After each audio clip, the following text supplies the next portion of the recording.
and let's see how she shapes up as the editor-in-chief. We're going to take a look at the coverage across the country. These cities are bursting out with Antifa and other anarchists. How's the media covering the city, the mayors, the governors versus DHS? Christina, we'll take a look at that. We also have some culture here. We're going to look at the Bad Bunny. Who's this Bad Bunny? And why did the NFL pick Bad Bunny? We're going to look at the memes that Trump is triggering Democrats just by putting up some joke memes. Also, we have a big guest.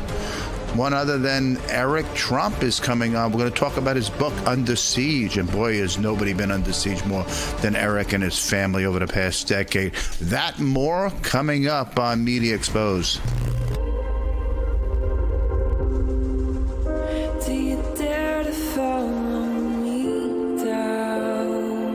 What they do say is fake news. That's how devious the media's become. They're full-force activists now. They colluded. Trump folks were in on it. Sways elections, sways policy. We need to expose them. Republicans trash the country.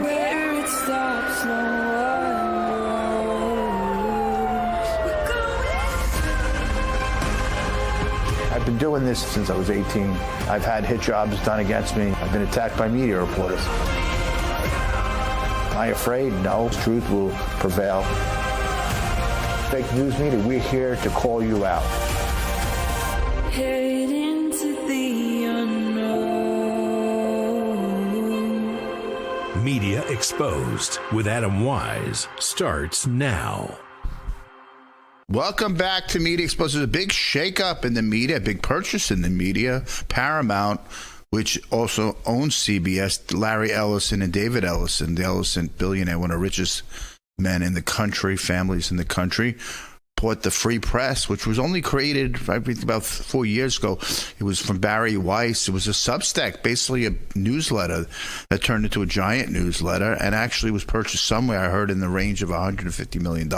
Unheard of for a media entity, but it is what it is. I want to discuss that because the mainstream media, what we know as CBS, NBC, ABC, some of the big cable stations, CNN, always tilt left, always hardcore left. And Barry Weiss, the reason she left and when started the Free Press, she left the New York Times because they was becoming so left.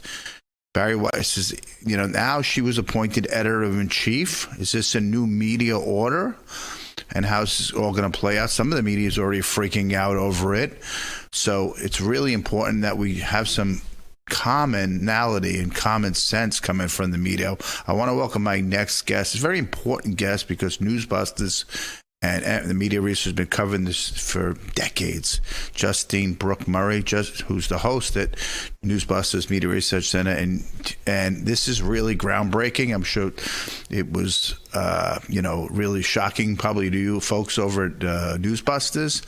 Justine, what was your initial thoughts on it? All it was there seemed to be a newsletter that just grew, and I think she only resigned 4 or so years ago from the New York Times over disgust that there were just only one set of editorials, and actually in the news pages became editorial, basically at the New York Times. So what's your initial thoughts of this purchase, and do you think it's going to change the landscape of the big hierarchy of the media, which CBS is one of the big major broadcasters left, right? Certainly. Well, first, thank you so much for having me again. This goes to show that when the left tried to close the Overton window of thought, all they did was radicalize normal Americans to pry it open. Just think about 5 years ago. And then when Barry Weiss did leave the New York Times, it seemed like she was pressured to leave because they wouldn't let her, they would bash her every time she would cover issues that they did not want to cover. But she was a Joe Biden voter. She was a liberal lesbian, and they still didn't like her because she didn't bend far enough to the altar of wokeness. And that's how rigid you had to adopt this leftist mentality back during 2020, during the George Floyd riots.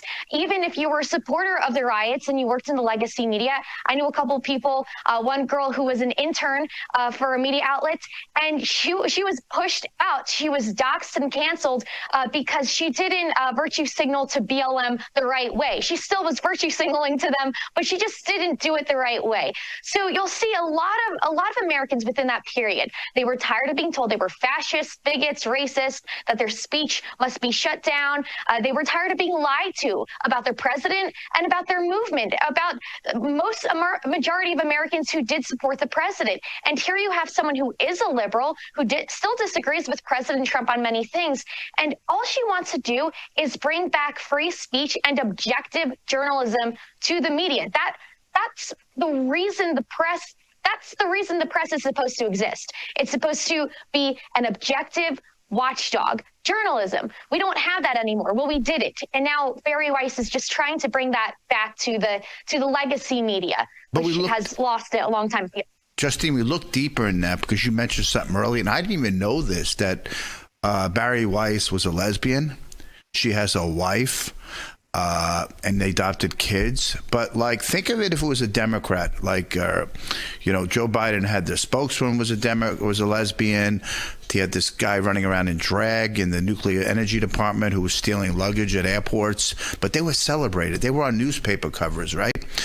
I didn't know Bari Weiss was a lesbian. But think if this was a Democrat, let's say she had a Democrat Substack newsletter that was purchased for this much, I bet you the glossy publications would have her spread on the front page because, not even because of the policies, because they love championing the LGBTQ cause. They would celebrate the marriage. There'd be profiles of the two of them with the kids on the couch because isn't this wonderful, two lesbian couples? I didn't know that. Did you? That until I looked deeper. So that even shows the bias of the media that they couldn't even show because she's free thinking, she's a little libertarian, and it doesn't agree with their ideology, so they won't show that either. Did you notice that? I knew that Bari Weiss was a lesbian before because Media Research Center, we were there, we covered when the New York Times essentially made her resign. She felt like she had no choice because even as a liberal, she had no voice. You weren't allowed to be minorly pro-Israel. You simply couldn't be Jewish. They would target her for, in fact, she spoke about how in the same breath that the New York Times called her a Nazi, her colleagues would also complain that she would speak about Jewish topics too much. But of course, as you say, she would have been this intellectual, intersectional intellectual win for the left if she peddled everything that they preached. They would have her on every newspaper. They would say, wow, this is a wonderful story for women's empowerment. She's a lesbian woman in a top dog media position. But now we actually have CNN claiming that, well, this move could make CBS seem more far right. Really, CBS far right? They're so far right that they platformed this mother who transed her child when she was a kid, and she went on to talk about how so far right that I think Trump still has the lawsuit. I can't remember if 60 Minutes settled or not over to Kamala. I can't remember that. I know he settled with ABC. Did he settle with CBS? But Weiss stated in her initial, and I got this from News Buses, several principles that absolute NEMA insights here. Journalism holds both American parties equal to scrutiny, and journalism, she wants to embrace a wide spectrum of views and voices that the audience could contend with.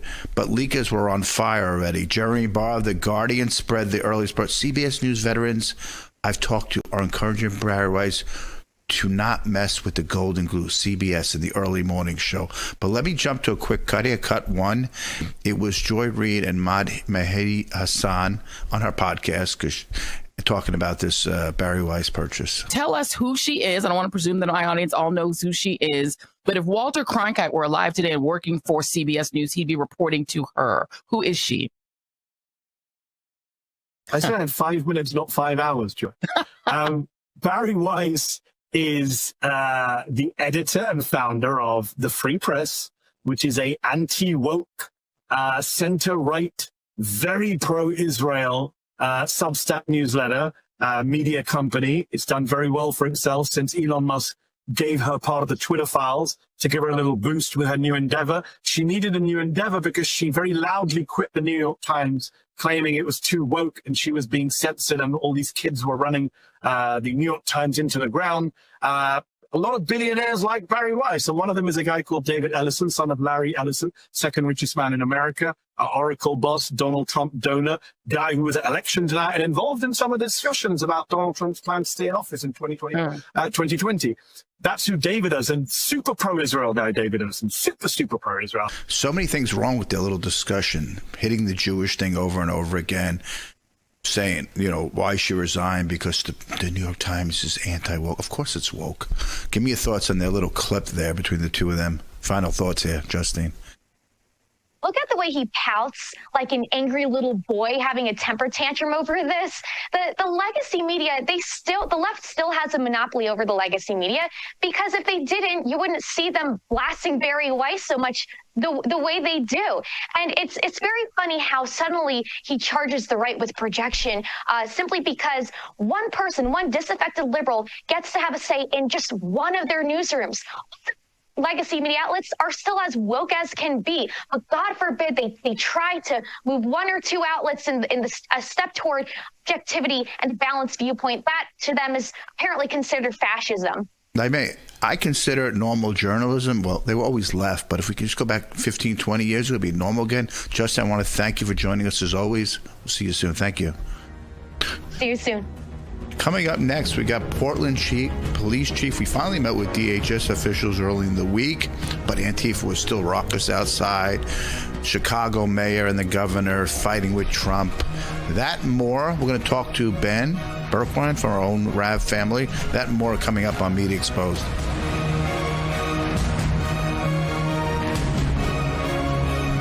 Guys, if you plan to retire in the next 20 years, or if you've already retired, I have a message for you that you need to hear. Central banks, BRIC nations, and our allies are pumping trillions of dollars back into America, but every dollar they send could make your savings worth less. Hi. I'm Donald Trump Jr., and I just want you to be prepared for the future. So protect your hard-earned savings with gold. A gold IRA from my trusted friends at the Birch Gold Group offers you the safety net of gold with the tax advantage status of a retirement account. To see how it's done, click the link below to get a free info kit on gold IRAs. This kit reveals why gold IRAs are exploding in popularity, so do it now. What do you have to lose? It's free and there's no obligation. Click the link below to get your free info kit from the Birch Gold Group. Mama, look. It's just like our new house. I hope you have an American Home Shield warranty. Leaky toilet? Fixed. Clogged AC coils? Fixed. Oven beyond repair? Ta-da! If AHS can't fix your covered item, then replace it, no matter its age. A warranty is smart. Oh, a happy family. Is that us? Too much. American Home Shield. Sign up today at ahs.com. How does the world's most trusted dog expert keep his own dog so healthy? Hi, I am Cesar Milan. In my 20 years rehabilitating dogs, I've seen too many struggle with health problems that no amount of training could fix. Then I discovered it wasn't the dog, it was their food. Fortunately, I found veterinarian Dr. Marty's Anti-Kibble Breakthrough. Nature's Blend is packed with whole foods that are freeze-dried, locking in nutrients. I saw remarkable improvements in my dogs within weeks. Try Dr. Marty risk-free for 90 days. Plus, get a free gift when you call or visit drmartypets.com/Caesar. When it comes to keeping food fresh, air is the enemy. With inflation on the rise, you can't afford to throw food away. You need RoboSeal, the robotic canning device that seals jars in seconds. Look, food stored in a normal container doesn't last long. Just days later, it's already starting to turn. RoboSeal solves the problem by creating a vacuum seal. No air, no chance for spoiling. Even weeks later, it still looks and smells like the day you bought it. Use RoboSeal for strawberries, preserve juicy jellies, store perfect pickles, and prevent valuable veggies from spoiling.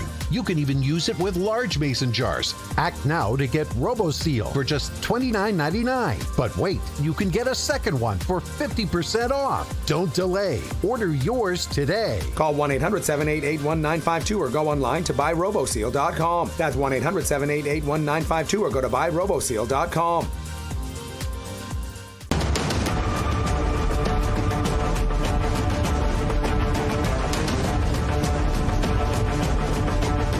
Welcome back to Media Exposed. Trump sent the National Guard to Chicago and Portland.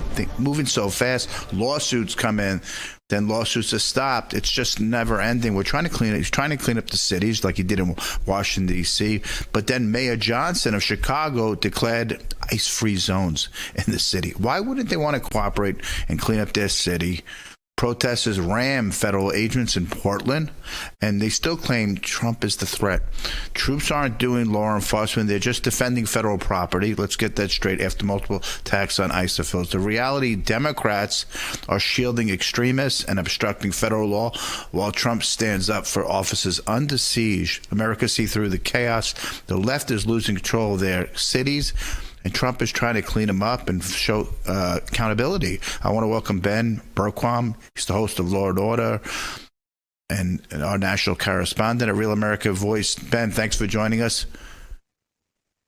Great to be with you, Ben, Adam. you should have been in that room because nobody's been out in the earlier. I think it was on a Thursday of the last week, or was it Wednesday? Actually, Trump had this big round table, and I was waiting for Ben's face because nobody's been more of a fighter out there fighting these radical Antifas and gangs, storming federal buildings, and probably you can write 10 books on these groups, nobody more than you. But he did it. It was good that he did a big roundtable with independent journalists.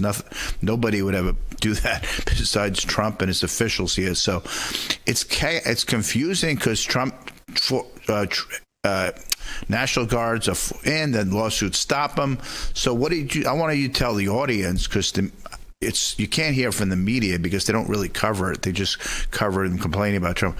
What is it like really in Portland out every night in front of those federal, courthouse, federal agencies?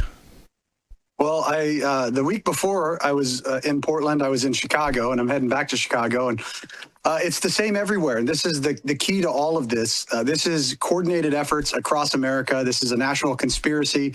The Antifa, the anti-fascists, they call themselves, which they truly are fascists. They use all fascist tactics. They silence their political opponents through violence.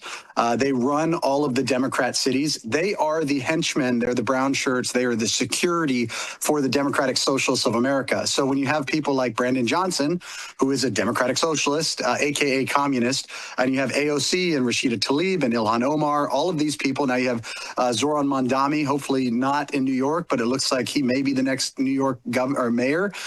All of these are Democratic Socialists. It's all one and the same. They're one apparatus. They're one organism. They all work together.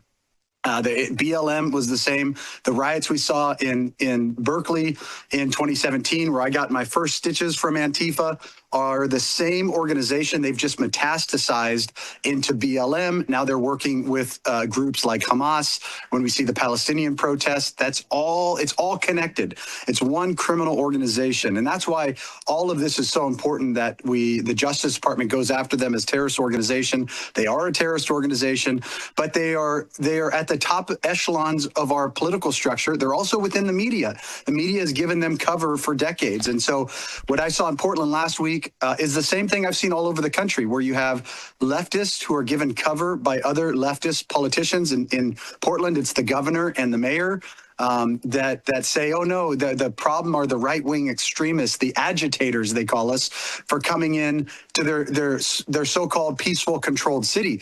It's just like a jihadist city. It's just like any Muslim country. It's peaceful as long as the jihadists are in control and nobody actually steps out of line and says anything against the regime. That's exactly what you have in these liberal cities. As long as you don't have a thought for yourself, then it's peaceful and under control. But the reality is they're all working together to undermine this country. And they're all been taught like the same handbook, or they go to the same school. They're not even real. They're kind of like, some of them are actors, but smart. Some of them have rich families, like Zoran Mondani. Family's very wealthy, and he sits there, pretends he's with the poor. His mother's a famous movie director. He went to the brightest schools. His dad's a professor. But AOC was plucked out like an actress. And boy, you talk about media coverage. Remember, she won in 18. I think it was 18 she won.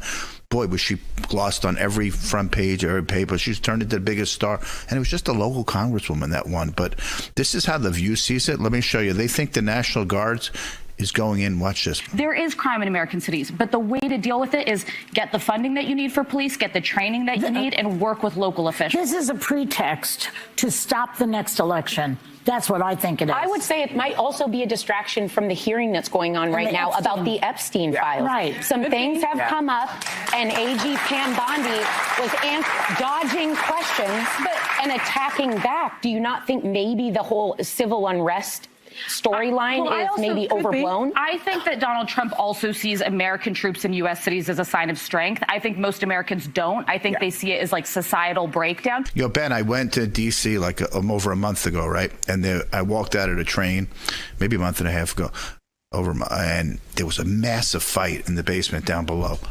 And the cops flooded in with National Guard, and it was over like that. Now, I said, when I left, I said, wow, if it was a month, 2 months earlier, you'd probably see on social media blood, fights, gangsters, crazy, but it was shut at the stop dupe like that.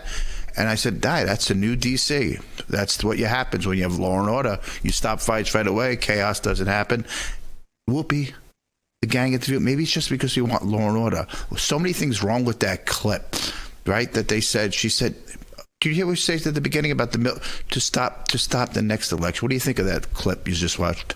Well, yeah, as you said, there's so much to unpack there. First off, these are women that live in a bubble of security. They all have armed security. They all get whisked into the building and out of the building. Exactly. They never have to interact with anyone that they don't want to interact with. They don't have to live in the real world that everyone else has to live in. And so they are spoon-fed talking points that they don't actually have. They've never themselves actually lived. And so that's part of it. Part of it is just ignorance on their part. But you can't be that ignorant. You can't see these cities. I think part of it is also that they're bought in on this narrative that Trump's a fascist, Trump's Hitler. So the only thing we can do is fight fascism and fight Hitler. And now we need these people to go out in the streets and cause chaos, not realizing that they are actually the fascists, that if they had their way, they would be Hitler. They are the actual fascists of our day. The Nazis of our day are on the left. They're actually the ones that are out marching to destroy Israel, wipe it off the map, but they're calling us Nazis. It's this weird paradigm where everything is upside down. It's a biblical phenomenon happening in America and around the world where they've got scales over their eyes. They believe what the lie is a truth, and they expect us to believe that lie.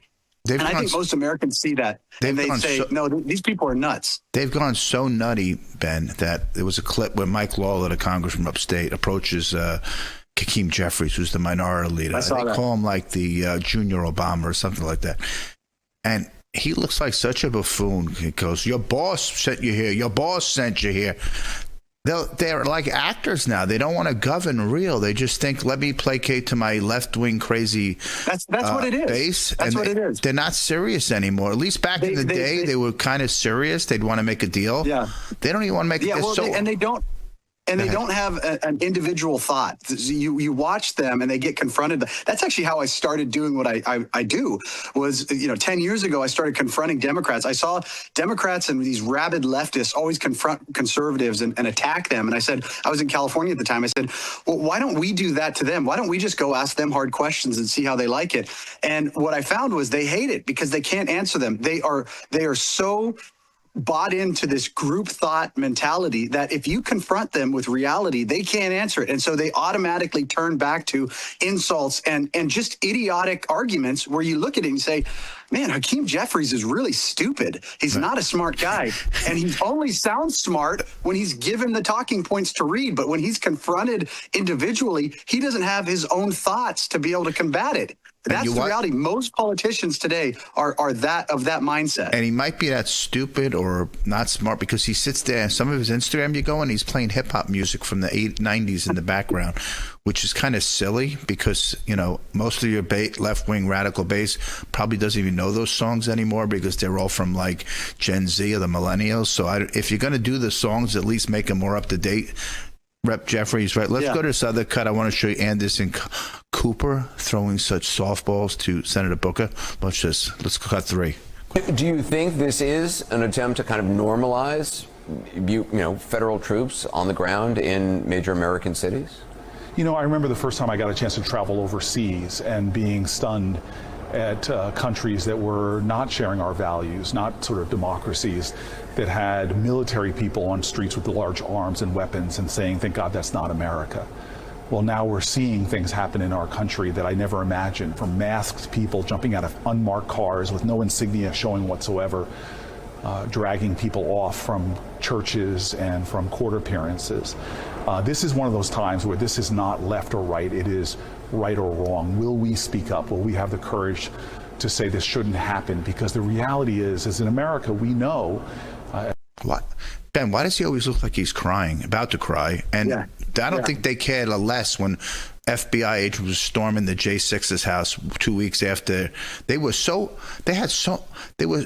work they did, such intel, that they stormed these young people's houses all over the country, by the hundreds, 1 or 2 weeks after the J6. Remember that? So give me your final thoughts on it, Booker. The only thing Democrats can do is project and gaslight. Cory Booker knows the only reason why you have to have federal troops in these cities is because Democrats have turned them into lawless cities. But he knows that the only way he can combat it is by gaslighting. That's all that is. Exactly. Ben, I want to thank you. Keep doing the good work out there. Thank you again, and I'll see you soon, Ben. Thank you. My pleasure. Thanks, Adam.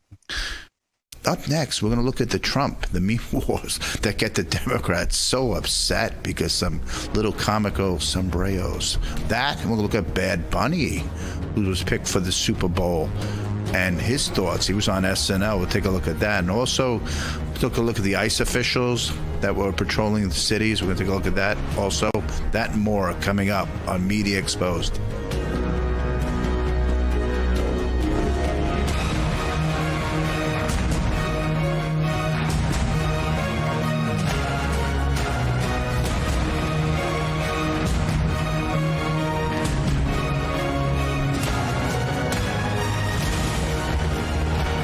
What do people want from a Medicare Advantage plan? Let's find out.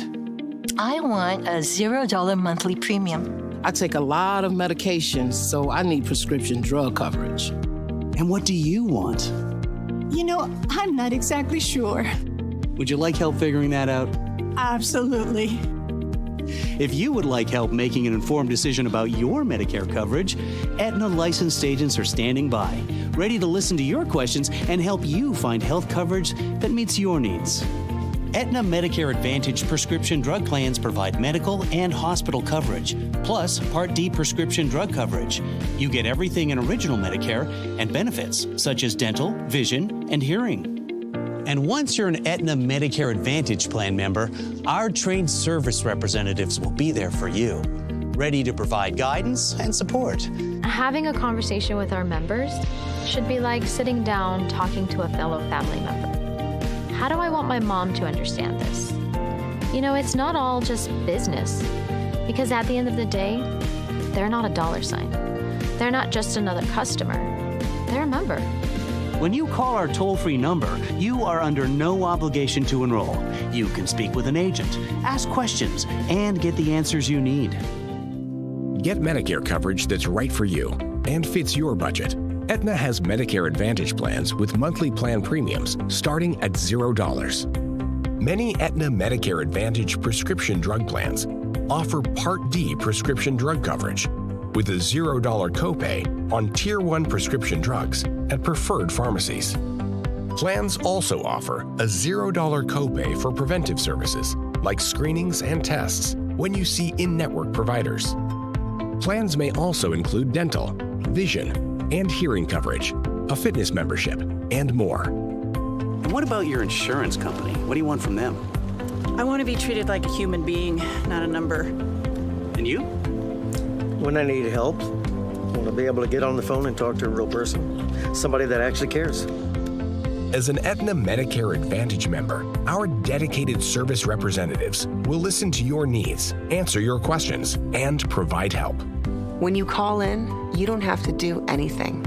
I'll do the work for you. What about you? What do you want from a Medicare Advantage plan? To find out if an Aetna Medicare Advantage plan is right for you, call now to speak with a licensed Aetna agent. Annual enrollment ends December 7th, so pick up the phone and call for a free Medicare coverage assessment today. Call 1-844-788-5204 to speak with a licensed Aetna agent That's 1-844-788-5204.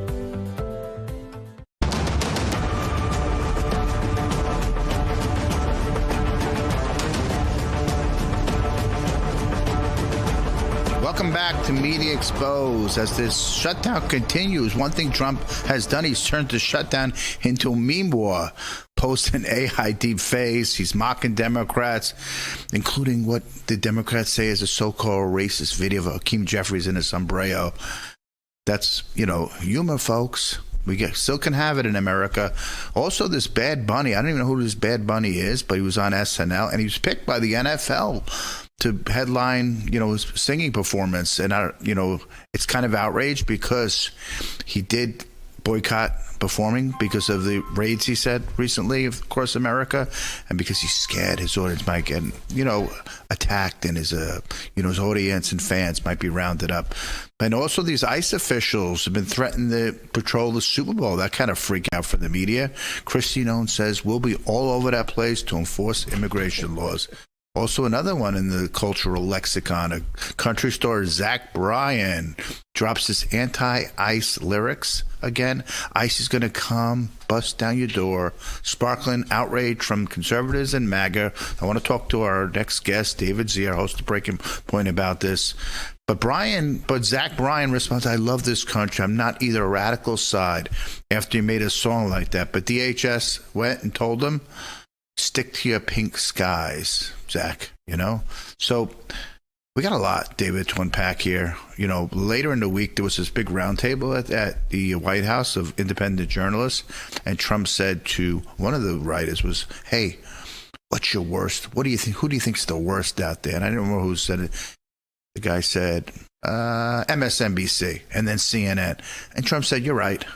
So he's turning the press pool upside down because he invited all these independent journalists there. I wish you were there, or other like Ben Bergquam, one of our independent journalists who's been on the ground, probably two of you have been on the ground for over a decade. If anybody should have been there, right? So that's sort of another story here. But let's talk about these meme wars here. I want to go to this cut 1 because Donald Trump doubled down here. Let's go to cut 4 here. Watch this. Disgusting video, and we're going to continue to make clear bigotry will get you nowhere. We are fighting to protect the health care of the American people in the face of an unprecedented Republican assault. That's funny, isn't it, Dave? And then, God, isn't that? Yeah, no, I think it's hilarious. And, kudos to the Trump team for mocking Jeffries constantly, who doubles down that Trump policy out of the White House is bigoted, while it's not the case. He's just enforcing the existing laws on the books and protecting Americans in the legal process. Adam, this is all a show. Schumer, I was listening to Marsha Blackburn, said Schumer had a war room for like 3 months in advance of this. This is stuff they voted on 5 times already, right? This was crafted under Biden, basically. And this is all a stall job so they can get to October 18th for the No Kings rally. So Schumer can take the stage and AOC doesn't get the spotlight. So that's what this is about. And he's because he had an interview today, and instead of saying this is a tough situation for Americans, I feel bad, he says we're looking better every day. Something, I don't know if that's the exact quote, but he said that today in an interview. That's how his disdain is. They look at the lens not through the American people, which they pretend, not through the hardworking American, not for the downtrodden, but they look at through the lens of politics. And how is this going to make me curry my favor to the radical left base? Because Schumer was always liberal, but he wasn't radical as AOC and the rest of the gang. And he knows if I don't really become that towards the left so much, I'm going to get smoked in a primary. So he's playing to the base. It's kind of ridiculous. Yeah, and Adam, if you remember, I'm not necessarily opposed to shutdowns. In the 104th Congress, when Newt Gingrich took the gavel, you and I were in the Capitol gallery watching that, and Newt Gingrich later on held Clinton hostage, basically, to lower taxes. It was the biggest tax cut in the history of the world up until that point. And the economy took off like a rocket ship, and they also got Clinton to balance the budget. But these are not legitimate reasons to shut down the budget. This is stuff that the Democrats have supported all along. Yeah, and Hakeem Jeffries got into a little spat with Mike Lawler, congressman, yesterday. Went viral all over. It looks kind of foolish. But I wanted to talk about this Bad Bunny character. I don't even know who this Bad Bunny is. I'm not sure if you might be in the lexicon of the Gen Zers and the millennial more than I am. But the NFL, it's same mistakes. It seems like the people that run the marketing department are all lefties, left-wingers. They don't care about their base. They don't care who their listeners are. And they go and pick a Hispanic guy who's basically said, I'm not doing concerts at the moment because I don't want my audience get rounded up by ICE. So, and then he's badmouths America. And then he goes, I want to show you this cut. Let's go to cut 5 on SNL, Bad Bunny. I'm very excited to be doing the Super Bowl, and I know that people all around the world who love my music are also happy, especialmente todos los latinos. Y las latinas en el mundo entero y aquí en los Estados Unidos, todas las personas que han trabajado para abrir puertas, más que un logro mío, más que un logro mío, es un logro de todos, demostrando que nuestra huella y nuestra aportación en este país nadie nunca la podrá sacar ni borrar.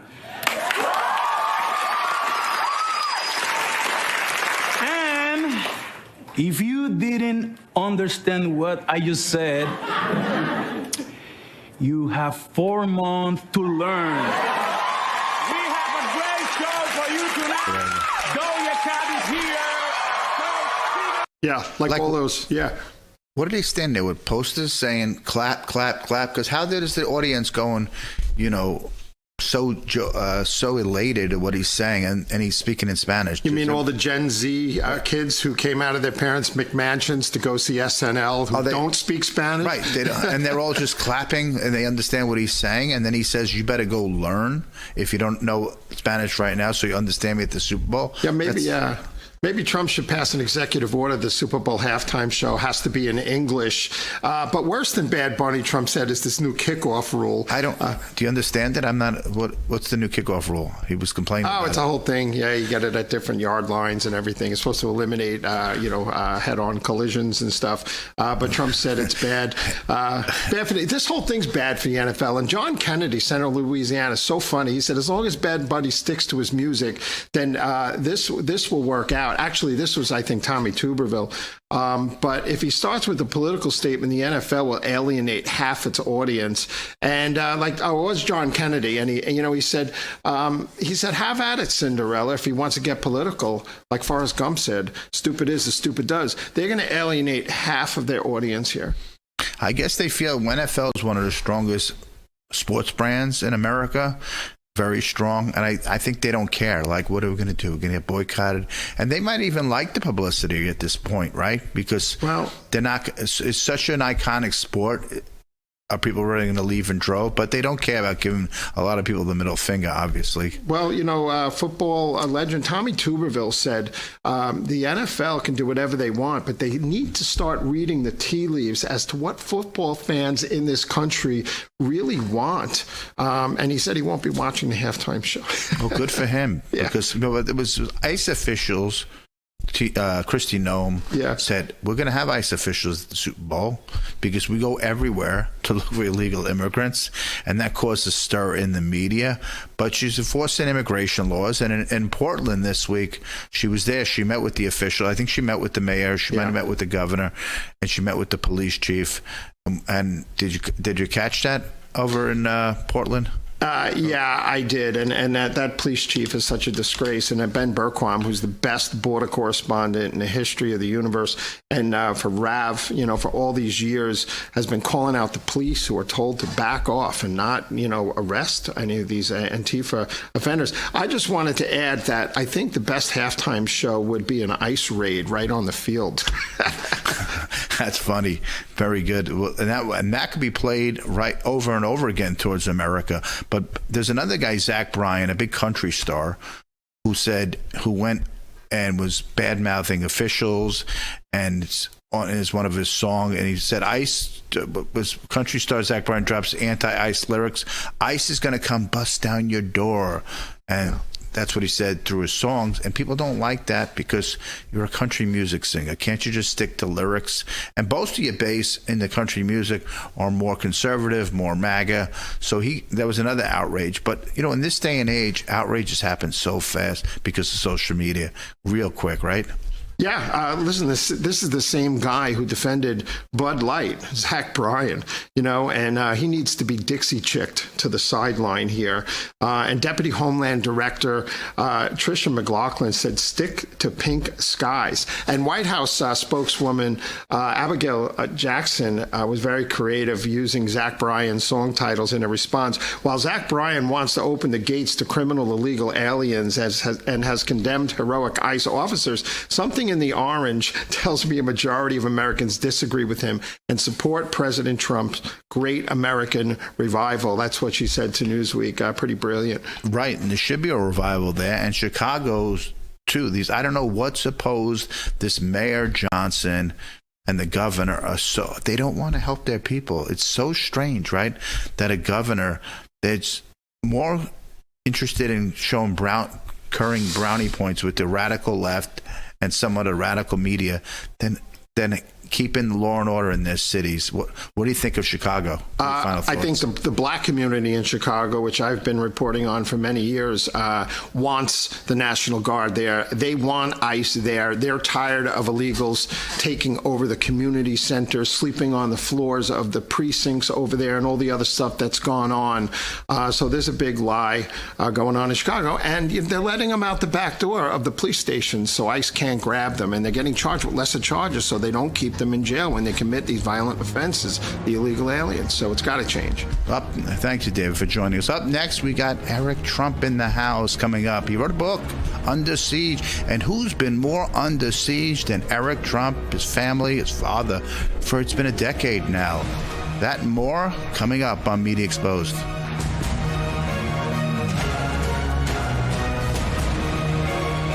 How does the world's most trusted dog expert keep his own dog so healthy? Hi, I am Cesar Milan. In my 20 years rehabilitating dogs, I've seen too many struggle with health problems that no amount of training could fix. Then I discovered it wasn't the dog, it was their food. Fortunately, I found veterinarian Dr. Marty's Anti-Kibble Breakthrough. Nature's Blend is packed with whole foods that are freeze-dried, locking in nutrients. I saw remarkable improvements in my dogs within weeks. Try Dr. Marty risk-free for 90 days. Plus, get a free gift when you call or visit drmartypets.com/Caesar. Thinking about long-term care?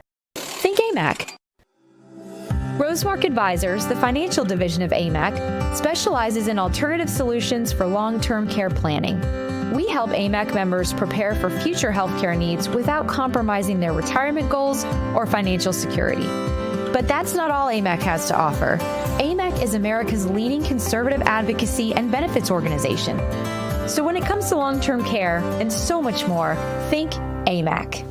When it comes to keeping food fresh, air is the enemy. It makes veggies grow moldy, turns fruit into a slimy mess, and can even ruin dry goods too. With inflation on the rise, you can't afford to throw food away. You need RoboSeal, the robotic canning device that seals jars in seconds. Look, food stored in a normal container doesn't last long. Just days later, it's already starting to turn. RoboSeal solves the problem by creating a vacuum seal. No air, no chance for spoiling. Even weeks later, it still looks and smells like the day you bought it. Here's how it works. Simply fill any mason jar, place the lid, attach RoboSeal, and just press the button.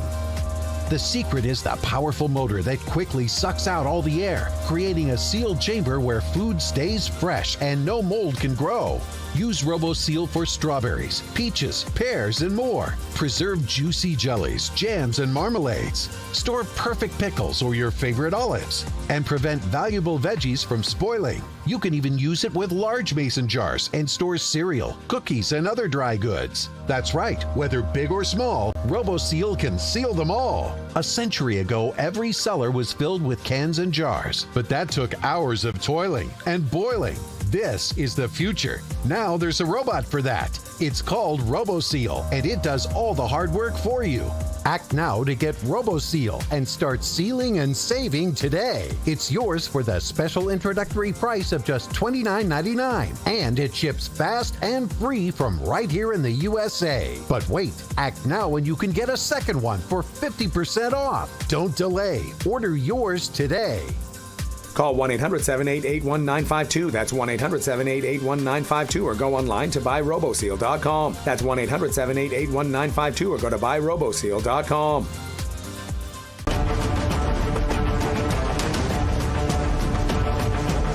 Welcome back to Media Exposed. Nobody has been under more attack the last decade than one other than Donald Trump, the president, and his family. There were raids on his home. There was the Mar-a-Lago raid. There was assassination attempts. Russiagate, the fake Russiagate we all knew about. The fake news media, which became more hardcore leftist than ever once Donald Trump came down those stairs. And there's also people they would lead in the Trump organization that were going after, executives going after for nobody, and then all his followers that were hurt. It's very important. I want to welcome my next guest, Eric Trump, Executive Vice President of the Trump Organization. And let's show the book, and then author of this new book, Under Siege. Eric, thanks for joining us. Adam, it's great to be on. Eric, you know what really kind of pissed me off? There's so much. I mean, we could sit here for a week straight, all the media bias towards you, your family, after he came down the escalator. Your dad was always a celebrity. He was always treated well. He did great for NBC. But as soon as he said, I'm a Republican, they switched in a heartbeat. They have no spine, no friendship, no loyalty. It's for them, the only business in America that it's not even about profit with them. It's more ideological than anything else. But you had such a nice charity. I remember it was the Eric Trump Foundation. Now it's Curativity, but it was so nice. It was, you were just helping cancer victims. And they even went after that, which was like digging into your charity. Like, what are you doing? Leave the guy alone. He's just trying to help sick people. And that stuck out to me, too, because you can go after your dad. He was elected. Go after the political officials if you want to. But you and your charity, that must have stuck out, too. Remember that? Of course. You know, that's why I got my first taste of politics. It was probably the most painful thing that ever happened, and I'm a pretty desensitized person at this point. But, you know, I put my heart and soul into St. Jude Children's Research Hospital. I started a charity when I was 20 years old. I built the largest ICU dedicated to children on Earth. I mean, on Earth. I raised $20 million as our first pledge. I remember trembling as I wrote the check, as I was writing the pledge. I had a couple of years to fulfill that pledge, saying, I don't know how I'm going to do it, but I'm going to do it. I'm going to do it for the kids. And loved it. Had the lowest expense ratio of any charity in the country, 8.2% over the 10 years I ran the organization. You know, so far we just surpassed $50 million a couple of days ago. Again, lowest expense ratios anywhere.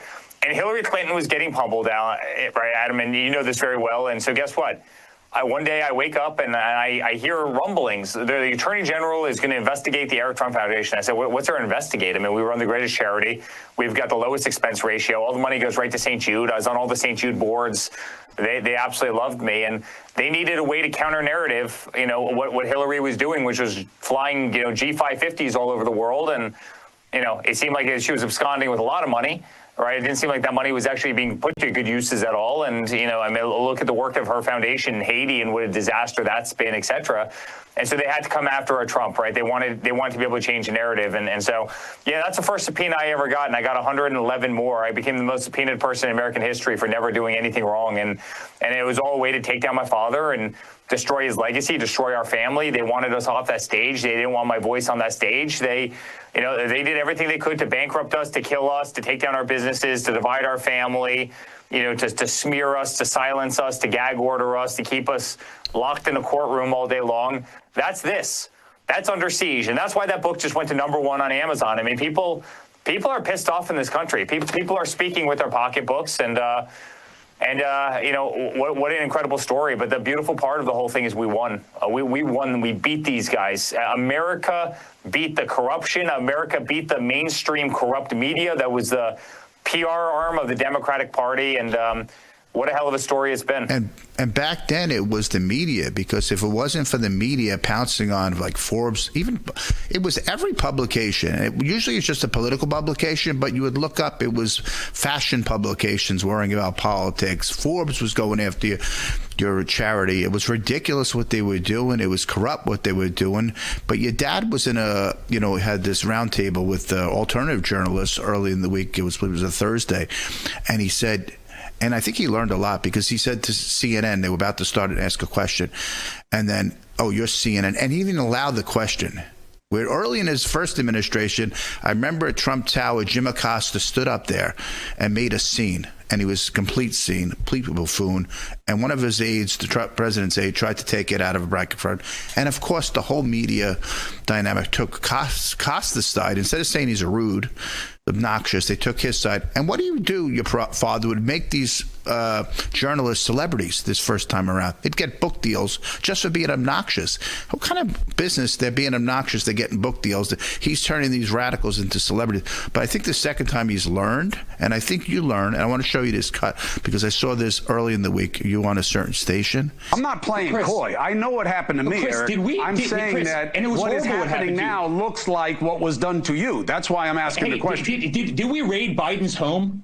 Did we try and bankrupt Biden? Did they come after us? Did we weaponize every AG and DA, against Biden? Did we do that against Hunter Biden, who had a laptop from hell, pictures of cocaine, illicit drug use, prostitution? Did we do that? Did we make up a dirty dossier about Biden? Did they try and destroy Biden's marriage? Was any of that true? I mean, did we make up stories that Biden had secret servers in the basement of his home communicating with the Kremlin in Russia? Did we strip Biden off the ballot of multiple states? Did we take Biden off of Twitter and Instagram and Facebook and try and silence his voice so he couldn't communicate? Did we put Biden in a courtroom every single day? 91 felony counts that have all been overturned for my father now, right? For nonsense, to try and keep him off of a campaign trail and to try and destroy his life. Did we do any of that? So, yeah, we did. We got 2 little indictments against Comey. He has got no gag order. He's in front of an Obama judge, right? So that's what we did so far. And Cuomo, like you said, should know better, because his brother was thrown out of office. And I saw his brother last year in Hampton. I said, I cannot believe what they did to you, Governor. You kissed a woman at a wedding a few months, like 7-8 years ago, and this one, and everyone was turned into a media story, and they rushed him out of office for that, and they rushed, Chris out of office too. But you know what? I think he's actually playing a game here. I think he really knows what he's doing. He's smart enough to know, let me make news with you, get it into Mediaite, these other bubbles, and that's what he did, right? But I think, like your dad learned in that roundtable, you learned and you punch right back at him. You said, I'm not going to let him get away with it. What do you think about Chris and the way he asked you that question, and the way you're fighting back because you've learned so much, and the way your dad's fighting back lately? Sometimes I wish people had the same fight as we did. I've said this to Chris, independently, and I've always had a nice relationship with Chris. Right? I don't mean to have to, try and go for somebody's jugular in a situation like that, and I did. And the scene right before that was even tougher than the one that you showed. But at the end of the day, they threw his brother out of office. Letitia James, the same one that was coming after us, threw his brother out of office, and then, by the way, ran for the very seat for the governorship. About 2 weeks later, she ran for the very job after throwing Andrew Cuomo out. And then, by the way, got, Chris fired from CNN, for making all these allegations. Whether or not they're true, I have no idea. But this much I can tell you.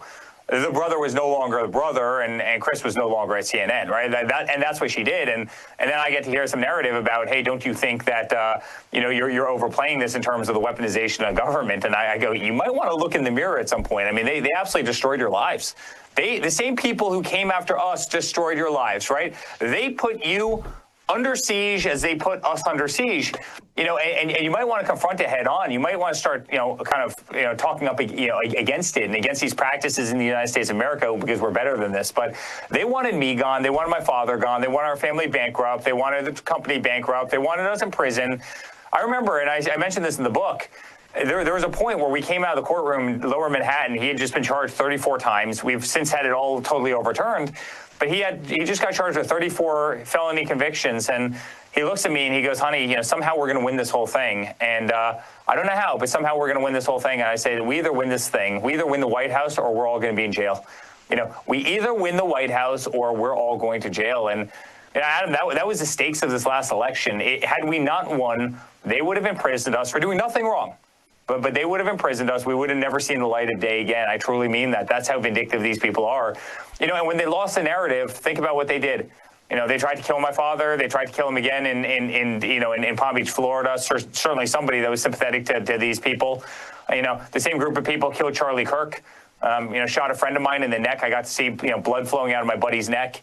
They've lost the argument. They've lost the mainstream media. They've lost the hearts and mind of this country. It's the reason they were defeated so badly in the last election cycle, where we won the popular vote and we won every swing state, and every state in the country tacked further to the right, and so on and so forth. But it's atrocious. This kind of behavior can't happen in this country, and somebody better fight against it. Yeah, I know. And what they've created, and I blame it mostly, a lot of it, on the media. Because they promoted these radical agenda, they promoted these trans issues, they promoted deviant behavior. They never went after Antifa. My God, if you had 6 pro-Trump people with MAGA hats protesting somewhere, oh my God. Remember the guy with the tomahawk?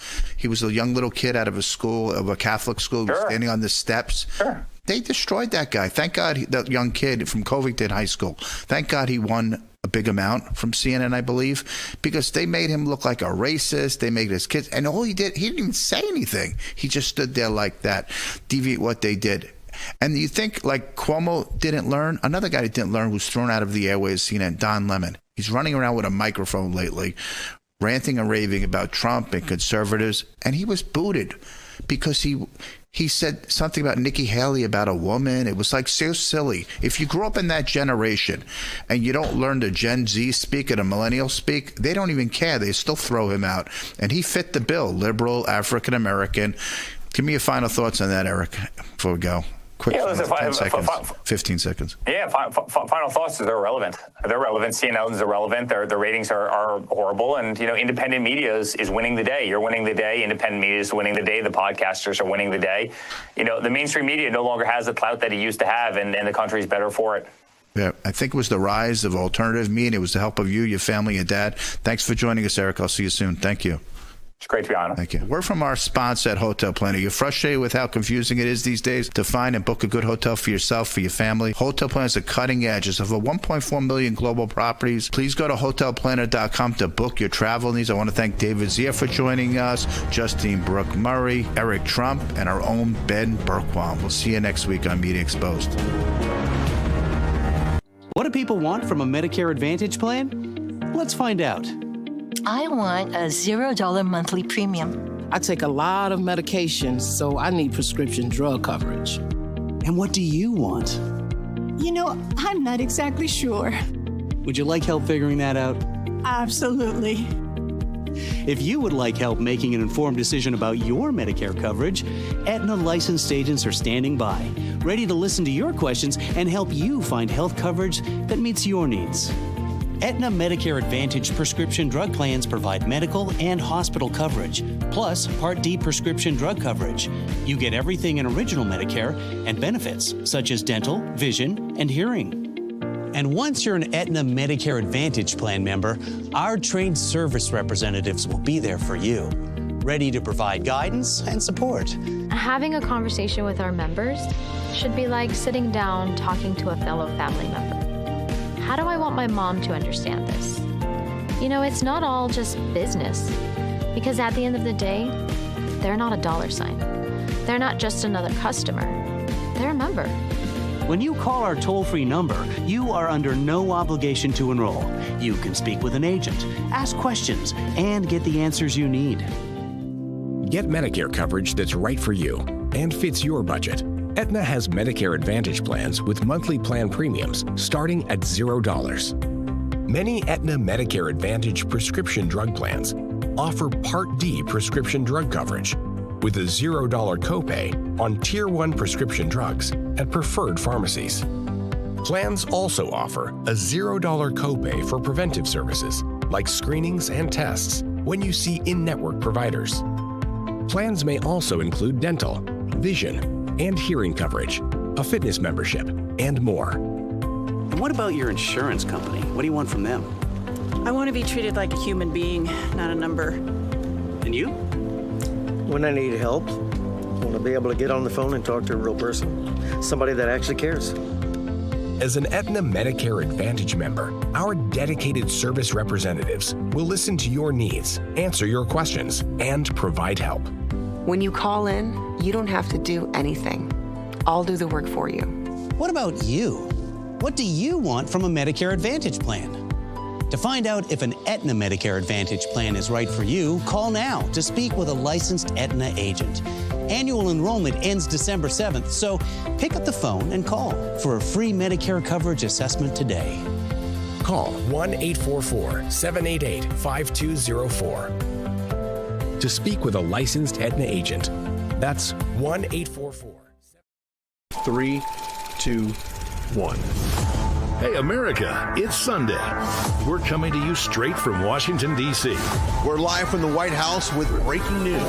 Brian Glenn. Yes. My question is, bringing you the stories that matter. You're putting the American people first. Your thoughts on that? Thank you. I like that question. Boy, I want more questions like that. And the conversations you won't hear anywhere else. It is a privilege to report from the White House. Why don't you wear a suit? Do you own a suit? I think he's a great guy, by the way. A superstar in the media world, Brian Glenn. Trump was right about everything. Mr. President, I'll take one. Brian, you're not a suit. Thank you very much. Appreciate it. This is Saving America on Real America's Voice. Now, here's your host, Brian Glenn. How are you? Glad you're so excited to see me today. Alrighty. Good afternoon, everybody, and happy Monday. Let's get to it, and we'll begin with a few scheduling announcements today. President Trump will be hosting the Canadian Prime Minister Mark Carney tomorrow for a working meeting here at the White House. On Thursday, the president will host his 8th cabinet meeting alongside his incredible team. Also on Thursday afternoon, President Trump will host the president of Finland, Alexander Stubb, for a working meeting here at the White House. The president also wanted me to relay his congratulations to Japan for electing their next prime minister, a highly respected person who also happens to be the first female to hold the position for our great ally. While President Trump continues to negotiate peace deals, meets with world leaders, and celebrates the 250th birthday of our United States Navy, as you saw he and the First Lady do just yesterday, Democrats, unfortunately, are continuing to play political games. And we are now in day 6 of the Democrat federal government shutdown. Millions of American federal workers are under enormous financial stress as a result, wondering how they will pay their bills and take care of their families. If the Democrats do not vote to open the government tonight, federal workers will not receive their next full paycheck. Additionally, the special supplemental nutrition program for women, infants, and children will run out of federal money very soon. This program provides vouchers to buy infant formula, fresh fruits and vegetables, and other healthy foods for low-income families. It can be easily fully funded if Democrats simply vote tonight to reopen the government. Also, our incredible military service members who risk their lives to preserve and defend our country are now working without pay and will miss their next paychecks if this Democrat shutdown does not end tonight. The Republican-backed clean and nonpartisan funding bill fully funds this important food aid program, gets our troops paid, and reopens the government. So all of this begs the question, what is the Democrat ongoing shutdown truly about? The sad truth, we believe, is that the Democrats intentionally shut down the government and are inflicting this pain on American citizens to try and demand free health care for illegal aliens. Of course, this is an indefensible and truly radical policy to be in favor of, let alone to use as the primary reason to shut down the United States government.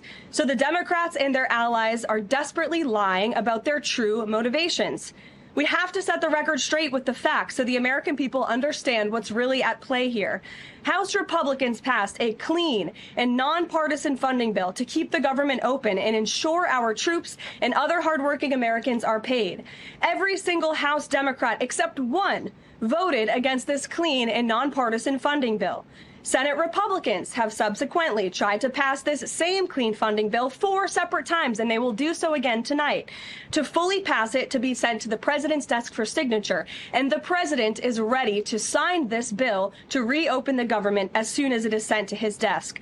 Yet every single Senate Democrat except 3 have voted against this clean and nonpartisan funding bill. The Democrats' current position is that the only way the American government can reopen is if illegal aliens can get free health care. Don't take my word for it, just look at what's inside of the Democrats' proposal to reopen the government.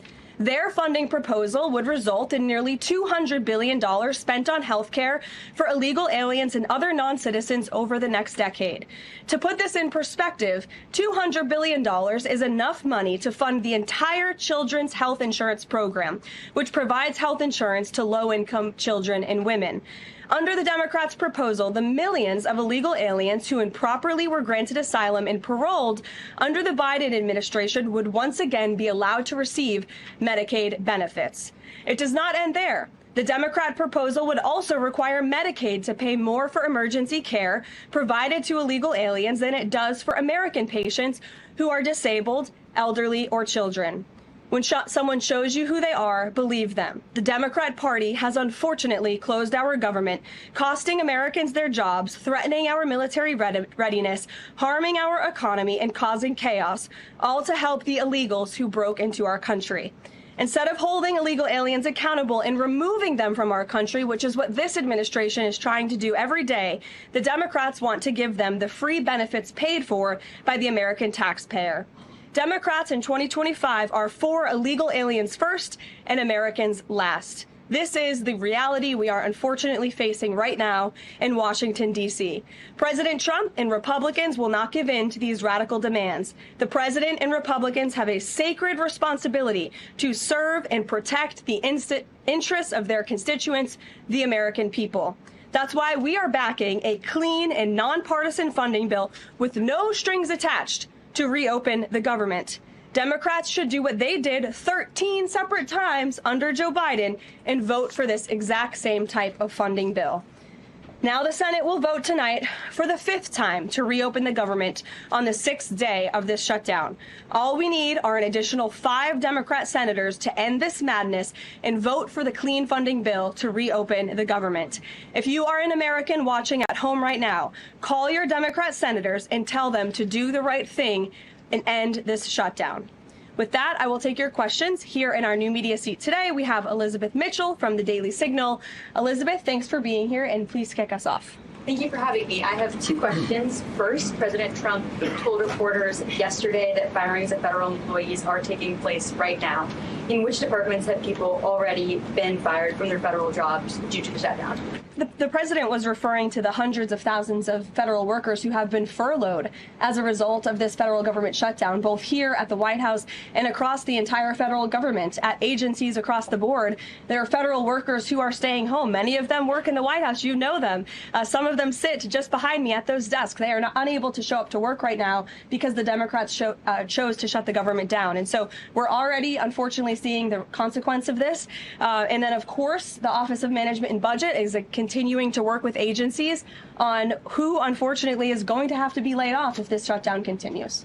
And Secretary Robert F. Kennedy Jr. said the FDA was required by federal law to approve the new abortion pill last week. Is the administration considering steps to undo this in light of requests from pro-life Congress members and organizations? I think Secretary Kennedy and the Department of Health and Human Services, as I addressed in the briefing last week, were following the law, and we will continue to do so. As I said last week as well, it's not an endorsement of this drug by any means. It's just a law that they were following. Jennifer.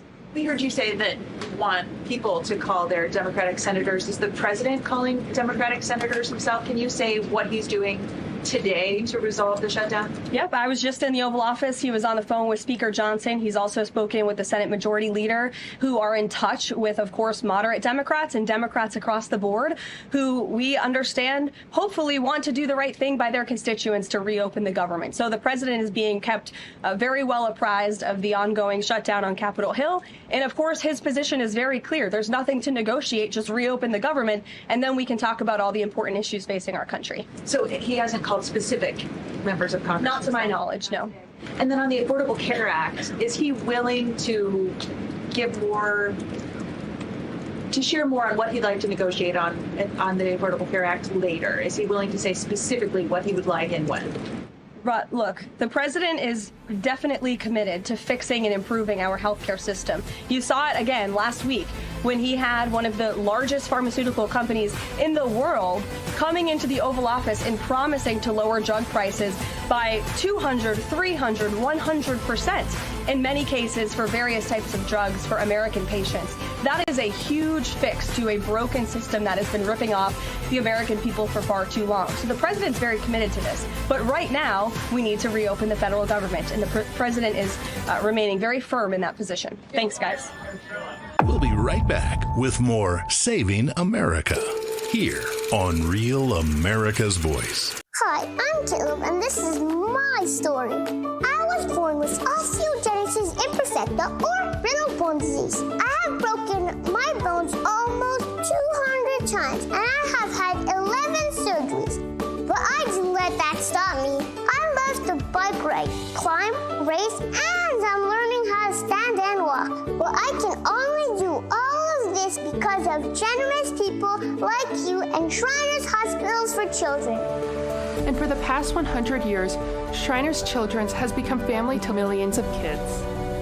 But it's only possible because of people like you. Shriners Hospitals for Children is only able to provide this world-class, life-changing medical care because of the generous gifts of people just like you. Because of you, I can ride my bike.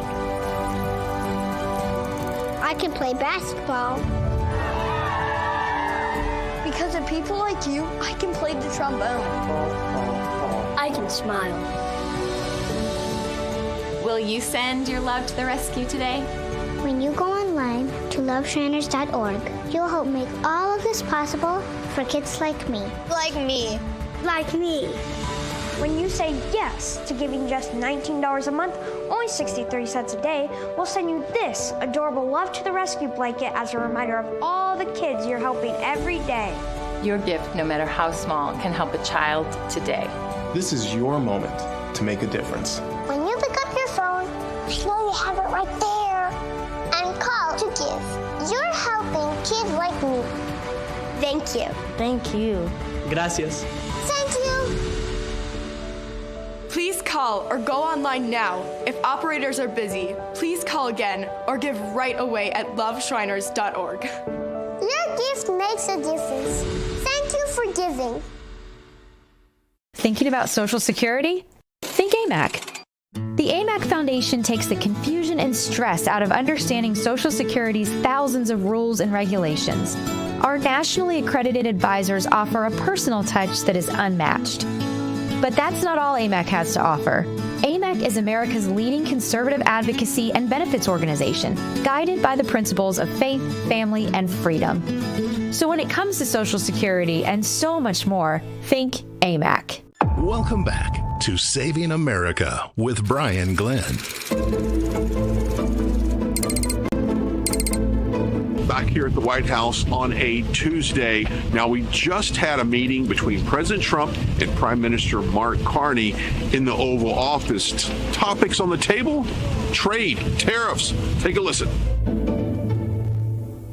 Prime Minister of Canada, Mark Carney, who I have made very popular. He's an extremely popular Prime Minister. And I'm very honored to do it because I liked him right from the beginning. I've liked him, and we've had a good relationship. We have some natural conflict, but we will probably work that out. But we've had a very strong relationship, and your hosting of the various countries that showed up, that was a beautiful job you did, and I appreciate it very much. We're going to be talking about trade. We're going to be talking about a lot of different things. We'll certainly be talking about Gaza.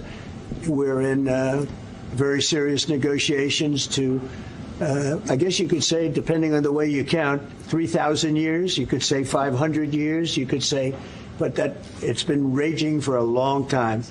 And I think there's a possibility that we could have peace in the Middle East. It's something even beyond the Gaza situation. We want a release of the hostages immediately, etc. And so our team is over there now. Another team just left, and other countries, literally every country in the world has supported the plan. Yep. I don't think there's anybody that hasn't, actually, not that I've seen. But there's a real chance that we could do something, so you may have some questions on that later. But in the meantime, we'll spend some time and we'll make some deals and we'll do some things that are good for both of our countries. And Mark, it's an honor to have you. Thank you very much. Thank you very much, Mr. President. If I may, you kindly hosted me and some of my colleagues a few months ago, and I said at the time, you are a transformative president. And since then, the transformation in the economy, unprecedented commitments of NATO partners to defense spending, peace from India, Pakistan through to Azerbaijan, Armenia, disabling Iran as a force of terror, and now, and I'm running out of time, but this is in many respects the most important. The merger of Canada and the United States. That wasn't where I was going. On this solemn day of commemoration of the horrific attacks of October 7th, for the first time in decades, hundreds of years, thousands of years, this prospect of peace that you've made possible. Canada stands foursquare behind those efforts, and we'll do whatever we can to support them. Very nice. Yeah. Thank you, Mark, very much. Any questions? Is there any, what would it take for you to drop or lower your tariffs on Canadian sectors, including aluminum and steel? Well, we're going to be talking about that with the Prime Minister. We'll be talking about tariffs. We'll be talking about a lot of that, but that's for a little bit later on. I want to just acknowledge our great ambassador. Is he doing a good job? He's doing a good job. Otherwise, I'll get him out of there so fast. No, you have a good. Is it the White House's position that furloughed workers should be paid for their back pay? I would say it depends on who we're talking about. I can tell you this, the Democrats have put a lot of people in great risk and jeopardy, but it really depends on who you're talking about. But for the most part, we're going to take care of our people. There are some people that really don't deserve to be taken care of, and we'll take care of them in a different way. Okay? Thank you. Mr. President, in your opinion, why has Canada and the United States failed to reach an agreement up until now? Well, it's a complicated agreement, more complicated maybe than any other agreement we have on trade, because, we have natural conflict. We also have mutual love. We have great love for each other. I love this. I love Canada and the people of Canada. And Mark feels the same way about here. The problem we have is that they want a car company and I want a car company, meaning the U.S. wants a car company. And they want steel and we want steel. So in other countries, they're very far away, and there's no problem. You can compete and you can do. We don't like to compete because we sort of hurt each other when we compete. And so we have a natural conflict. It's a natural business conflict. Nothing wrong with it. And I think we've come a long way over the last few months, actually, in terms of that relationship. So when it comes to trade, the United States was always giving everything. They gave everything to Canada. They would let car companies leave here and go to Canada. But that hurts the United States. And, other presidents didn't see that. They weren't business oriented. They might have been good politicians in some cases, not in all cases. They were bad at both. But it's a very natural conflict, and it's something that we're working out. Mr.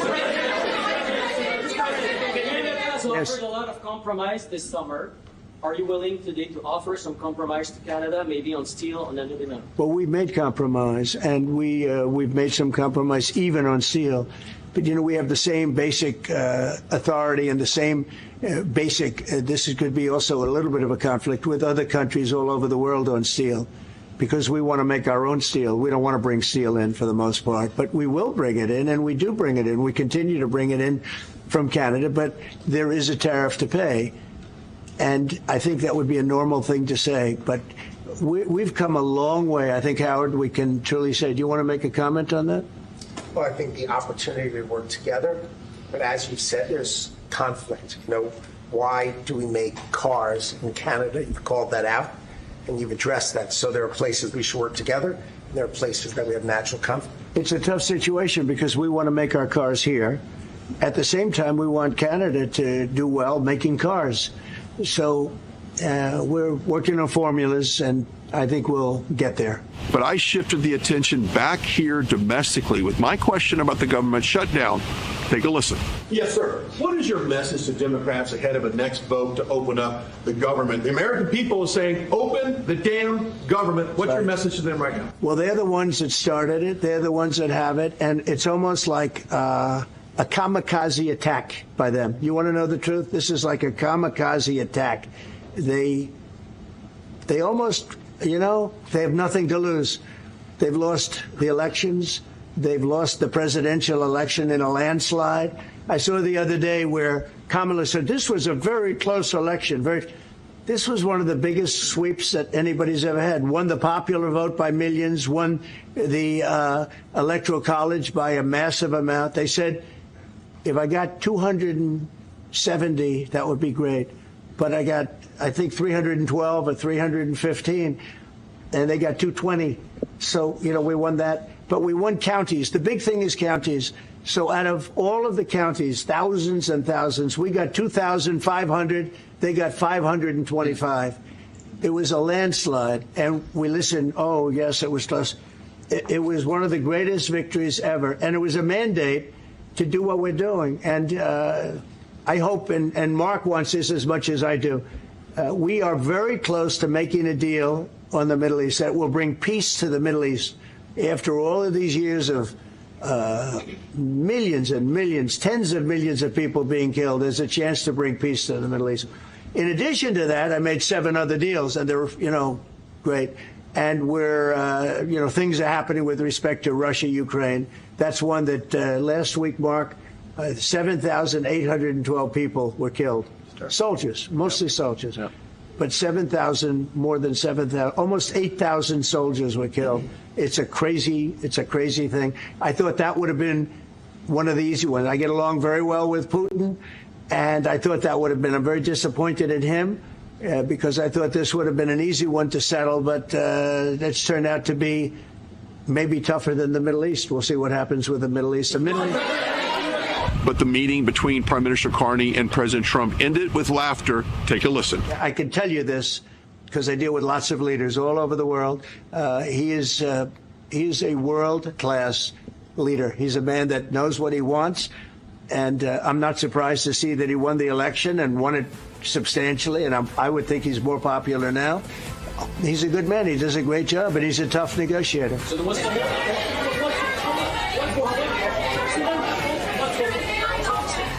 what's holding things up? If he's a great man and you want to do a deal with Canada, why aren't you? Because I want to be a great man, too. Thank you very much. Thank you, everybody. That could have been. I think you got that one. That could have been. Thank you very much. We'll be right back with more Saving America here on Real America's Voice. Yikes. Leaky refrigerator coil card. Oh no. But your future is bright with an American Home Shield warranty to protect your covered home system. Don't worry, be warranty. How does the world's most trusted dog expert keep his own dogs so healthy? Hi, I am Cesar Milan. In my 20 years rehabilitating dogs, I've seen too many struggle with health problems that no amount of training could fix. Then I discovered it wasn't the dog, it was their food. Fortunately, I found veterinarian Dr. Marty's Anti-Kibble Breakthrough. Nature's Blend is packed with whole foods that are freeze-dried, locking in nutrients. I saw remarkable improvements in my dogs within weeks. Try Dr. Marty risk-free for 90 days. Plus, get a free gift when you call or visit drmartypets.com/Caesar.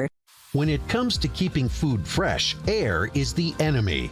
With inflation on the rise, you can't afford to throw food away. You need RoboSeal, the robotic canning device that seals jars in seconds. Look, food stored in a normal container doesn't last long. Just days later, it's already starting to turn. RoboSeal solves the problem by creating a vacuum seal. No air, no chance for spoiling. Even weeks later, it still looks and smells like the day you bought it. Use RoboSeal for strawberries, preserve juicy jellies, store perfect pickles, and prevent valuable veggies from spoiling. You can even use it with large mason jars. Act now to get RoboSeal for just $29.99. But wait, you can get a second one for 50% off. Don't delay. Order yours today. Call 1-800-788-1952 or go online to buyroboseal.com. That's 1-800-788-1952 or go to buyroboseal.com.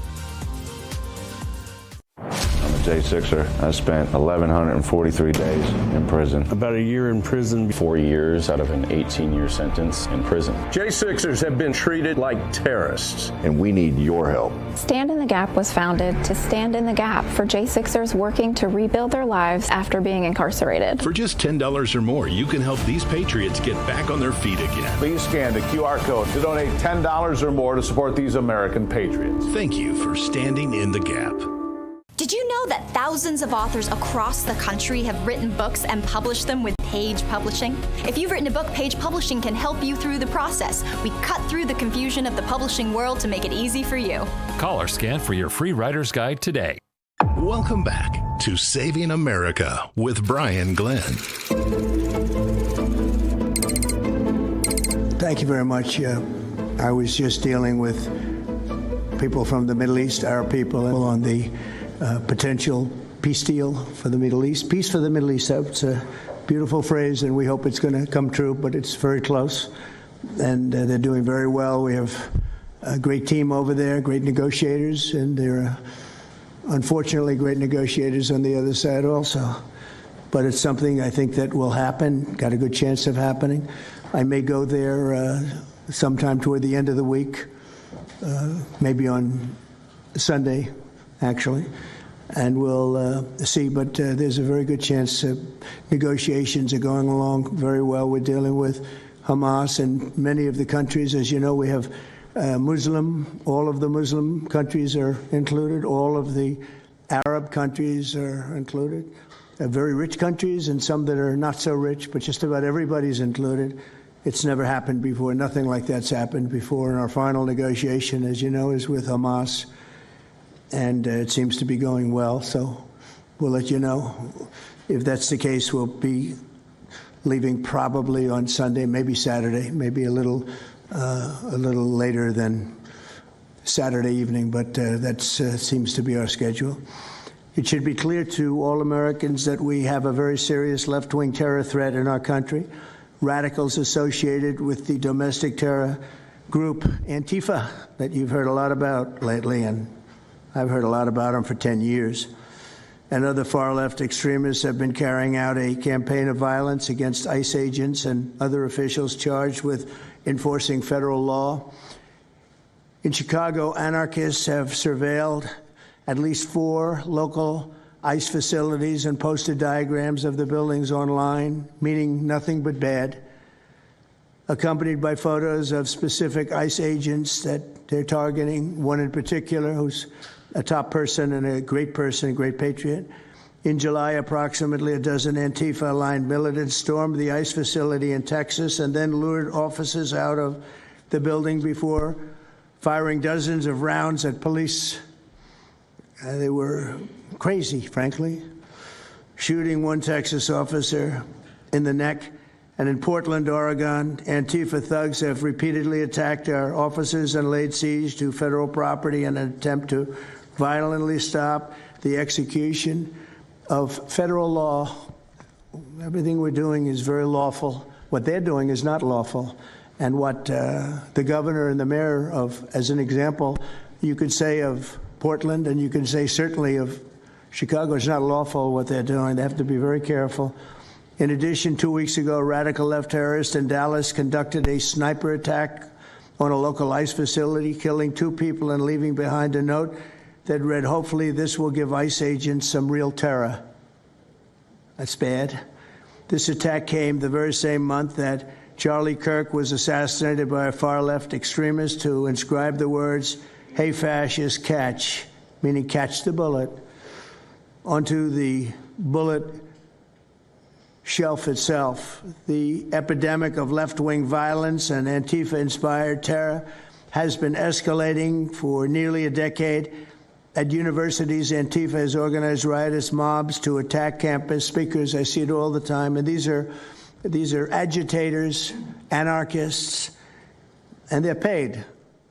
And you'll find that out. You'll be finding it out very soon. You should see what we have on these people. These are bad people. These are people that want to destroy our country. We're not going to let it happen. They've used armed gangs to assault local police in cities nationwide, and they've attacked journalists reporting on their crimes. So the journalists that report on their crimes, don't worry, you're very safe. I hope that's not going to turn you around, but they have been very threatening to people, but we're going to be very threatening to them, far more threatening to them than they ever were with us, and that includes the people that fund them. Probably some of the people I know, some of the people I dine with, but if they do, they're in deep trouble. So we're going to be looking very strongly at the people that are funding these operations. When you see the signs, and they're all made out of a beautiful paper, beautiful, nice, stiff, very expensive paper with beautiful wood handles, all the same color. They come from very expensive printing machines. These are not people that write out their signs in a basement that believe in something. These are paid anarchists. We've seen more than 1,000% increase in attacks against our ICE agents since January 20th. Secretary Noem is out there fighting for you firsthand to keep our federal officers safe, to keep our federal buildings safe, and we're not going to have it anymore, these thugs. We saw what's happening in Portland and Chicago, and you saw what happened in Dallas. No longer. This is not activism. It's anarchy. Their agenda is to destroy the American people and our way of life, and this president is standing in their way. He is stopping them from bringing their death and their destruction to the individual citizens in this country that just want to raise their kids and their grandkids in peace and in safety. I want to also thank everyone around this table for being so bold and so brave, for standing up and recognizing the threat that Antifa is to our way of life. By recognizing how advanced they are, how sophisticated their networks are, how they've infiltrated our entire country, and we're seeing them play out with their tactics from city to city, and how they have built out their funding mechanisms. And, sir, I also want to thank our Treasury Secretary for his work in getting to the bottom of these funding mechanisms and individuals who are perpetuating this violence on our American cities. I was in Portland yesterday and had the chance to visit with the governor of Oregon and also the mayor. They're in town, and they are absolutely covering up the terrorism that is hitting their streets. While you talked about some of the stories of our ICE agents, our Border Patrol agents, how they have been attacked, how they have been shot at, injured, the damage that they've done, these leaders in these local cities, along with Pritzker and Johnson, ignore what's going on, or, sir, they're helping Antifa cover it up. It does not require rocket science. We are following the money.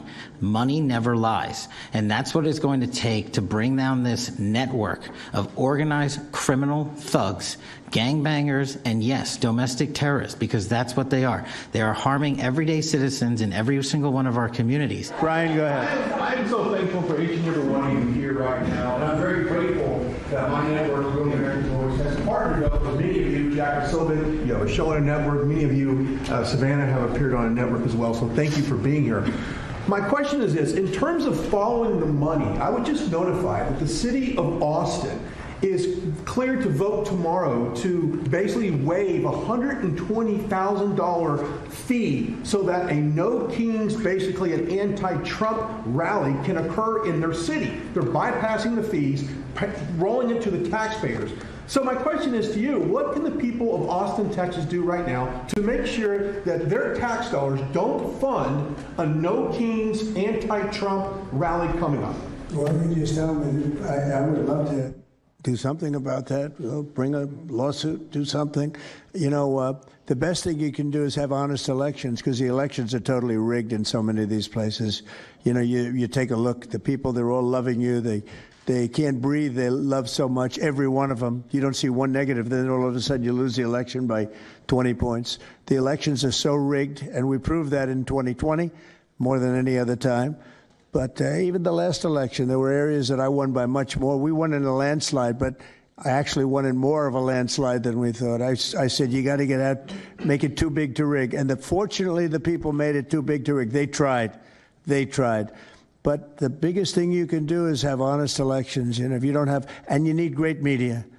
You need borders. Wait. You need borders. You need honest media. You need honest elections, and you have a great country. And you need all three of them. Yeah, go ahead.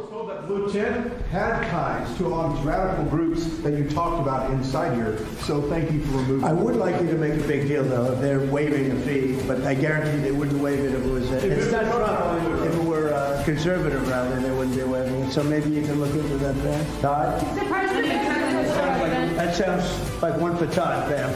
Go ahead, Todd. Good luck. We're going to get peace in the Middle East. That's what we want to do. Thank you very much, everyone.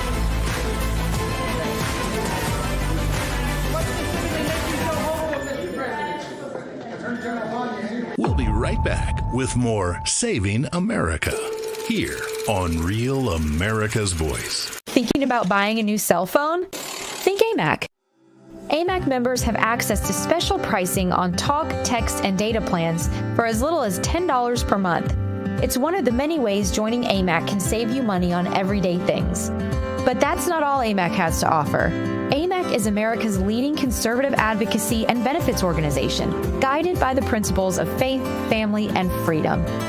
So when it comes to saving money on cell phones and service, think AMAC. Water, nature's ultimate cleaner. We drink it, we bathe in it. Think water, think steam, think clean.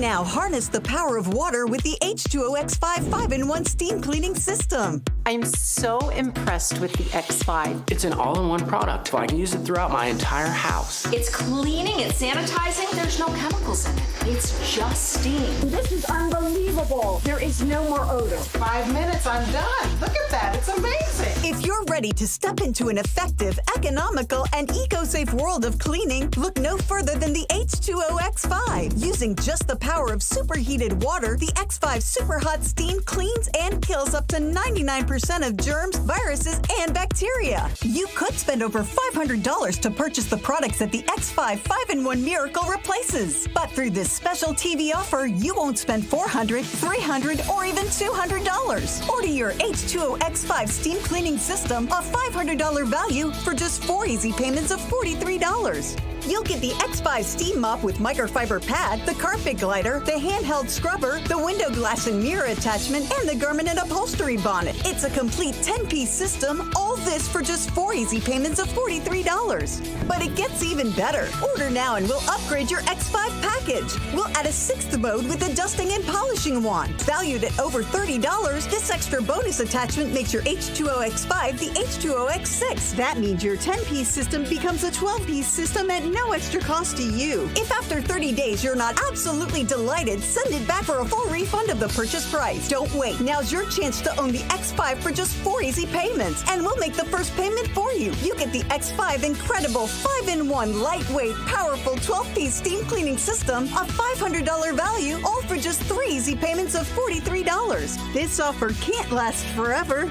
so call or click right now. Welcome back to Saving America with Brian Glenn.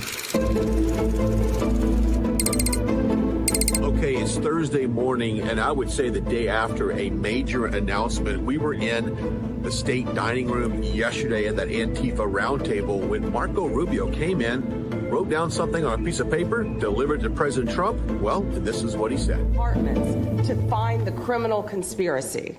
Okay. I'm just giving. Yeah, I was just given a note by the Secretary of State saying that we're very close to a deal in the Middle East, and they're going to need me pretty quickly. So I will take a couple of more questions. Look, I did settle. Marco would tell you we settled 7 wars we're close to settling an eighth. And I think we'll end up settling the Russia situation, which is horrible. 7,000 people died last week, by the way, in Russia, between Russia and Ukraine. I think we'll settle that. So I don't think anybody in history has settled that many, but perhaps they'll find a reason not to give it to me, Perhaps they will. So big news coming out of the conference yesterday. Not only are they going to crack down on Antifa, but now it looks like we have a peace deal in place. President Trump rumored to be heading over to the Middle East possibly on Sunday with possible hostages released on Monday. All right, but today it's about a cabinet meeting. Now, the last time we had one of these massive cabinet meetings, it lasted a little over 3 hours. So what is the over-under on today's cabinet meeting because of so much news right now in the cycle? I'm guessing at least 2.5 hours, maybe even top that 3-hour mark. We'll see what happens, but we're moments away. I'm going to go in and I'll come back and report.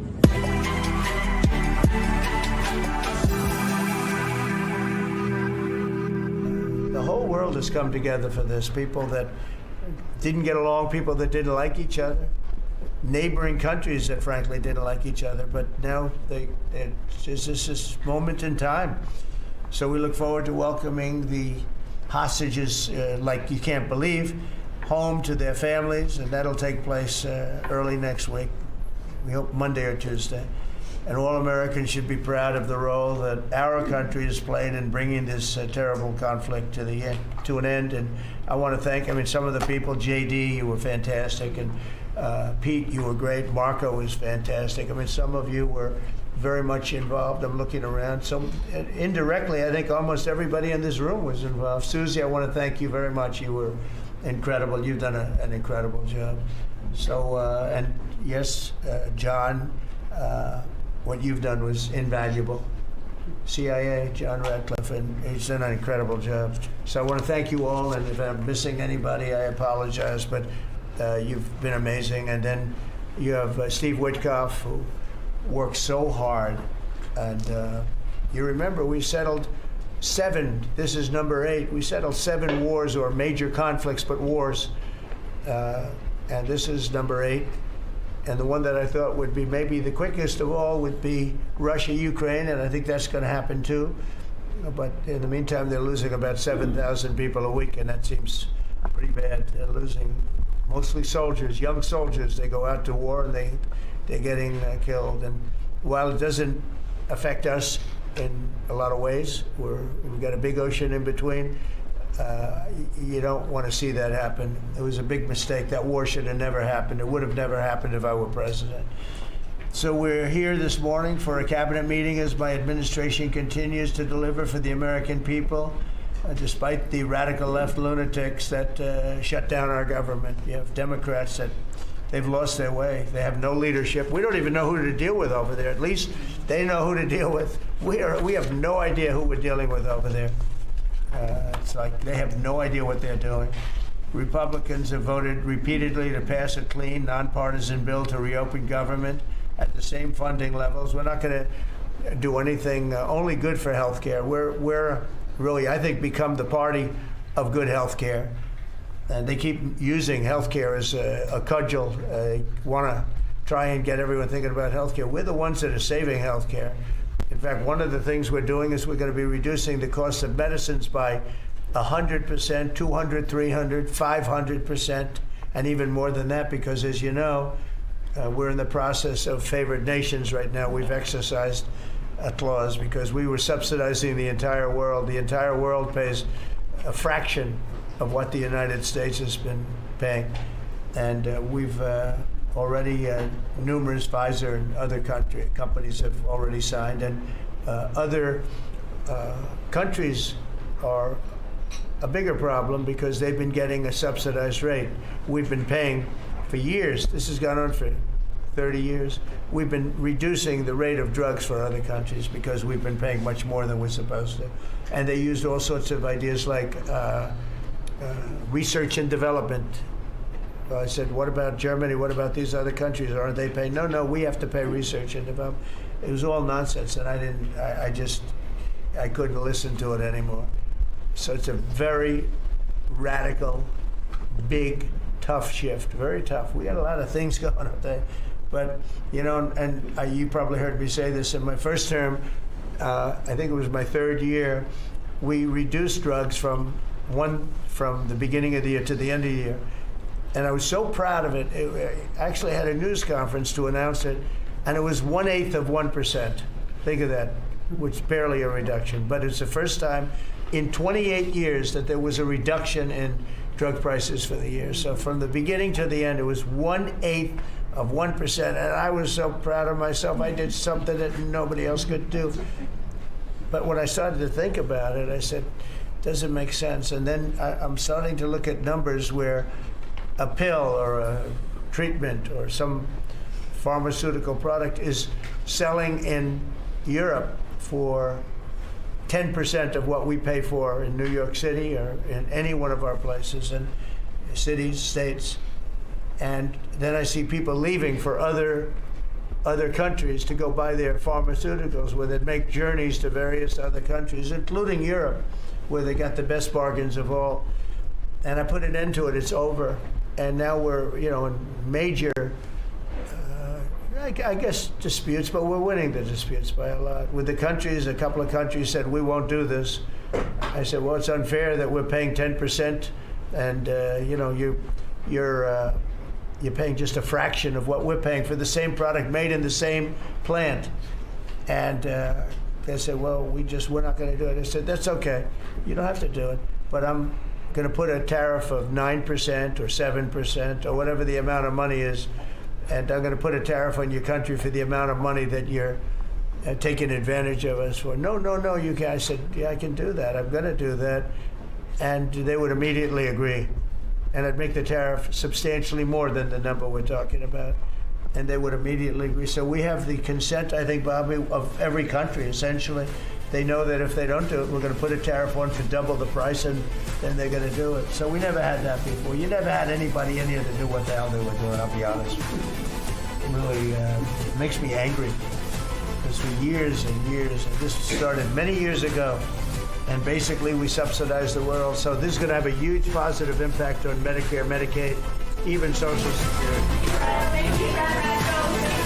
The country is doing very well. Thank you very much, everybody. We'll be right back with more Saving America here on Real America's Voice. If we've learned anything over the past few years, it's that devastating events can strike without warning. Global pandemics, acts of terror, and even bank collapses that can cause chaos in a matter of moments. And I just want you to be prepared. Hi, I'm Donald Trump Jr., and it's for these reasons that I strongly recommend a gold IRA from my trusted friends at the Birch Gold Group. For thousands of years, gold has protected wealth through every kind of crisis. Birch Gold can show you how to move your retirement savings into an IRA in gold, legally and tax-free.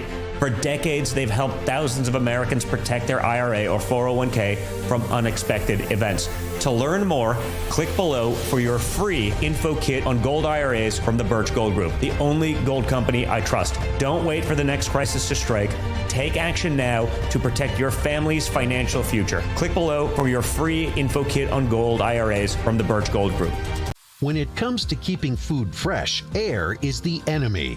With inflation on the rise, you can't afford to throw food away. You need RoboSeal, the robotic canning device that seals jars in seconds. Look, food stored in a normal container doesn't last long. Just days later, it's already starting to turn. RoboSeal solves the problem by creating a vacuum seal. No air, no chance for spoiling. Even weeks later, it still looks and smells like the day you bought it. Use RoboSeal for strawberries, preserve juicy jellies, store perfect pickles, and prevent valuable veggies from spoiling.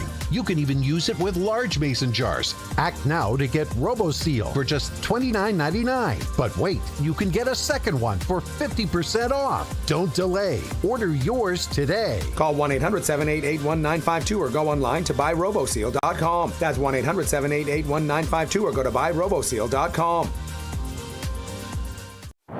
J6er. I spent 1,143 days in prison. About a year in prison. 4 years out of an 18-year sentence in prison. J6ers have been treated like terrorists. And we need your help. Stand in the Gap was founded to stand in the gap for J6ers working to rebuild their lives after being incarcerated. For just $10 or more, you can help these patriots get back on their feet again. Please scan the QR code to donate $10 or more to support these American patriots. Thank you for standing in the gap. Welcome back to Saving America with Brian Glenn.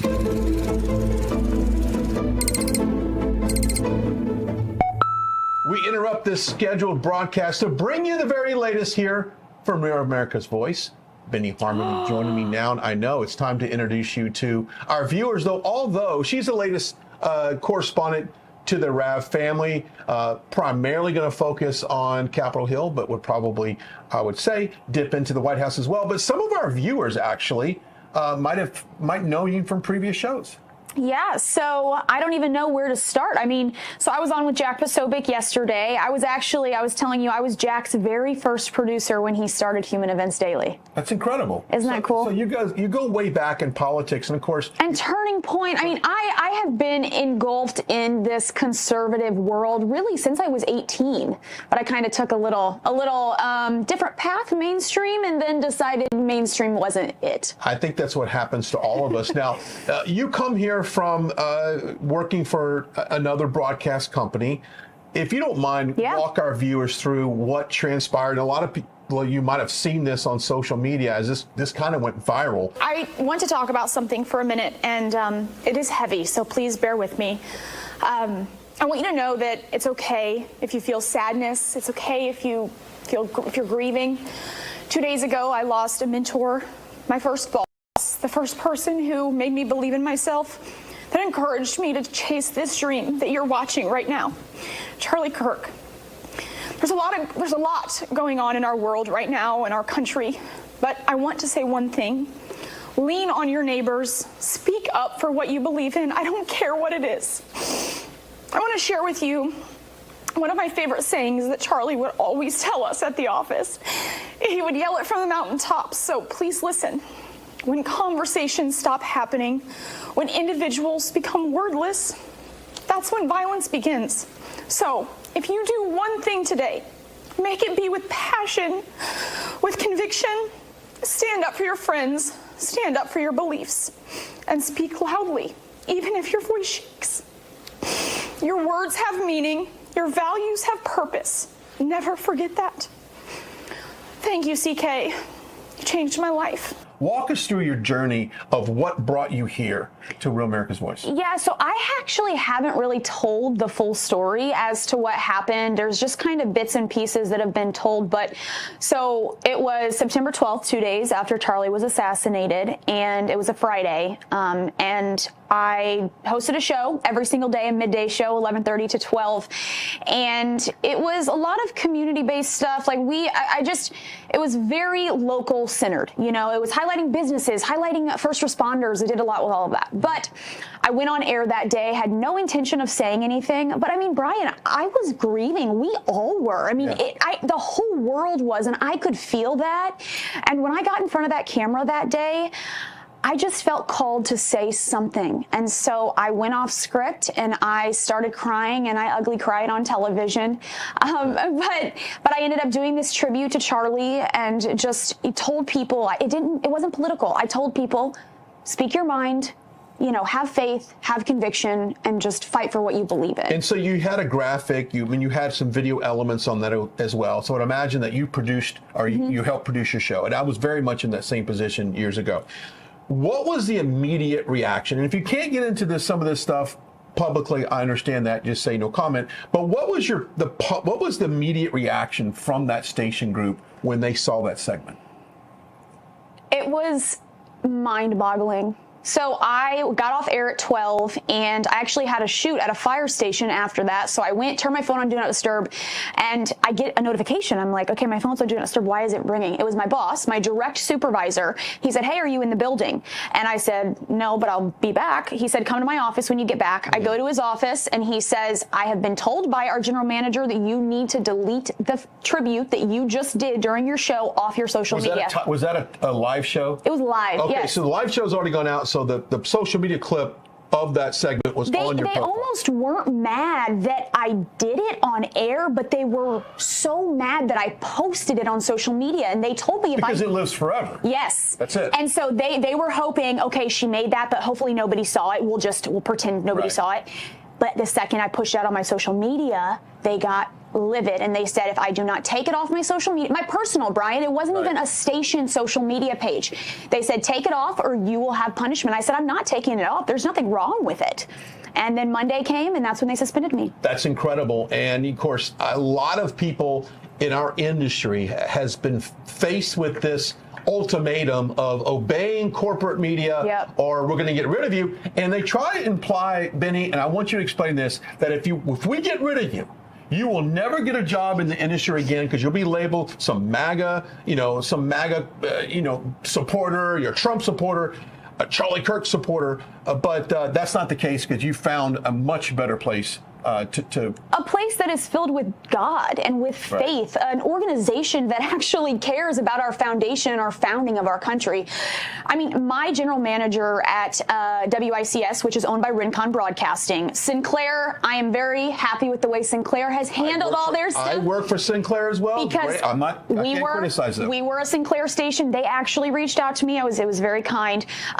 But the general manager, I forgot the question you asked me. Well, I'm just saying, there's life after. Oh, life after, yes. So he would tell me a lot because when I first started, my resume was all conservative stuff. From the second I turned 18, I was working in conservative media or politics. They told me when they hired me, you cannot speak about your political views. And I'm like, that's fine. I'm not trying to make people believe what I believe. They would, get mad if I reposted a Trump thing or something like that. But my general manager would always say to me, it was almost like in a way of threatening. He would always say, you have to stay in the middle or you won't get a job after this. You won't be able to go where you want to next because if you say you support Trump, you will be just banned from everything. And I'm like, that can't be true because I've been in this world before and that's not true. It's gaslighting. It's making you feel and they're trying to conform all these young journalists into these boxes so that they don't speak their mind. Yeah. I've been bounced from 2 stations. Have you really? My last one, getting me into conservative broadcasting was I was very critical of the unconstitutional shutdown of our businesses due to COVID. And so I apparently called it a hoax, which I didn't call it. I called the shutdown a hoax. Anyway, I got fired. Gladly walked away from that gig. Nothing to say bad about the company. I understand what they had to do. But see, these media companies are really riddled with never Trumpers. They're all from the upper to the lower to producers to mid-management. They're all over. So we're glad you're here. So real quickly. When Trump won the election this past year, when I went into the office the next day, people were sobbing. I mean, and I'm like, had my red suit on. I'm like, it's a great day to be alive, everyone. And they're like, yeah. Not so much for them. Okay, their loss, our gain. You're going to be covering a lot on Capitol Hill as we see we've got right now we have a government shutdown. Who knows how long that's going to go? I hedged anywhere from October 18th to Christmas. So that's it. Put it in there somewhere. So big swath there. There's a lot of options, Brian. But let's talk about what your duties are going to be here. Yeah. So I'm going to be doing a lot of Congress. So Senate, House Representatives. I will be talking to everybody's favorite congresswomen, congressmen, and really kind of breaking down some of this legislation that we're seeing with the Trump administration, because I think it's really hard for people to understand what is Congress, what really happens, what do these bills mean, how can we break it down into normal terms that humans understand. And so that's really my goal with this role is to bring that to the American people and show them, hey, if your congresswoman, this is what she believes and this is how she's fighting for the Trump administration or how they're going. I really just want to break down legislation legislation and, the laws and how they're created in our country. Absolutely. And of course, I'll remain at the White House. And I'll be helping Brian out a little bit at the White House. I'll be coming to the White House. And of course, it's been every day is an adventure at the White House. And I absolutely love it. Obviously, we all support President Trump. Trump's favorite reporter right here, allegedly. I have allegedly.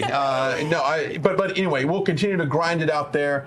Benny, how can people follow you on social media, as you'll be doing a lot of behind-the-scenes stuff and on the Hill and at the White House? All my social medias are Benny Ray Harmony. You can find me on everything. I'm trying to get more active on X, Brian. I'm really struggling with X. You might have to help me. Well, I love X, but I like to mix it up on X as well. And I go into the comment section, by the way. I'm one of those guys that's punching back on either a bot or just an extremely uneducated troll. They exist on X, but Instagram's my favorite. So. But yeah, and I'll also be doing a bunch of stuff on the different shows, and doing some hits. So just keep an eye out and reach out to me and connect, and it'll be great. Sounds good. All right, we'll go back to our scheduled program, or we'll go back to me at the White House. Take it away, Brian. Thanks, Brian. Okay, that was a bit odd. Okay, behind me is our nation's capital as we continue to experience the government shutdown, and now jobs cuts are coming from different agencies. How much longer will that last? I don't know, but we'll find out, as I'll see you next time on Saving America. See you next time on Saving America. I'm a J6er. I spent 1,143 days in prison. I'm a J6er, and I spent 3 months in jail and about a year in prison. I spent 4 years out of an 18-year sentence in prison. J6ers have been smeared and defamed by the media, persecuted by the government, and treated like terrorists. In reality, J6ers are patriotic men and women, mothers, fathers, sisters, and brothers from all walks of life. Stand in the Gap was founded to stand in the gap for J6ers working to rebuild their lives after being incarcerated. And we need your help. For just $10 or more, you're helping these patriots get mental, physical, and spiritual help. Please scan the QR code or go to j6support.com to donate $10 or more to support these American patriots. Every dollar you give is being matched up to $50,000, doubling your impact. Go now to j6support.com and donate today. What do you do when your tire goes flat and there's no air anywhere? You reach for Bullseye Pro, the smarter, faster, hands-free way to fill it up with air. Bullseye Pro is equipped with a rechargeable power plant, smart pressure sensor, and custom nozzles. It's like the power of an air compressor in the palm of your hand. Get your complete Bullseye Pro inflation system for just $79.99 and get free shipping. Plus, we'll give you a 50% discount on a second one. Order now.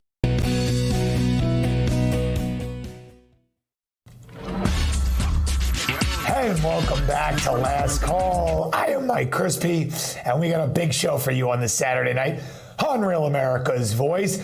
President Trump brokering world peace. What does that mean? Will it be upheld? What's going on? Israel, Hamas. We're going to get into all of that. And Letitia James going to the slammer. Do they make jumpsuits big enough for her? We're going to explore that. Also, the cringeworthiness of mainstream Democrat candidates. Crockett to this woman, Katie Porter. We'll get into all that and so much more. We got a big show for you tonight. I'm ready. Frankie's ready. You better be too. And let's go.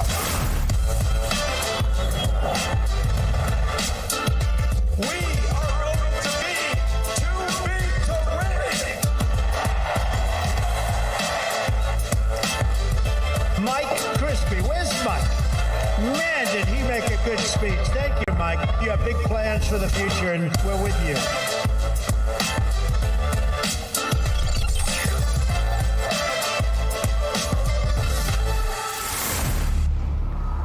And welcome back to the show, everybody. I am Mike Crispy, and joining me, as always, the one and only. He is the most bass producer in the game. I had a little voice crack there on the intro. He thought he was going to have to take over and host the show. He's here. He's ready. He's in his green fatigue outfit, looking like Volodymyr Zelensky. They call him Voldemir Frankie. What's up, Frankie? How we doing? Oh, great to be here. And listen, we get it. A little voice crack, that happens when you're saving New Jersey. So listen, I'll accept it. It's all good. All good true. here. That's true. And, Slava Frankie. Let's go, Frankie. Slava Frankie, as they say. Slava Frankie's in the chat. Yes, saving New Jersey all over the place, 3-4 rallies a week, all over the state. New Jersey's in play. More on that later in the show as we are headed for complete and total victory. But how about complete and total victory at the federal level on the global stage?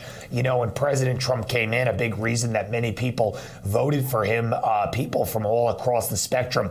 There was the Jews for Trump. There was the Muslims for Trump. I remember watching both of those rallies in the 2024 election cycle. And the reason that people voted for Trump above all else is because they looked at him as a guy who could broker world peace, who could stop wars, which stops death, which stops violence, which stops hatred, which stops money being wasted on foreign wars, which creates stability and trading relationships, which leads to the barriers of entry being lowered and economies flourishing, and therefore prosperity for millions and billions of people. That's what everybody voted for Trump to do. And everybody who had half a brain knew that Biden wasn't negotiating the foreign policy. As a matter of fact, nobody with half a brain could tell you who was actually negotiating the foreign policy over the last 4 years while the illegitimate auto pen vegetable was at the helm. But that didn't stop people like Jasmine Crockett from getting on television and saying that President Trump would get us into a world war. It's funny. Guy's been in politics for 10 years. No world war started. As a matter of fact, he is the peace president. No new conflict started in the last 60 years. Not only has he accomplished that, but now he's adding ending wars that have been going on for 260 years. Roll it. I truly don't understand how and why anyone can see that this guy is a viable candidate. We are talking about someone that literally may start World War III. It is just that deep. Oh, he's going to start World War III. It's just that deep. President Trump was going to start World War III. That's what they told us. They told us that if you voted for President Trump, that he was an unstable dictator and he was going to, go crazy because of his ego and drop bombs.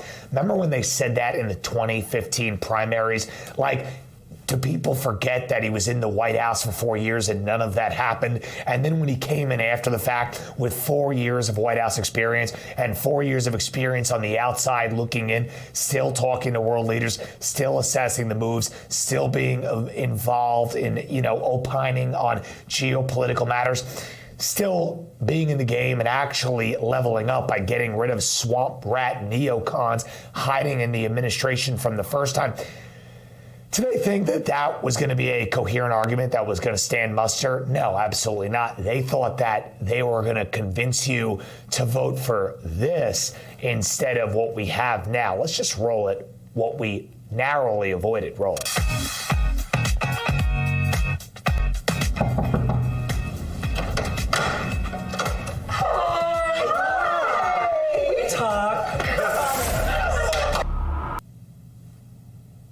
Yeah, that was going to be the individual they told you was going to go there and stand up to Putin and stand up to the leader of Hamas and go haggle things out with Netanyahu.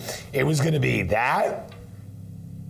No matter what you think about anything, on any matter, do you think that Kamala Harris was going to be able to do those things independently? Or would it have been a continuation of whoever was running the country during the 4 years of the auto pen? It's pretty obvious that that's what we would have had. Let me just tell you, little news flash, little scientific method here. Nobody who's doing skits with 6'3" tall men with beards and dresses on is mentally capable or stable enough to broker any world peace or be taken seriously on the world stage. Just a theory. I don't know. And then they said Trump was crazy. They said that Trump was never going to do it. Trump got up there. He said, I'm going to end the wars. I'm going to broker peace. I'm going to do it through strength and leverage. And remember when Trump posted this video and they all went crazy? It looks like it's closer to happening, whether you like it or not. Roll it.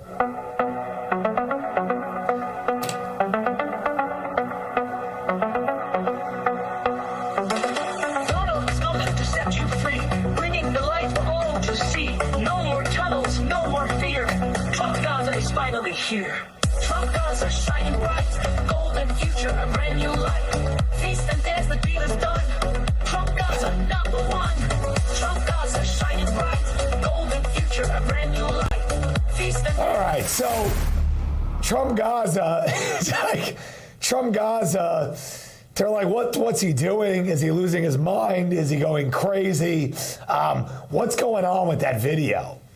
And I said he's putting that out there because, Netanyahu really wanted to conquer the whole thing and own it. And Trump's like, yeah, we're in this with you, but you're not going to own it. And I think he put out that video to kind of be like, all right, if you guys can't make an agreement, like America will take it and we'll make it Trump Gaza and we'll own it.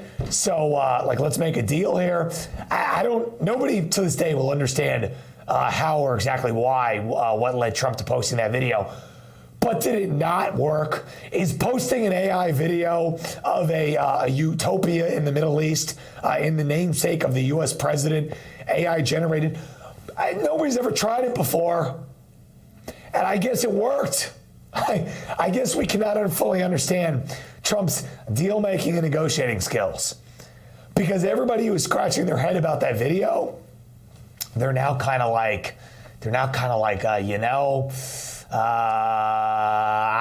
Hamas agreed to the deal. This is the leader of Hamas just this week. Roll it.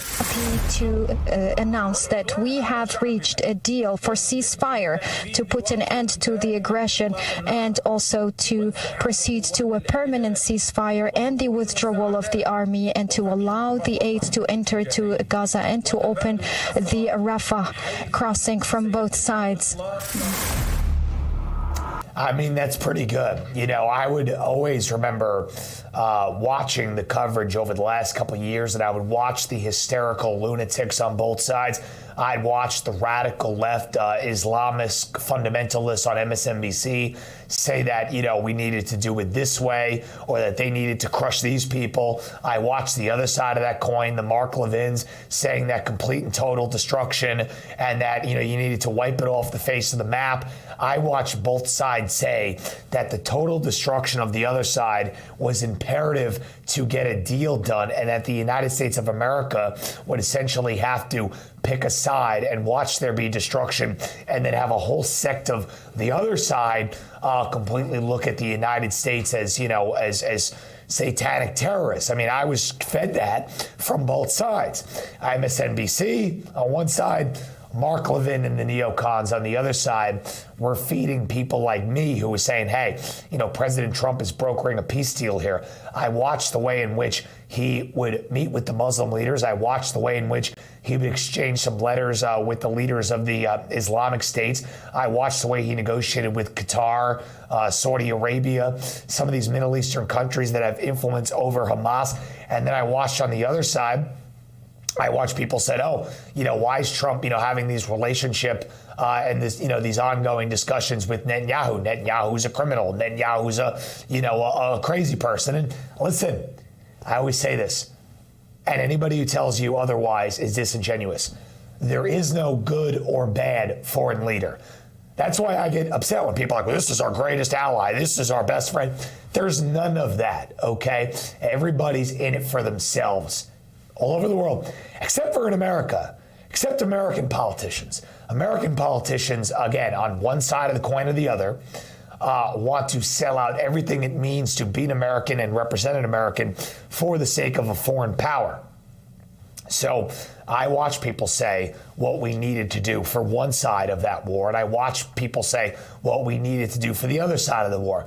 And people like me were saying, hey, I'm not putting words in President Trump's mouth because people would love to do that. Trump believes this and Trump believes that. And every single time Trump would, I guess, lean in one direction, he was picking up leverage. That's the name of the game. When he accepted the jet from Qatar, the Israel people went crazy. What are you doing? Whoa, Trump, why would you do that? I watch people like Mark Levin have spontaneous meltdowns. And then on the other side of the coin, I watch Mark Levin when President Trump would be friendly and have meetings with Netanyahu. You need to finish the job with him. Yes, finish the job. Wipe it all off the map. Kill everybody. Otherwise, it'll never stop because they'll never make a deal in good faith. And I watched every single time President Trump stand there, take the oncoming from the other side as he brokered the deal for peace for the sake of the United States of America.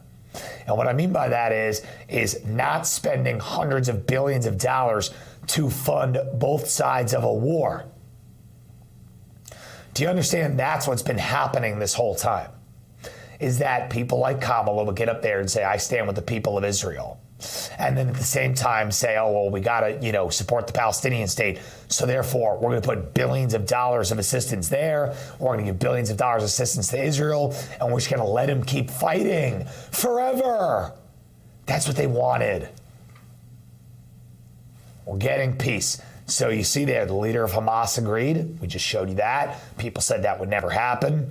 And also the cabinet of Israel. Roll it. On tonight's Common Ground segment, bipartisan agreement about the peace agreement in the Middle East. And just seconds ago, we had official word from the Israeli government that has been voted forward, that the deal is officially voted by the Israeli government as a yes, moving forward to phase one.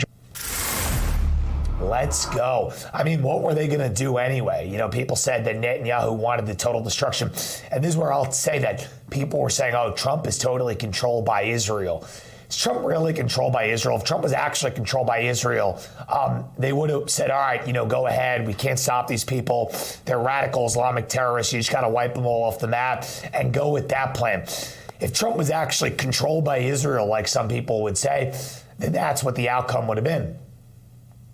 But on the other side of that, people who said, it's totally impossible to negotiate a deal, they doubted Trump. I know people, the neocons, okay? People who were putting Israel over the interests of America, they were saying, oh, there's nothing that can be done here. You just got to wipe it off the map and have all the Middle Eastern countries, Iran, Qatar, you have to have them all continue to hate us. And we just got to deal with that. And we just got to fight fire with fire and wrap us up into 100 years more of Middle Eastern entanglement. And people like me would say, hold on a minute. I'm not fighting your holy war, okay? I got nothing to do with it. How did the United States of America, a country of European settlers, get mixed up in the religious battle that goes back to the beginning of time in the Middle East? We got nothing to do with it. And it'll always rage on into the future, but that's not our problem. Again, keeping order and creating peace deals and brokering that from a position of strength because everybody needs us, that's great. That's great.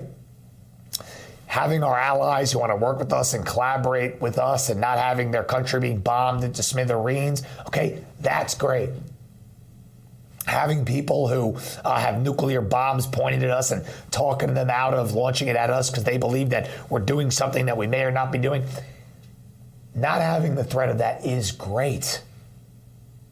So I say, we're at a point now where if there's a peace deal, everyone can relax and the United States can go back to doing what we all want, and that's to care about the United States. Again, there's a outsized influence of voices on television who tell you need to care so much about something going on thousands of miles away.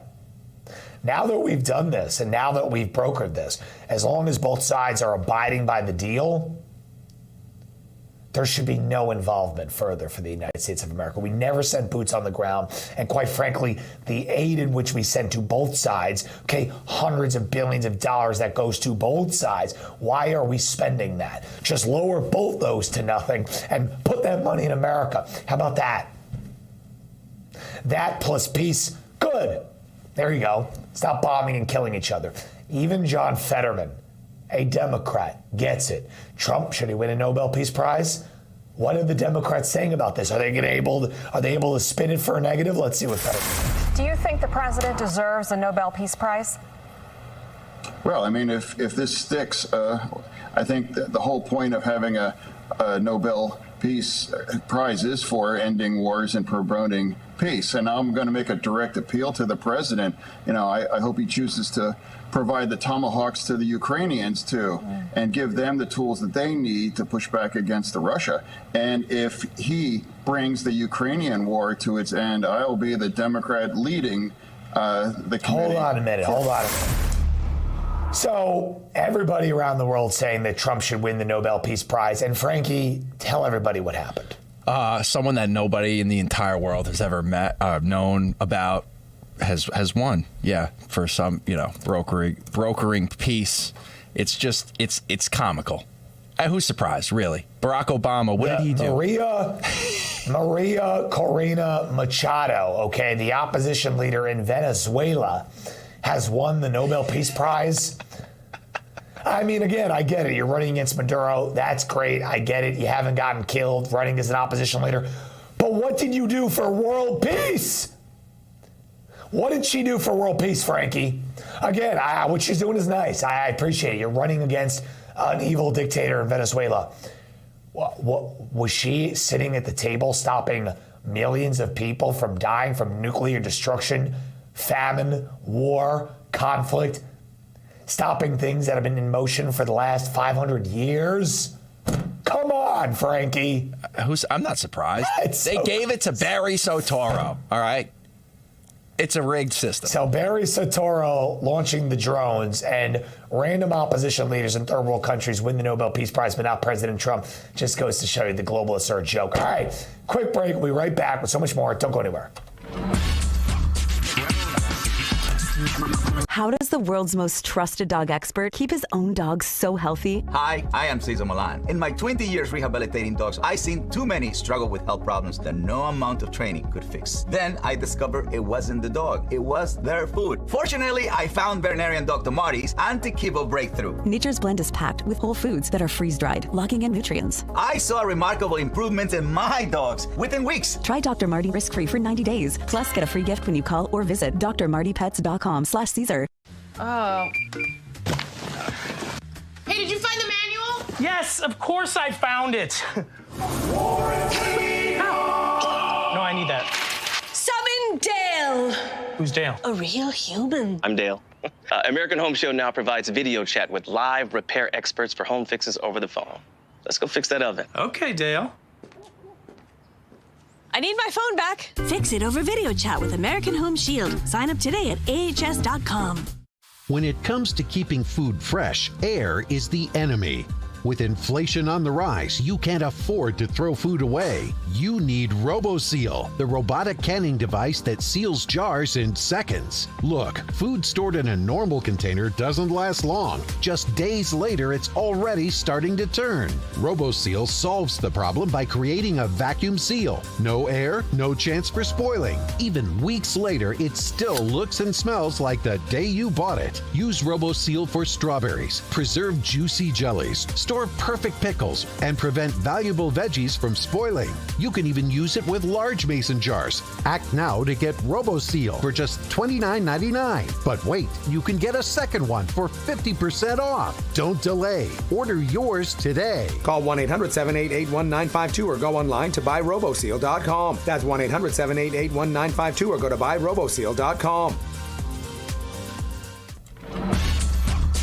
Hey, welcome back to the show, everybody. Mike Crispy here, coming to you live from New York Saturday night, Real America's Voice. Thank you for sticking with us.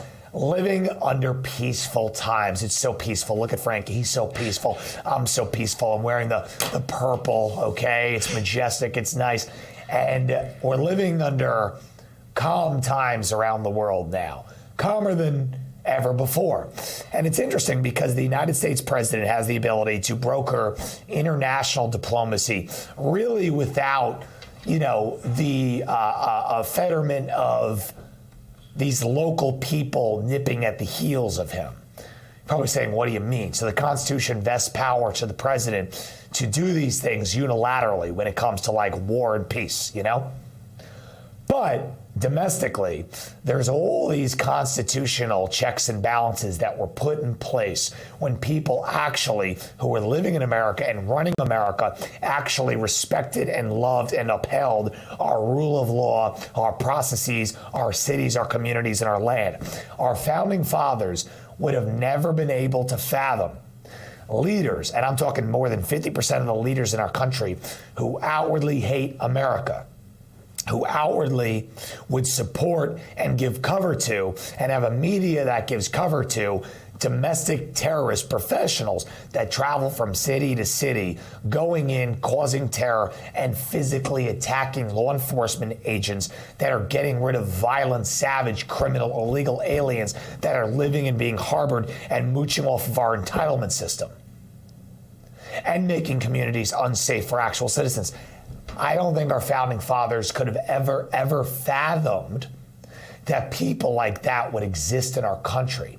So they created a constitution to protect the rights of citizens, and they felt, again, that we're living in this society, we're living in this great country, and that people are going to protect that to the end of time.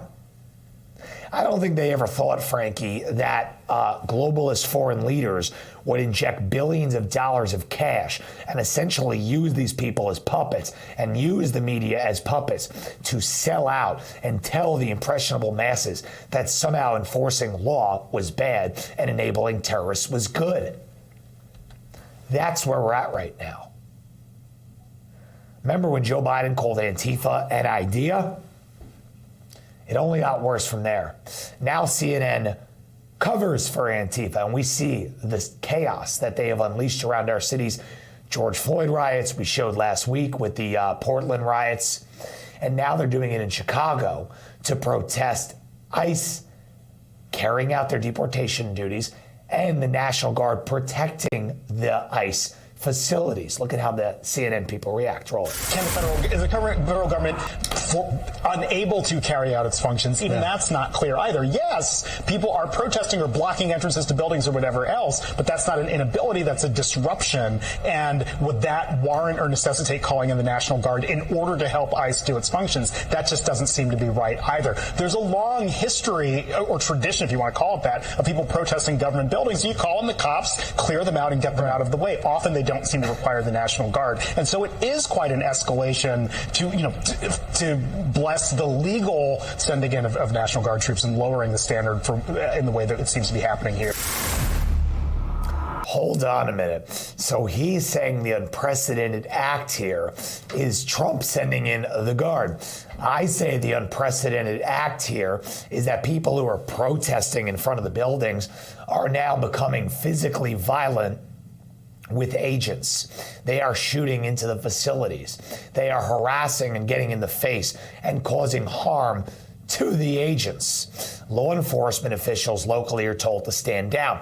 That's the unprecedented part. So when they say it's unprecedented and then they pivot to Trump, what's actually happening here is it's unprecedented, and they should be pivoting to the radical leftists who are enabling and fomenting it. Yeah, CNN, it is unprecedented. But that's because you have leaders like Pritzker and Brandon Johnson in Chicago and Illinois as a state who are saying cops can't arrest these people. They're more violent than ever because they're not just demonstrators at a federal building. People would go to a federal building, Frankie, to protest a new tax or something like that, not to cause chaos, violence, destruction, and death against federal agents who are deporting savage criminal scammers. Like, we've never seen anything like that. Am I wrong? Yeah, go ahead. And I'll just add, there were no masks involved. Complete coverage of the face. We're complaining that the ICE officers are protecting their identity so you don't go kill them in their houses. Meanwhile, these violent thugs are legitimately covering their identity for no other reason than to cause destruction and break laws, okay? You can peacefully assemble wherever you want, CNN. You can peacefully assemble and make your voice heard. What a joke. People want to talk about peaceful assembly and making your voice heard. Every single city in America after Charlie Kirk was savagely murdered, that's what we call peaceful demonstrations. Did we need to send in the National Guard to quell that? Those are people making their voice heard. That's what CNN represents as the Antifa terrorists who show up. And you know what? Were people wearing masks at the Charlie Kirk protests? Were people screaming and yelling and throwing things and shooting at other people at the Charlie Kirk protests? Were people at Utah Valley University ripping it down and, going to the local facilities of the Democrat Party and protesting in front of it and setting fire to it like the Democrats did to everything during the George Floyd riots? That's the difference here. And left-wing activist judges continue. Federal judge temporarily blocks the National Guard deployment in Chicago. So you now have judges who understand these things. Again, I'm not talking about activists on podcasts or even Democrat Congress people who are paid to play the part or even the CNN commentators.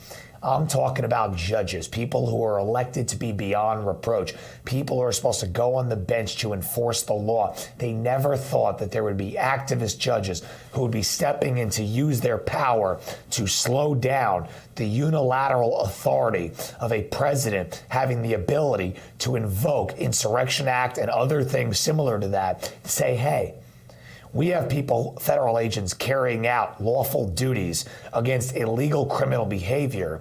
And we have essentially a terror cell, a domestic terror cell, which is what it is, insurrecting against those laws being carried out, wearing disguises, going from city to city, shooting at people and physically harming them. Nobody's talked about how attacks on ICE agents have gone up more than 3,000%. Attacks on ICE agents, attacks on Republicans. Are Democrats under attack, Frankie? Can we name one Democrat who a hair on their head was disturbed after the killing and slaying of Charlie Kirk? Can we think of one? But we have people who are carrying out deportations and abiding by the law, and then they send in left-wing goons, and then the judge says, you can't do that. Okay, well, the cops are supposed to handle it. Okay, but people like J.B. Pritzker and Brandon Johnson are saying, nope, can't do it. Can't have the cops do that. Cops say, I can't do it. I got to follow my orders, otherwise I'll get my pension yanked.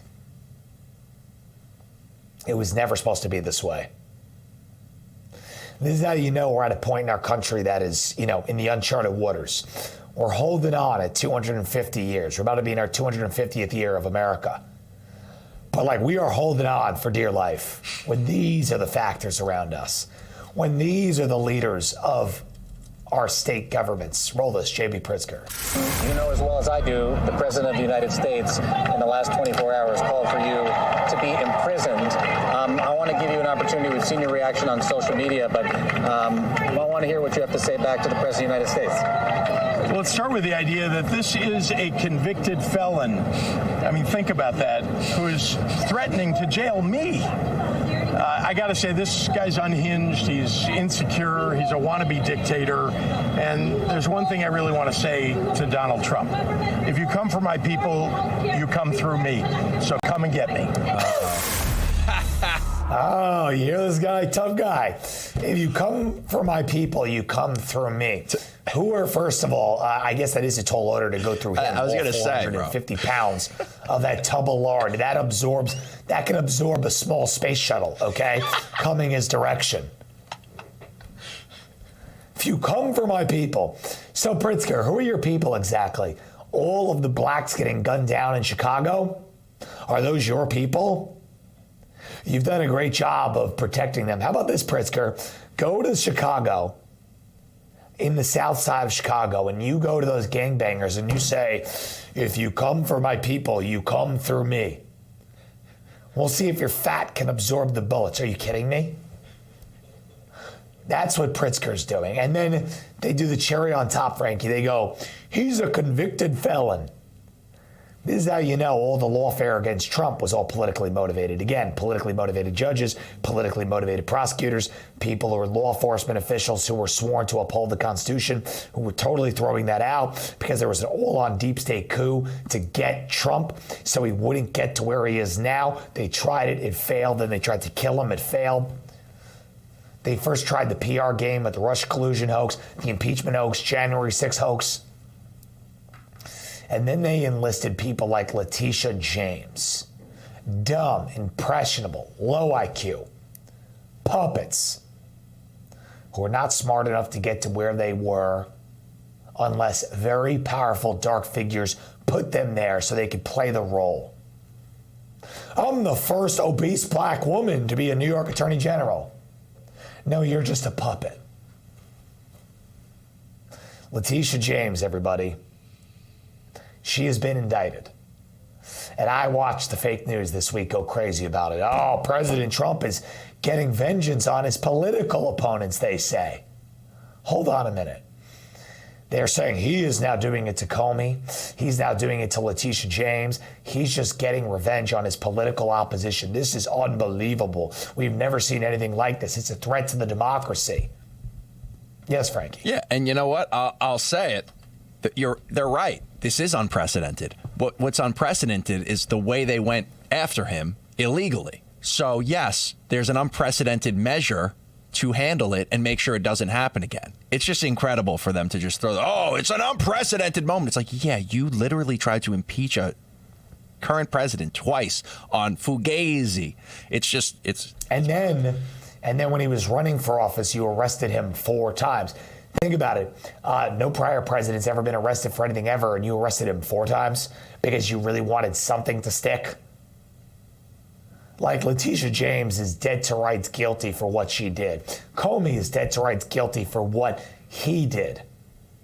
So now here's what it is. It's if you do crime, you do the time. And if you want to start opening up the Pandora's box of just prosecuting criminals, because that's what you said you were doing when you were engaging in lawfare and weaponized government systems against Trump when he was totally innocent of everything, you know what? Then how about we get you for things that you are very much guilty of? Maybe we would have let you get away with your criminality because you're a political foe. But no, you literally jailed Trump 4 times over nothing. Again, totally exonerated every time. So now when you're committing an actual crime, how about we come after you for committing an actual crime? That's not political retribution. Nothing even close. And by the way, people like Letitia James, was it all politically motivated with what she did? I watched Jake Tapper go on CNN. This is unbelievable. I am truly beside myself. I am truly dumbfounded and shocked that President Trump would do this. It's almost like he didn't watch stuff like this over the last 3 years. Roll it. What is fueling my soul right now is Trump. Will you sue him for us? Oh, we're going to definitely sue him. We're going to be a real pain in the ass. I look forward to going into the office of Attorney General every day, suing him, and then going home. He said I know my name personally. Come on. That was her on the campaign trail. I'm going to go in every day and sue him. I'm going to sue him. Mental breakdown. This woman is mentally sick. She's told to say that. By the way, if you're going to sue somebody, they got to be guilty of something. You got to look at evidence. You got to indict him. You got to bring him to court, right? Letitia James, during her campaign, running for Attorney General, gets up there and goes, I'm going to sue Trump. Sue him for what exactly? I'm going to get Trump. He's going to know my name. Doesn't that sound like a politically motivated thing?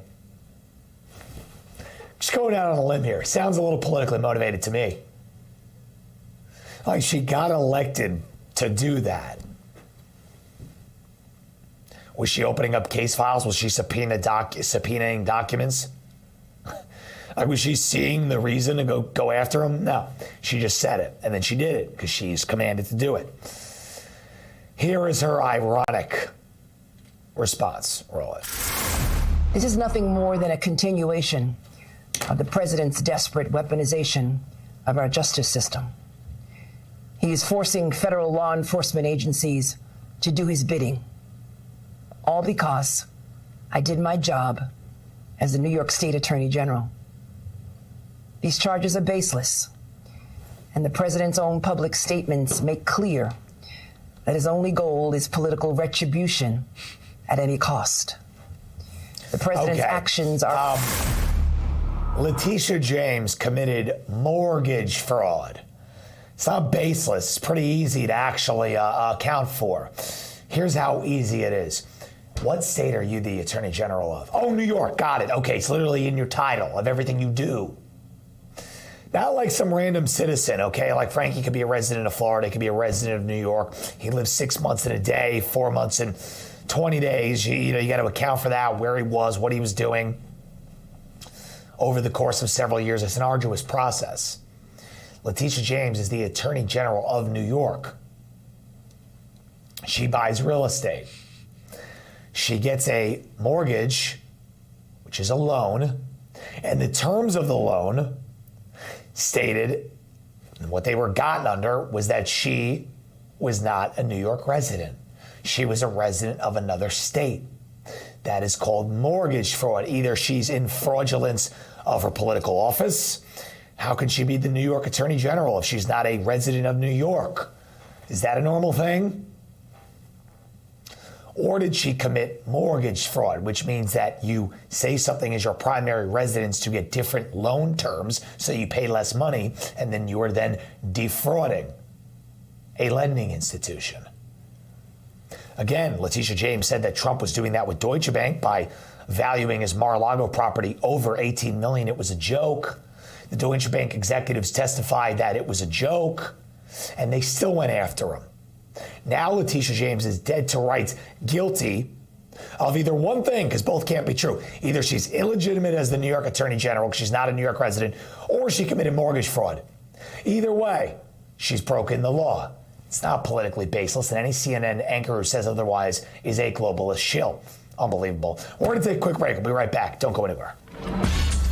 When it comes to keeping food fresh, air is the enemy. It makes veggies grow moldy, turns fruit into a slimy mess, and can even ruin dry goods too. With inflation on the rise, you can't afford to throw food away. You need RoboSeal, the robotic canning device that seals jars in seconds. Look, food stored in a normal container doesn't last long. Just days later, it's already starting to turn. RoboSeal solves the problem by creating a vacuum seal. No air, no chance for spoiling. Even weeks later, it still looks and smells like the day you bought it. Here's how it works. Simply fill any mason jar, place the lid, attach RoboSeal, and just press the button. The secret is the powerful motor that quickly sucks out all the air, creating a sealed chamber where food stays fresh and no mold can grow.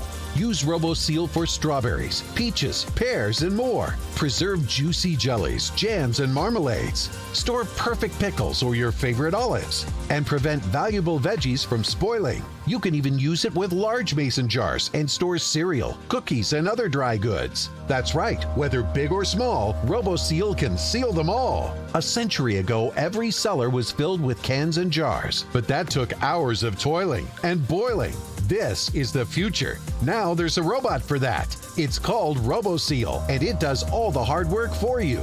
Act now to get RoboSeal and start sealing and saving today. It's yours for the special introductory price of just $29.99, and it ships fast and free from right here in the USA. But wait, act now and you can get a second one for 50% off. Don't delay. Order yours today. Call 1-800-788-1952. That's 1-800-788-1952, or go online to buyroboseal.com. That's 1-800-788-1952, or go to buyroboseal.com. And welcome back to the show, everybody. Mike Crispy here, coming to you live from New York Saturday night. Real America's Voice. And I'm watching elections take place all over the country. Democrat candidates being put up for their local respective governorships, congressional runs, future presidential runs. We showed earlier in the program Kamala Harris with the giant bearded tranny. And I just say something's up with this crop of candidates. Something's going on. Now, I said that, they want globalists, who are indebted to higher powers. That's what they want. But could they make it any more obvious? Could they pick anybody who's more like obviously compromised, weird, weak, and impressionable? Somebody who's so void at their core that they really don't stand for anything, and therefore are a very, very easy empty vessel for dark, shadowy globalist interests to co-opt and control. I guess, Frankie, they're making the asks, the globalists are, they're making asks that are so egregious and so un-American that they have to put up even worse candidates than they used to. Like, as the asks get more bizarre, the crop of people who will actually agree to do it and therefore get put up because they get a ton of money, they get put up as the candidate, the crop becomes more loathsome and bizarre. Stick with me here. Democrat governor candidate in Virginia, asked a simple question. Just look at her. She just looks like a mousy, insufferable, soulless B word. Not going to say it, but a little spice because it's Saturday night. Listen to this woman with this very simple question. Roll it. Rescind the Youngkin administration policy requiring boys and girls to use bathrooms aligning with their biological sex. You have 30 seconds. My priority would be to ensure that local communities, importantly parents and teachers and educators, are able to work together to meet the unique needs of each school and each community. And that is important. And I say that as a mother of 3 daughters in Virginia public schools. Exactly. And as someone who used to investigate crimes against children. The way that we keep our children safe is by ensuring they are safe in schools, which includes funding law enforcement and public safety. But Ms. Spanberger, the question was,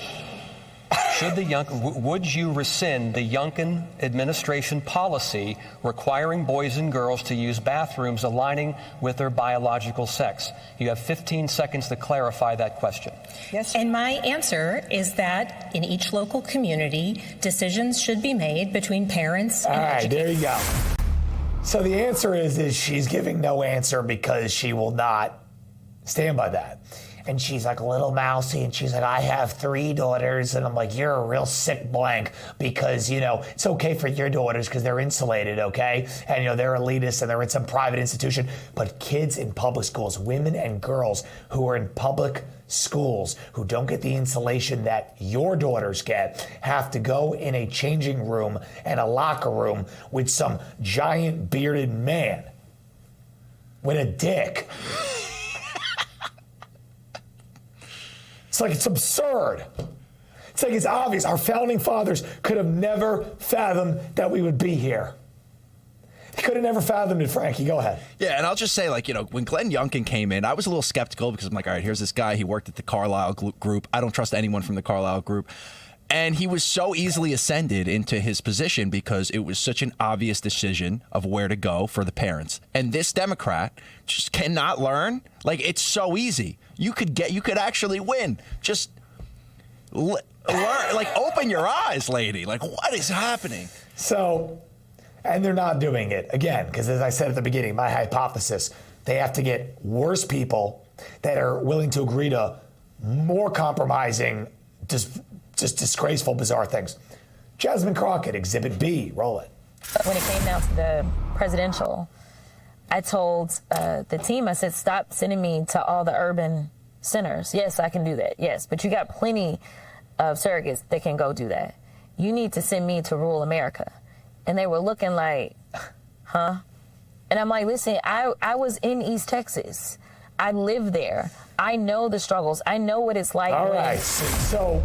So Jasmine Crockett wants to go to rural America because there is a grand total of 0 people outside of the ghetto communities in which Jasmine Crockett is a puppet actress to serve. She is designed to keep the black woman down in the urban centers. So when she asked her masters, why can't I go to rural America? They looked at her like, absolutely not, puppet. Fall back in line for what we pay you and put you in the game to do. But I'm going to say this. There is a new winner for mentally unstable, insufferable, impressionable, void of any type of anything inside of her. And her name is Katie Porter. Oh, I mean Porter, okay? Sorry. Katie Porter is running and is the front runner for the governorship of California now that Gavin Newsom is term limited out. Here is the mental stability of this woman who we've heard from and talked about on the show before. But here she is in the big stage, Katie Porter. Look how she treats her staff. Roll it. Dying prematurely to air pollution and other problems, and the state could lose. Get out of my shot. I wanted to tell you that that's actually incorrect. It's not that it's electric vehicles. It's that if we don't meet the commitments under the Paris Climate Accord. Okay, it does. Okay, you also were in my shot before that. Stay out of my shot. Okay. All right.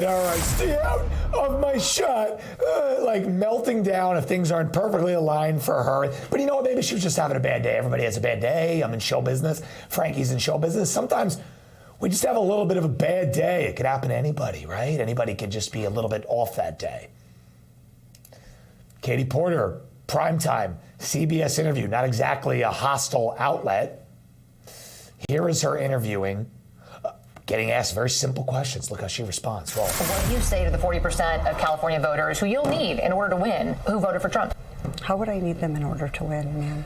Well, unless you think you're going to get 60% of the vote. You think you'll get 60%. Everybody who did not vote for Trump will vote for you. That's what you're saying. In a general election, yes. If it is me versus a Republican, I think that I will win the people who did not vote for Trump. What if it's you versus another Democrat? I don't intend that to be the case. So how do you not intend that to be the case? Are you going to ask them not to run? No, I'm saying I'm going to build the support. I have the support already in terms of name recognition. Mm-hmm. And so I'm going to do the very best I can to make sure that we get through this primary in a really strong position. But let me be clear with you. I represented Orange County. I represented a purple area. Mm-hmm. I have stood on my own 2 feet and won Republican votes before. That is not something every candidate in this race can say. If you're from a deep blue area, if you're from LA, or you're from... So all right. So she's a little ruffled by it, and it goes on. And then she gets asked follow-up questions, because in California, sometimes Democrats run against Democrats in the general, and it's a very fair question. So she gets asked to follow up, and when a Democrat doesn't get their way with the press, this is what happens. Roll it. And we've also asked the other candidates, do you think you need any of those 40% of California voters to win? And you're saying, no, you don't. No, I'm saying I'm going to try to win every vote I can. And what I'm saying to you is that... Well, to those voters, okay, so you... I don't want to keep doing this. I'm going to call it. Okay. Thank you. You're not going to do the interview with us? Nope, not like this. I'm not. Not with 7 follow-ups to every single question you ask. Every other candidate has answered. I don't care. Follow-ups. I don't care. I want to have a pleasant, positive conversation in which you ask me about every issue on this list. And if every question you're going to make up a follow-up question, then we're never going to get there. Ms. And Porter, we're just going to circle around. I am an investigative I've never had to do reporter. this before, ever. You've never had I've never had to do this before. I've never been challenged, because every press outlet is owned by the left-wing globalists, and this was part of the deal, that it would be easy, and I'd be put up in lights, even though I'm a fat bitch, even though I'm insufferable and everybody hates me, I'll be put up in lights and shine and never be challenged. And look how easily she cracks with one question. Look how easily she cracks. That tells you everything you need to know, how unstable these people are, and how artificially manufactured these people are. They're not real.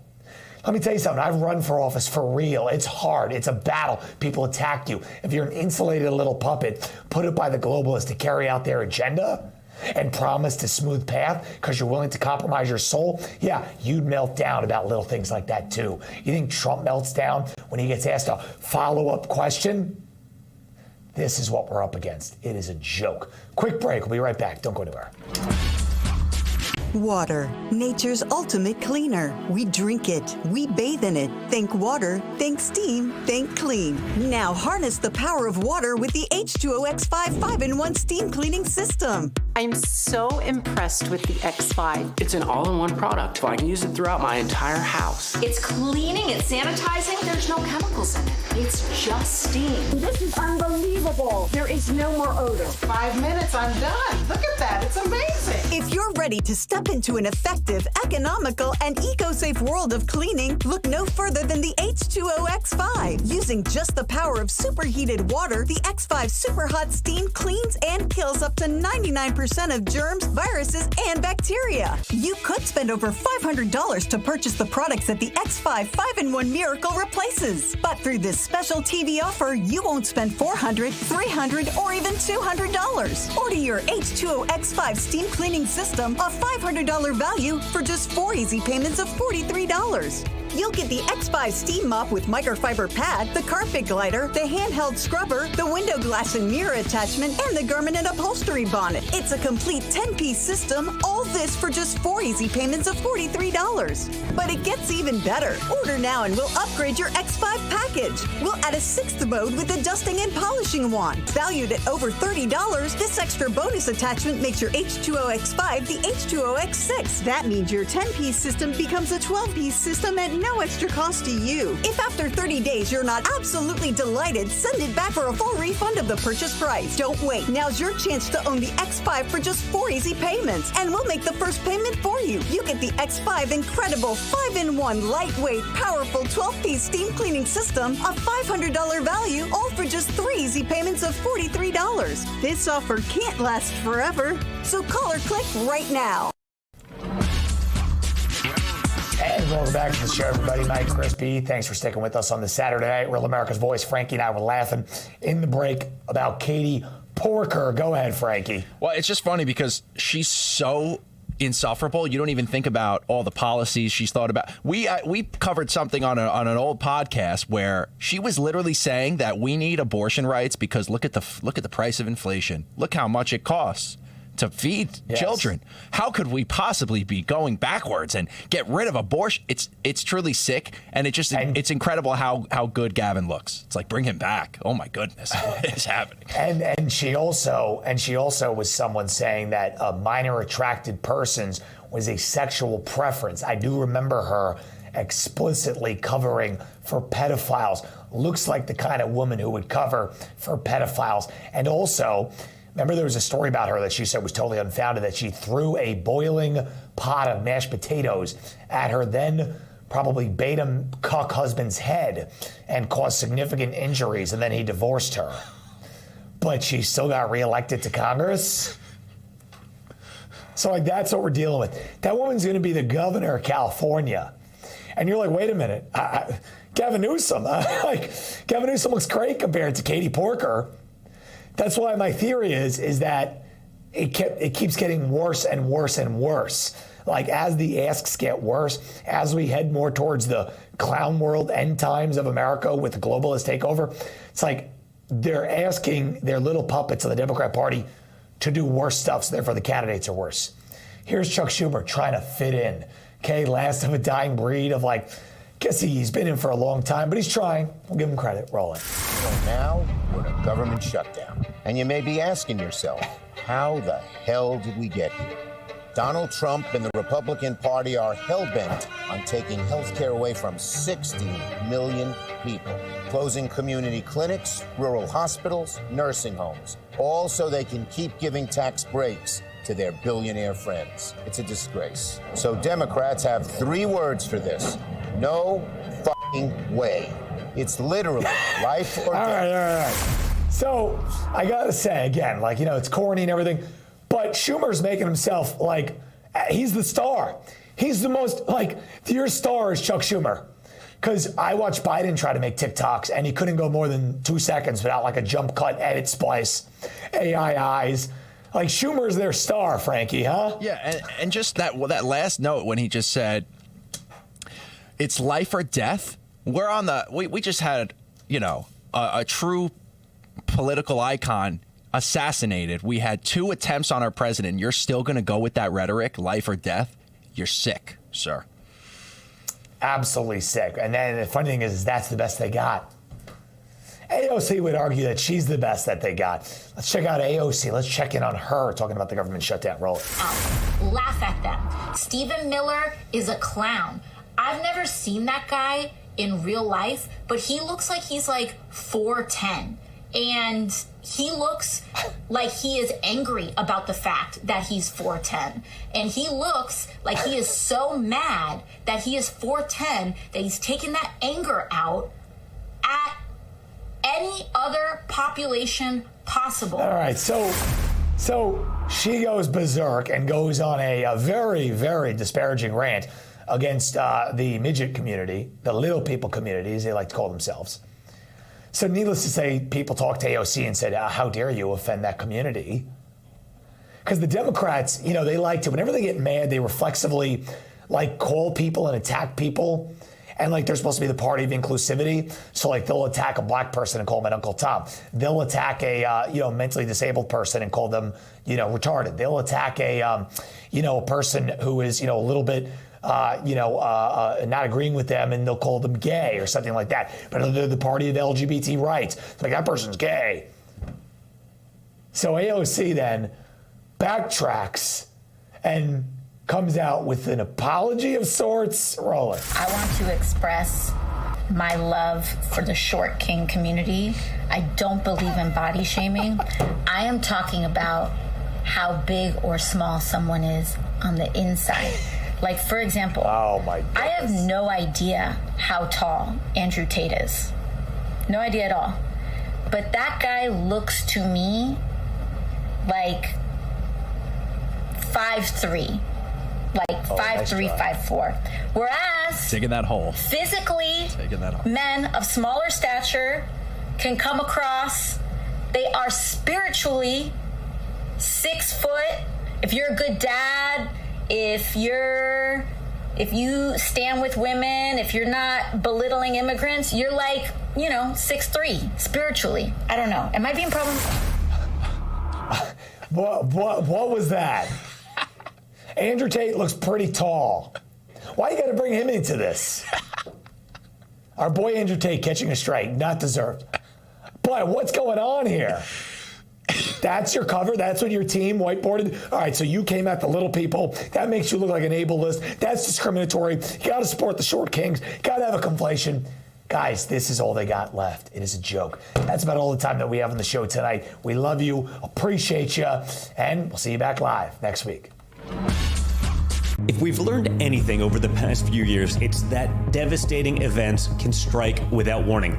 Global pandemics, acts of terror, and even bank collapses that can cause chaos in a matter of moments. And I just want you to be prepared. Hi, I'm Donald Trump Jr., and it's for these reasons that I strongly recommend a gold IRA from my trusted friends at the Birch Gold Group. For thousands of years, gold has protected wealth through every kind of crisis. Birch Gold can show you how to move your retirement savings into an IRA in gold, legally and tax-free.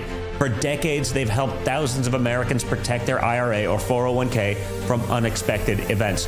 To learn more, click below for your free info kit on gold IRAs from the Birch Gold Group, the only gold company I trust. Don't wait for the next crisis to strike. Take action now to protect your family's financial future. Click below for your free info kit on gold IRAs from the Birch Gold Group. When it comes to keeping food fresh, air is the enemy. You need RoboSeal, the robotic canning device that seals jars in seconds. Use RoboSeal for strawberries, preserve juicy jellies, store perfect pickles, and prevent valuable veggies from spoiling. Act now to get RoboSeal for just $29.99, and you can get a second one for 50% off. Call 1-800-788-1952 or go to buyroboseal.com.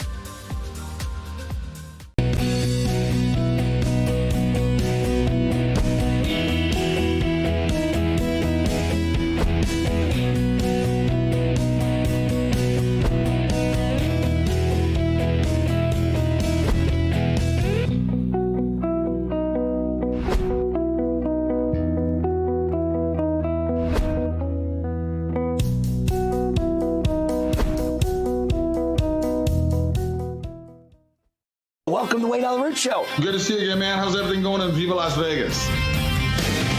He loves Israel. He loves our country. I'm always ready to fight, Gary. Always ready to fight. One of the most popular hosts. You are my Superman. Thank you. Thank you. He's got radio. He's got television. He's got a beautiful wife. We are under invasion at the border. This is the kind of thing he talks about because he's about common sense. Make faith and belief in country cool again. You are truly a breath of fresh air. Your fans love you. Thank you very much, and they love you too, and for good reason, because you have a spirit and you get it at the same time. You're both angry but a happy warrior nevertheless. Wayne Allyn Root. I salute you. Where's Wayne? Where is Wayne Allyn Root? Where the hell is he? I'm right here, Mr. President. The root is on fire. I'm Wayne Allyn Root, your Secretary of War. You've heard of the mainstream media. Welcome to the Mainstream Media. I'm the loudest MAGA mouth in the USA. Come at you from Vegas, the entertainment capital of the world. I'm the hardest working man in showbiz, certainly conservative showbiz, with the fastest show in the history of TV. This show is conservative, patriotic talk on steroids, squared to the 1,000th power. And this week was a very special week in my life because I was with President Trump in the Oval Office at the White House. More on that in a moment. Reminder, my Command Central, rootforamerica.com. At the top are 4 tabs. Watch Wayne on TV, listen to Wayne on the radio, listen to Wayne's podcast, watch Wayne's daily podcast, click and you're on live, or you get links to all the places to watch or listen to me every day, or you can watch or listen to a library of all my recent shows. rootforamerica.com. My email, wayneroot@gmail.com. Email me anytime. Love to hear from you. Love to hear what you think of this show. wayneroot@gmail.com.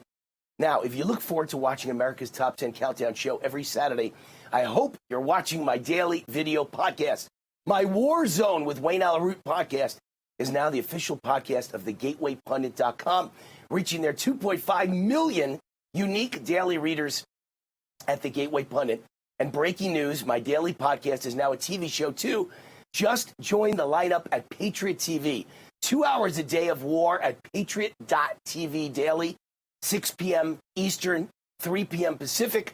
War Zone every day at Patriot TV, The Gateway Pundit, and Rumble, starting at 6 p.m. Eastern.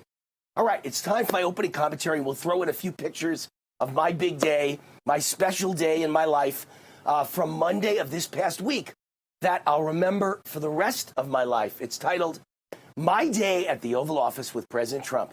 Let me tell you all about it. I just returned from my first Oval Office visit with the President of the United States and leader of the free world.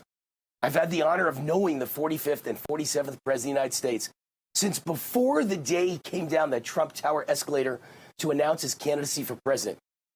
I may have been one of the only people in America outside his family who knew what was coming.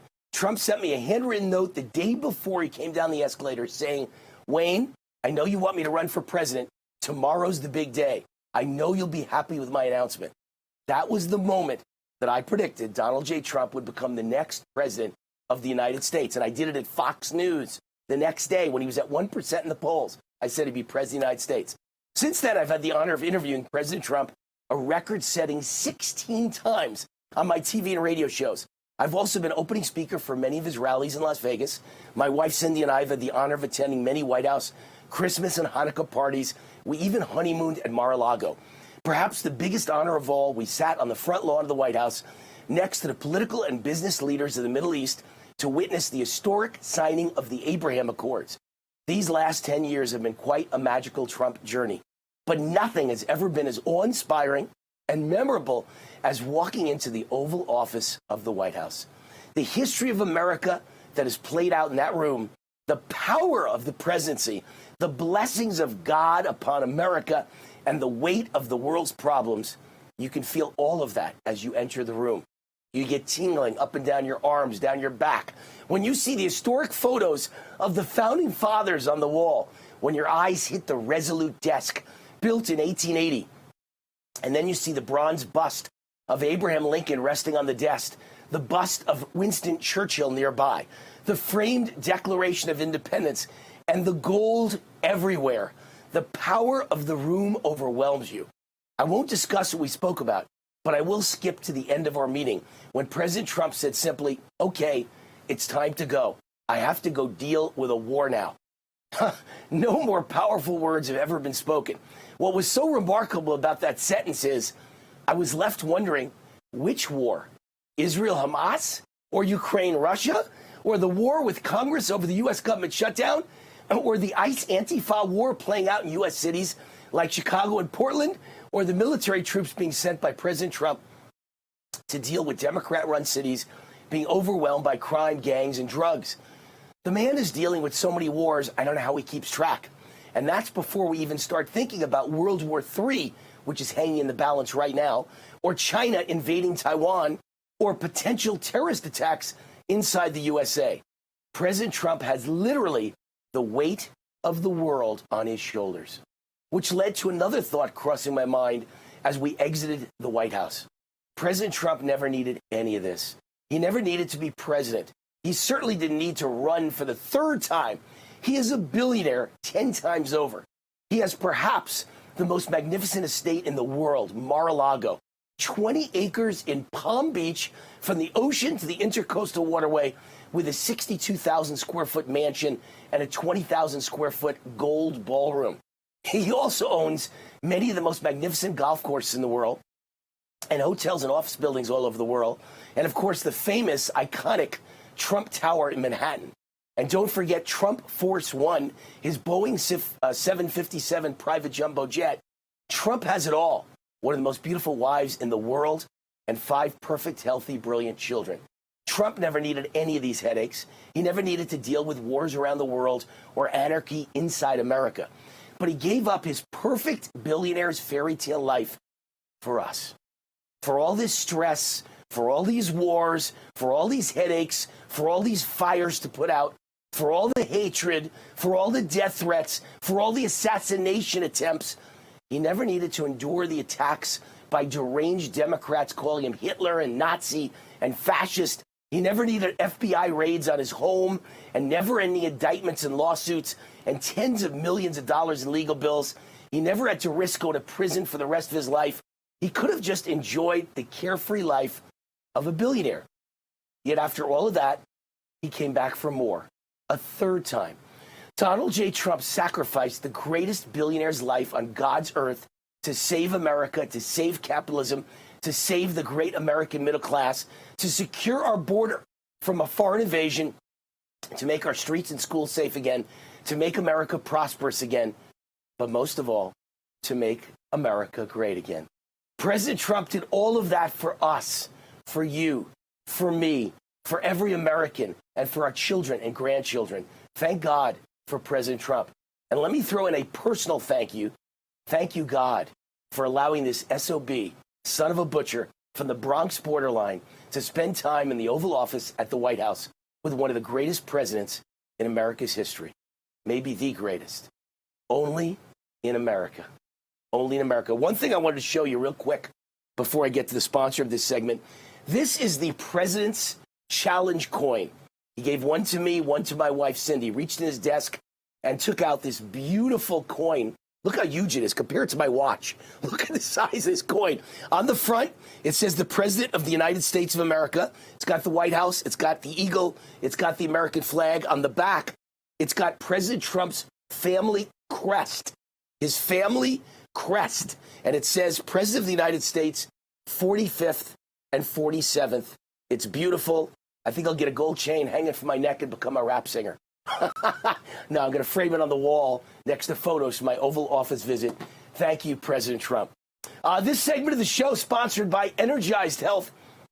I joined the Energized Health program in November of 2020, so 5 years ago, and it changed my life and my career. I didn't lose any pounds. I weigh the same amount as I did 5 years ago, but I lost 25 pounds of fat and gained 10 pounds of muscle in only 88 days to start the program. That was 5 years ago. My life has never been the same. I gained intercellular hydration, the best shape of my life, never been in this kind of shape. I'm the Popeye the Sailor Man of conservative talk, baby. And I gained energy through the roof. And I gained 4 now new TV shows since the age of 61. I don't think that's ever happened in TV history. And I know why it happened. The fat didn't just melt off my body, it melted off my face. I'm 64 years old, and I look younger now than I did at age 50. Put those photos on the screen. Me at age 50, 15 years ago or so, with Steve Forbes at Freedom Fest in Las Vegas, and me today in the gym. That's impossible. Energized Health did it. It's my fountain of youth. It reversed aged me. It can do it for you. For decades, Energized Health has transformed the lives of thousands of people using the breakthrough science of intercellular hydration. Now, here's your chance to be like Wayne. Energized Health can change your life and supercharge your health just like it did for me, and I hope it can reverse age you like it did for me. But here's the big news. They've created a special opportunity to share with you in a 5-day challenge. Lose 5 pounds in 5 days for only $5, less than a cup of coffee at Starbucks. Any skeptics out there? $5. Take up the challenge. They'll change your life like they did for me. $5. And they'll give you your money back if you don't lose 5 pounds of fat in 5 days. And they're only online with you a half hour a day for 5 days. It's coming up soon. So register now at my555challenge.com. That's my555challenge.com. Coming up next, it's America's Top 10 Countdown.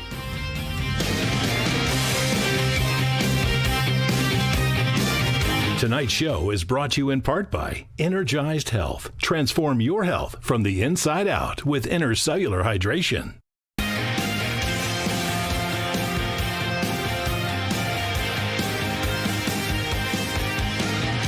All right, Wayne Allen Rudolph is bringing you great opportunities. It's time to discover how you can invest in the most advanced consolidated tungsten deposit in the United States. You may ask, what is tungsten? Tungsten is the metal of strength, powering missiles, tanks, fighter jets, and the ammunition that keeps our nation safe. But here's the danger. China controls nearly all of it, and that's a national security risk that we can't ignore. Right here at home, we got the answer. Patriot Critical Minerals owns the most advanced tungsten deposit in the United States, right in my home state of Nevada. A mega discovery that can fuel our defense, secure our economy, and provide independence. And I am joined now by the CEO of Patriot Critical, Brody Sutherland. Brody, welcome aboard. Tell us a bit about yourself and your company, Patriot Critical Minerals. Yeah, thank you, Wayne. We're excited to be here. And myself, I'm a geologist, driving projects forward just like this. I mean, for over a decade that America has not produced any tungsten. We're looking to change that with the most advanced asset on American soil. Why is tungsten so important to the U.S. economy and our national defense? China has controlled over 83% of it, and February this year, they banned all export. We need to secure this on American soil, and we can do that. We have the people, we have the project, we have the process. Drill, baby, drill. Let's develop this thing. How will Patriot Critical Minerals be able to impact U.S. manufacturing, defense, and technology? It's secure, stable supply, and it starts with one of the largest, most advanced tungsten deposits that we have access to. And it's fully ready to take online. We're going to advance this thing as quickly as we can towards production. And this is going to give us stable supply for a long, long time. Why do accredited investors need to get involved now and not wait? The price of tungsten has doubled this year, and it doesn't look like it's slowing down, Wayne. This is the time to be investing in these metals. Again, we need these on American soil. This is a very important project for America, and we're looking to advance this as fast as we can. To learn about investment opportunities or to speak with Patriot Critical Minerals, to ask questions, scan the QR code right on the screen. There's the QR code, or go to patriotcritical.com. That's patriotcritical.com. And we say goodbye now to Brody Sutherland. Thank you, Brody. patriotcritical.com.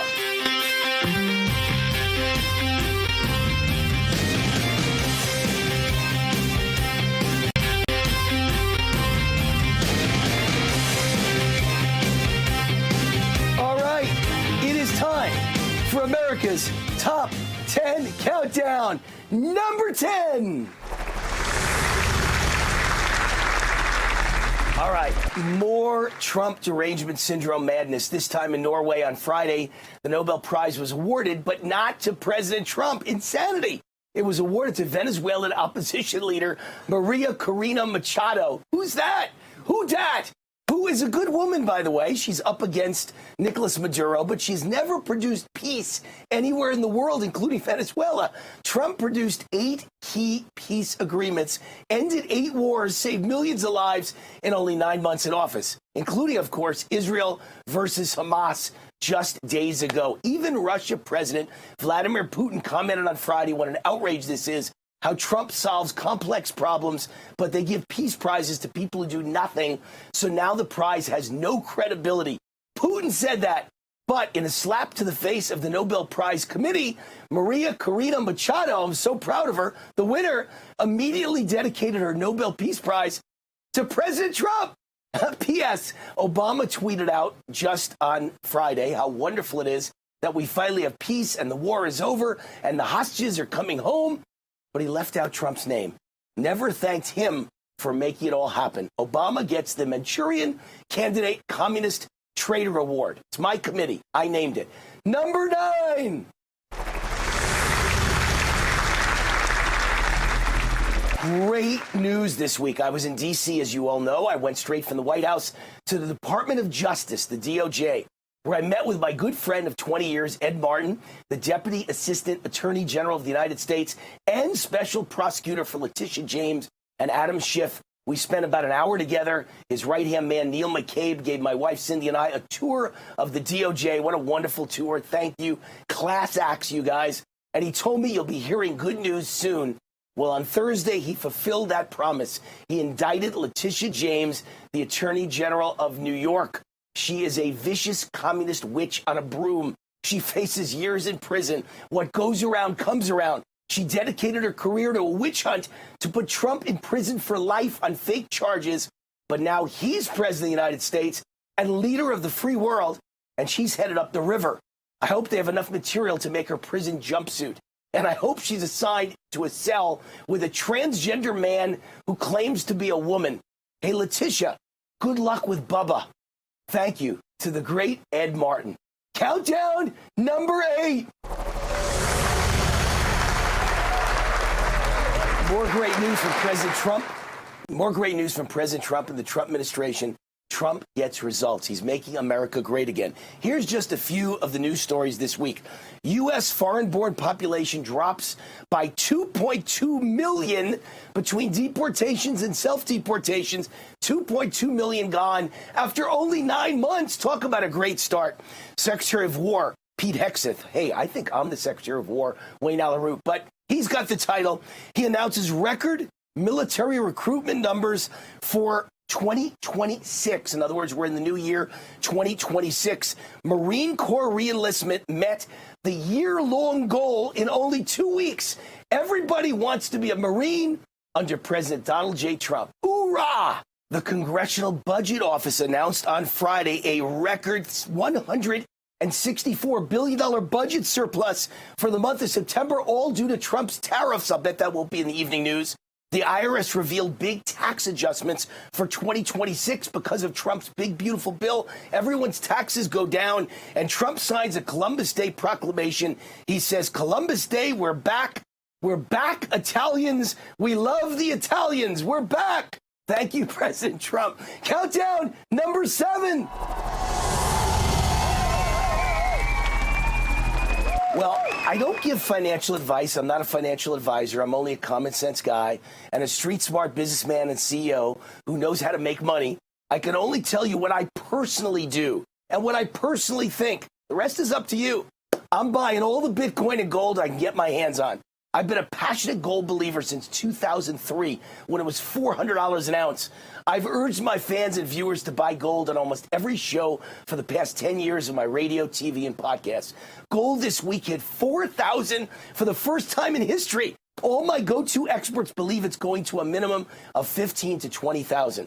This surge of all time over the past year means one thing: the world economy is in trouble. Years of debt and deficit and insane spending on liberal causes like climate change and illegal immigration have left the world economy bankrupt. The result is all-time record gold buying by central banks across the globe. No one smart has any faith in money anymore. Gold and Bitcoin are the obvious answers. And oh, by the way, new research shows Bitcoin investing by major companies and institutions will double over the next 3 years from 7% to 16%. And the nation of Luxembourg just announced that they bought Bitcoin for their wealth fund for the first time. This is happening all over the world. Countries are adding Bitcoin to their wealth funds. The future is gold and Bitcoin. All right, countdown number 6. All right, off to the COVID vaccine again. Exclusive news out. OSHA admits it told healthcare employers not to report COVID vaccine injuries. The CDC failed to warn the public of mRNA vaccine dangers. That's an official report with that news. Japan issues an alert as the COVID vaccine spike is found inside breast cancer tumors. They're finding the COVID vaccine spike protein inside cancer tumors. And finally, this came out just on Friday. An international tribunal declares COVID shots weapons of mass destruction under global law. I said it from day one. Take that vaccine and you're putting your life in your hands. You're a test crash dummy. And I turned out to be right. Countdown number 5. All right, I just want to make sure you all know who the real enemy is. The real threat to America is Islamic extremism. There was a hate march in Manhattan on 10/7, meaning October 7th, the anniversary of the attack on Israel, the worst attack since the Holocaust. And the people marching in the streets, Muslims marching in the streets, were saying things like, we just didn't do enough on 10/7. We should have gone all the way and killed every single Jew. This is what's coming to America if we don't watch out. All right, this segment sponsored by Lost Soldier Oil and Gas. The golden age of Trump prosperity is all about making America the energy capital of the world. Enter Lost Soldier Oil and Gas.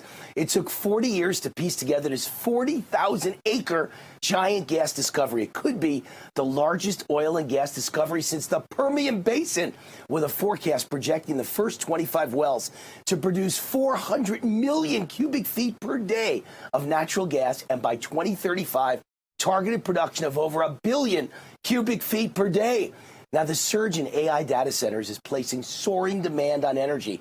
This is how we power the AI future of America, with clean natural gas. And guess what? This project is headed by oil and gas legend Mark Brunner, whose previous public companies delivered spectacular returns for investors. At their peaks, Pinnacle Energy grew about 100 to 1. Every $1 you put in, you got back 100. And Ultra Petroleum soared from 15 cents to $200 per share at its peak. A $10,000 investment turned into $13 million over 10 years. To learn more about Lost Soldier Oil and Gas, go to lostsoldier.com and fill out the contact form. That's lostsoldier.com, and I'm in it too. All right, up next, the interview segment. Dinesh D'Souza is up next.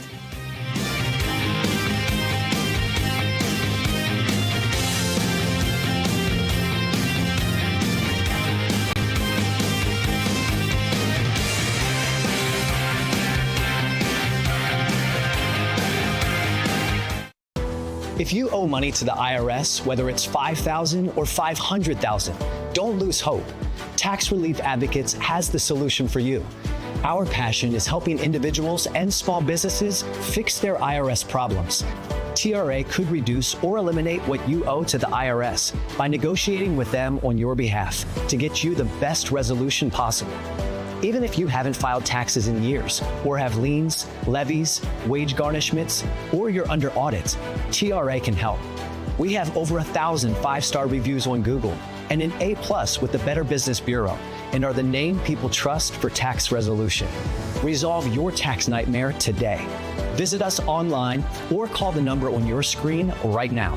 Call 800-275-9120. 800-275-9120. 800-275-9120. Tax Relief Advocates. Real solutions for real people. When it comes to keeping food fresh, air is the enemy. It makes veggies grow moldy, turns fruit into a slimy mess, and can even ruin dry goods too. With inflation on the rise, you can't afford to throw food away. You need RoboSeal, the robotic canning device that seals jars in seconds. Look, food stored in a normal container doesn't last long. Just days later, it's already starting to turn. RoboSeal solves the problem by creating a vacuum seal. No air, no chance for spoiling. Even weeks later, it still looks and smells like the day you bought it. Here's how it works. Simply fill any mason jar, place the lid, attach RoboSeal, and just press the button. The secret is the powerful motor that quickly sucks out all the air, creating a sealed chamber where food stays fresh and no mold can grow. Use RoboSeal for strawberries, peaches, pears, and more. Preserve juicy jellies, jams, and marmalades. Store perfect pickles or your favorite olives. And prevent valuable veggies from spoiling. You can even use it with large mason jars and store cereal, cookies, and other dry goods. That's right, whether big or small, RoboSeal can seal them all. A century ago, every cellar was filled with cans and jars, but that took hours of toiling and boiling. This is the future. Now there's a robot for that. It's called RoboSeal, and it does all the hard work for you. Act now to get RoboSeal and start sealing and saving today. It's yours for the special introductory price of just $29.99, and it ships fast and free from right here in the USA. But wait, act now and you can get a second one for 50% off. Don't delay. Order yours today. Call 1-800-788-1952. That's 1-800-788-1952, or go online to buyroboseal.com. That's 1-800-788-1952, or go to buyroboseal.com.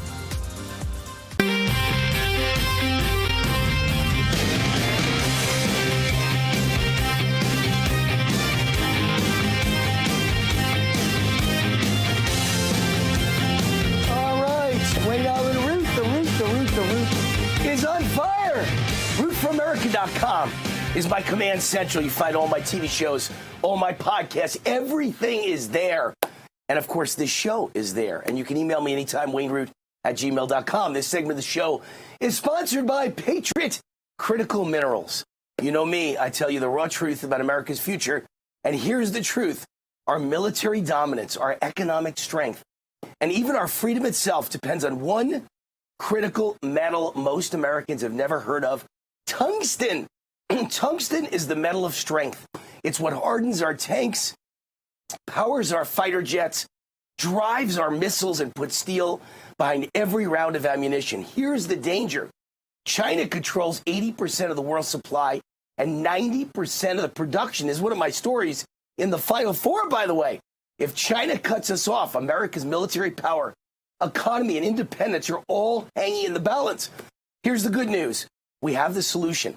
Patriot Critical Minerals, home to the most advanced tungsten deposit in the entire USA, a deposit with an historical resource of over 19 million tons. It's right here in my home state of Nevada. This is the kind of discovery that can change the game, enough to fuel America's defense industry, support our economy, and break China's stranglehold on tungsten. The time to invest in tungsten is now, and Patriot Critical Minerals is leading the charge. Together, we can break China's grip and power America's future. To learn about investment opportunities or to speak with Patriot Critical Minerals, scan the QR code on the screen right now, QR code right there, or go to patriotcritical.com. That's patriotcritical.com. All right, this is my interview segment. Time for my conversation with Dinesh D'Souza from earlier this week on my daily video podcast, Warzone, which you can find at thegatewaypundit.com and at patriot.tv, Monday through Friday at 6 p.m. Eastern. Dinesh D'Souza has a new film out, The Dragon's Prophecy. You can stream it or purchase the DVD at thedragonsprophecyfilm.com. Dinesh explained what the title of the film means right now. There is a passage in the book of Revelation in the Bible. It's Revelation 12. It describes a battle between a dragon representing the devil against a woman representing Israel, and the woman is pregnant representing the Messiah. So there is, the premise here is that there is a kind of great war going on, a spiritual war between good and evil. Good representing, of course, God, evil representing the devil, and this war has been going on since the beginning of time. So now I look at events that are going on around us. I start with October 7th. The film begins with about 15 minutes of just riveting footage of October 7th. You may have seen some of this footage, Wayne, but you know most people haven't. And it's so eerie because the footage is not from the Israeli point of view. It's from the Hamas point of view. So it's almost like the viewer of the film is on a motorbike with a GoPro, and you're riding over the fence into the kibbutzes from the Hamas side, from Gaza. And I want people to see this because I don't think you can have an intelligent comprehension or debate about anything unless you start off with October 7th. And then I look at the wider significance, the political significance, the critiques of Israel from the left and from the right. I talk about Tucker Carlson and the questions he puts to Ted Cruz. And then Candace Owens. Candace Owens, all of this critique is in the film. In fact, I take Tucker's question, which is, hey, are you saying that the Jews of Netanyahu's day are descended from the biblical Israelites? And then I do a one-on-one with Netanyahu, and I go, so what do you say about it? And Netanyahu does a very elegant dunking on Tucker, and then the film goes into a kind of biblical perspective, which is to say, it's based on an astounding book by an international bestseller by a guy named Jonathan Cahn, and he argues that the battle between Israel and Hamas is a weird replay, a recreation of ancient battles in the Bible between the Israelites and their longtime enemy called the Philistines. Now, interestingly, Wayne, the Philistines and the Palestinians, same word, same name. Transported through history. But not only that, the tactics are identical. And if I can give one example, there's a guy in the Bible named Samson. He represents the strength of Israel. He's captured by the Philistines. First thing that they do, they blind him in much the same way that Israel was blinded on October 7th. The Bible says they drag him to Gaza. The Philistines were based in a place called Philistia. We now call it the Gaza Strip. The main city was Gaza. Gaza's in the Bible. And the Bible says that the people of Gaza came out and said, strip him, take his clothes off so that he can entertain us. And interestingly, right after October 7th, hostages, captives taken to Gaza, stripped to the waist, paraded out there, people in Gaza dancing around them, Allahu Akbar. And so Jonathan Cahn says, I think very strikingly, that Samson 3,000 years ago was in a way the first hostage of Gaza. So this is the kind of wide-angle lens you're going to get in this film. It is an integration of politics and history and the Bible and spirituality in a very unique way, at least for me. My earlier films, as you know, have in one way or another, they've been political films and historical films about the meaning of America. But this one, geographically and also, takes a much wider perspective. You know, it's just kind of interesting and heartbreaking for me as a guy who's born Jewish, 2 Jewish parents, 4 Jewish grandparents. But I did take Jesus Christ as my Savior, so I'm a Messianic Jew. And so from both sides, from the Christian perspective and the Jewish perspective, I believe strongly that Israel is God's chosen land. Jews are God's chosen people. I do believe where the Bible says that if you are good to the Jews, you'll be blessed, and if you curse the Jews, you will be cursed. And I believe America has always had God's blessing because we've always had Israel's side from the very beginning, from 1776, from Ben Franklin and Thomas Jefferson were always on Israel's side. They always wanted the Jewish people to have Israel, and all of a sudden we have this split in the conservative right that we never had before, because the conservative side, certainly for the last 20 years, everyone on the right is pro-Israel, and everyone on the left seems to be, going anti-Israel. And I thought it was great because it would bring Jews to the Republican Party, which it has. A lot of Silicon Valley and Wall Street has come to our side. Why now would they want to divide not our country, because the country's already divided to national, but why would people like Candace and Tucker want to divide the GOP, which has always been in one voice pro-Israel? Why divide us now? I cannot say that I fully know the answer to that question. There are people who say... But it's a mistake, right? It's a mistake. Yeah, because what we can know is we can look at the effects of what they're doing. And we can also expose the tactics that they are using, which are highly deceptive. The effect is this. It's not just bad for Israel. It's not just bad even for America. It's very bad for the MAGA movement, because it is driving a wedge, not only ideologically, but I would also have to add generationally. It's an attempt to cut off the older generation from the younger generation and make the younger generation fanatically anti-Jewish and anti-Israel. Now, as you know, there is a de facto alliance between the cultural left in the West, the LGBTQ left, if you want to call it that, and the radical Muslims. Those two groups could not be more dissimilar. They cannot exist in each other's worlds, but they are joined politically. Why? Because they hate the same people. And who do they hate? Israel, the Jews, the Christians, the West, and America. Right. Yeah. And so you'd think this would be enough of a kind of memo to us to say, all right, all of us, Israel, the Jews, the Christians, America, need to get together and resist this. But yet, this is why what's happening from the right is so pernicious. Because ultimately, it's kind of like saying, it's kind of splitting our own side, and who can that help? Only the cultural left, only the radical jihadis. I think one of these days, you and I should debate as a team against Candace and Tucker. I think that would be a very entertaining debate for the nation to hear. And you and I could take the side of Israel against Candace and Tucker, and I think we'd really change some minds on the other side. Would you be willing to do something like that?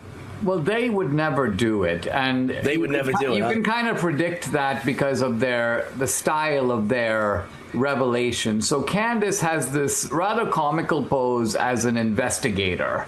Apparently, she's better than the FBI. She's going to really tell us who killed Charlie Kirk. Every day she drops a new theory. It's a Mossad guy crawling out of a pipe. Then it's some other. It's always the Jews. It's got to be the Jews, right? Right, but the story is never the same from day to day, and it's almost like nothing is ever proven. And at the end of this investigation, you ask yourself, you step back and you go, can I count on a single reliable fact that has come out of any of this? Forget about solving the whole issue. Anything that even advances the debate one iota, because here is something I can firmly stand on. And then you realize, no, there's literally nothing. So to me, this is sort of like watching a certain type of journalistic striptease of sorts. You don't really want to look, but you can't look away.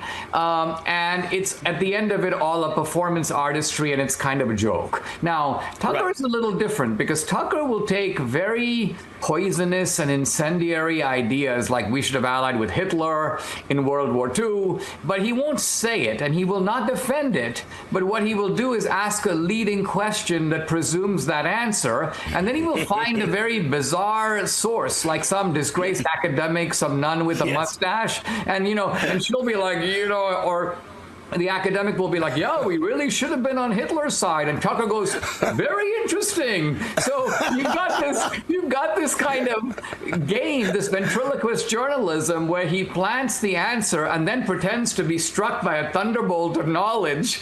And I think if you're not born yesterday, you can see through it. It's absurdly transparent.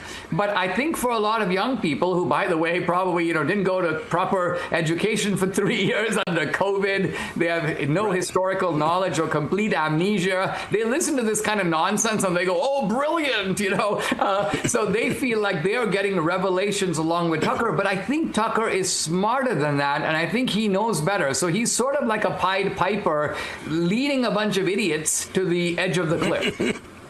And just the other day, I mean, to me, Tucker and you and me, and Candace too, should all be about conservatism and MAGA and saving America. And instead, he's giving an entire speech about whether Jews are really the chosen people or not. Why is Tucker even venturing into this topic, this divisive, ridiculous topic of whether the Jews are the chosen people? You know what, Tucker? You can believe what you want to believe and let others believe what they want to believe. But let's make America great, and let's help our ally Israel. Let's all get together and fight radical Islam and stop this nonsense. That's my only answer, Dinesh. It's ridiculous. I think he's being paid by Qatar millions of dollars to poison the well. That's my ultimate belief. And it's not just a matter of fighting radical Islam. We need to fight the left in this country. And we are making a lot of progress in doing that. Correct. And I think all of this is diverting us from MAGA, from the Trump agenda. In the Charlie Kirk case, we're about to bust Antifa and these violent trans networks. And then along comes these guys who go, no, the Mossad did it. All right, next up, the Final Four, otherwise known as Root Madness. Hey, did you find the manual? Yes! Summon Dale! Who's Dale? American Home Show now provides video chat with live repair experts for home fixes over the phone. Let's go fix that oven. Okay, Dale. Sign up today at ahs.com. Thinking about travel? Think AMAC. AMAC members have access to special money-saving discounts on hotels, car rentals, cruises, and more, so you can save money on every adventure. But that's not all AMAC has to offer. AMAC is America's leading conservative advocacy and benefits organization, guided by the principles of faith, family, and freedom. So when it comes to saving money on travel and so much more, think AMAC.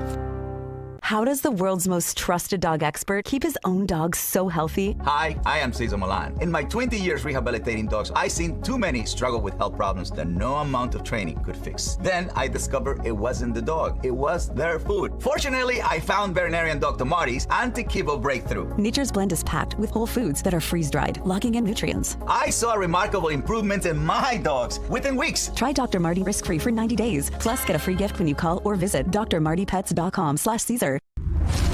I'm a J6er. I spent 1,143 days in prison. I'm a J6er, and I spent 3 months in jail and about a year in prison. I spent 4 years out of an 18-year sentence in prison.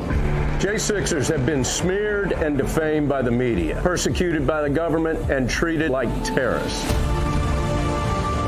J6ers are patriotic men and women, mothers, fathers, sisters, and brothers from all walks of life. Stand in the Gap was founded to stand in the gap for J6ers working to rebuild their lives after being incarcerated. And we need your help.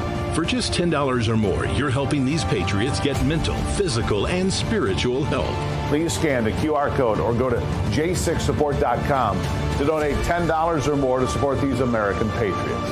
Every dollar you give is being matched up to $50,000, doubling your impact. Go now to j6support.com and donate today. I'm a J6er. I spent 1,143 days in prison. About a year in prison. 4 years out of an 18-year sentence in prison. J6ers have been treated like terrorists. And we need your help. Stand in the Gap was founded to stand in the gap for J6ers working to rebuild their lives after being incarcerated. For just $10 or more, you can help these patriots get back on their feet again. Please scan the QR code to donate $10 or more to support these American patriots. Thank you for standing in the gap. Did you know that thousands of authors across the country have written books and published them with Page Publishing? If you've written a book, Page Publishing can help you through the process. We cut through the confusion of the publishing world to make it easy for you. Call or scan for your free writer's guide today.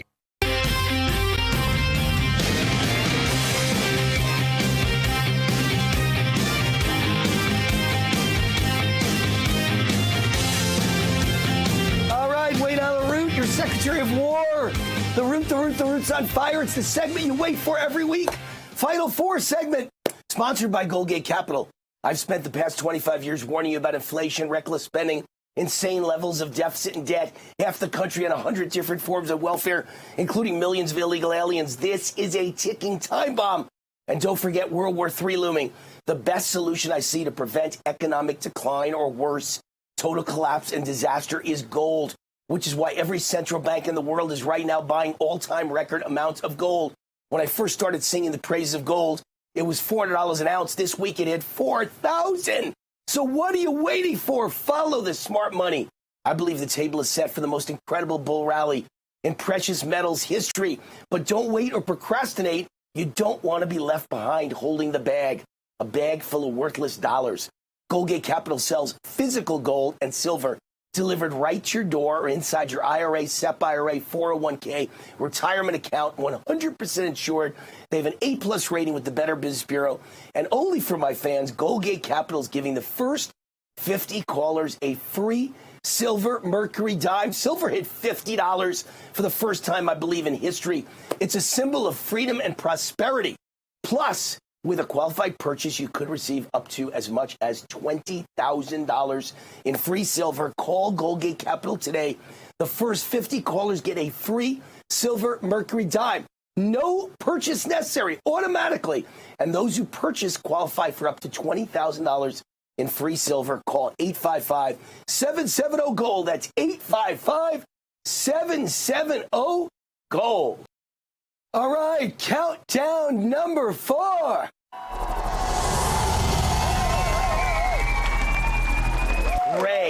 Pray for great news from the Supremes. No, not the Motown Group. The Supreme Court They can empower President Trump to make America great again. Here's how they could do it. The Supreme Court right now is on the verge of killing the Voting Rights Act's affirmative action gerrymandering, giving the GOP as many as 19 more seats. In other words, what this rule has been saying is that you can create gerrymandered districts in Congress that are all black or all Hispanic.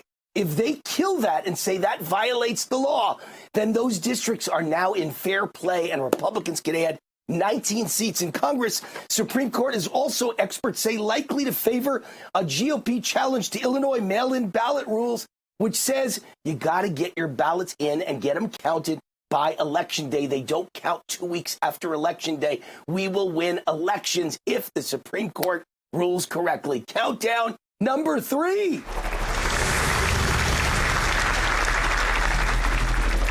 I keep saying our country is under demonic communist attack. Here's a couple of headlines. The White House reveals over $100 million in taxpayer cash and laundered Democrat donations have been funneled to Antifa-linked organizations and protest networks. It was all a coordinated conspiracy. We also found out this week Kash Patel fired FBI agents involved in spying on GOP senators' phone calls. It's one big, giant Democrat conspiracy. President Trump go after the funders who funded Antifa and the violence against the right. Countdown number 2.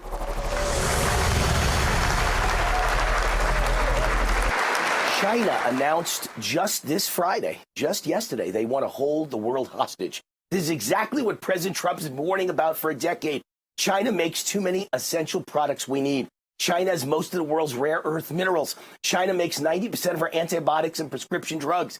If China invades Taiwan, our computer chips are at risk. China makes 90% of the world's computer chips. We elected Trump specifically to save us from this nightmare, to stand up to China and to bring manufacturing back to the USA. China announced Friday our worst nightmare, severe export restrictions on rare earth minerals. They will hold the entire world hostage. Just as one war ends, Israel versus Hamas, a new one is threatened out of the blue. This is economic warfare used to threaten global commerce to allow China to dominate the world economy. Not a coincidence. It was announced the day after Trump achieved peace in the Middle East. China is announcing the next war, a world war. The next chess move is up to President Trump. And I'm sure glad he's sitting in the Oval Office and doing our negotiating, not Kamala Harris. All right. Number 1 is up next.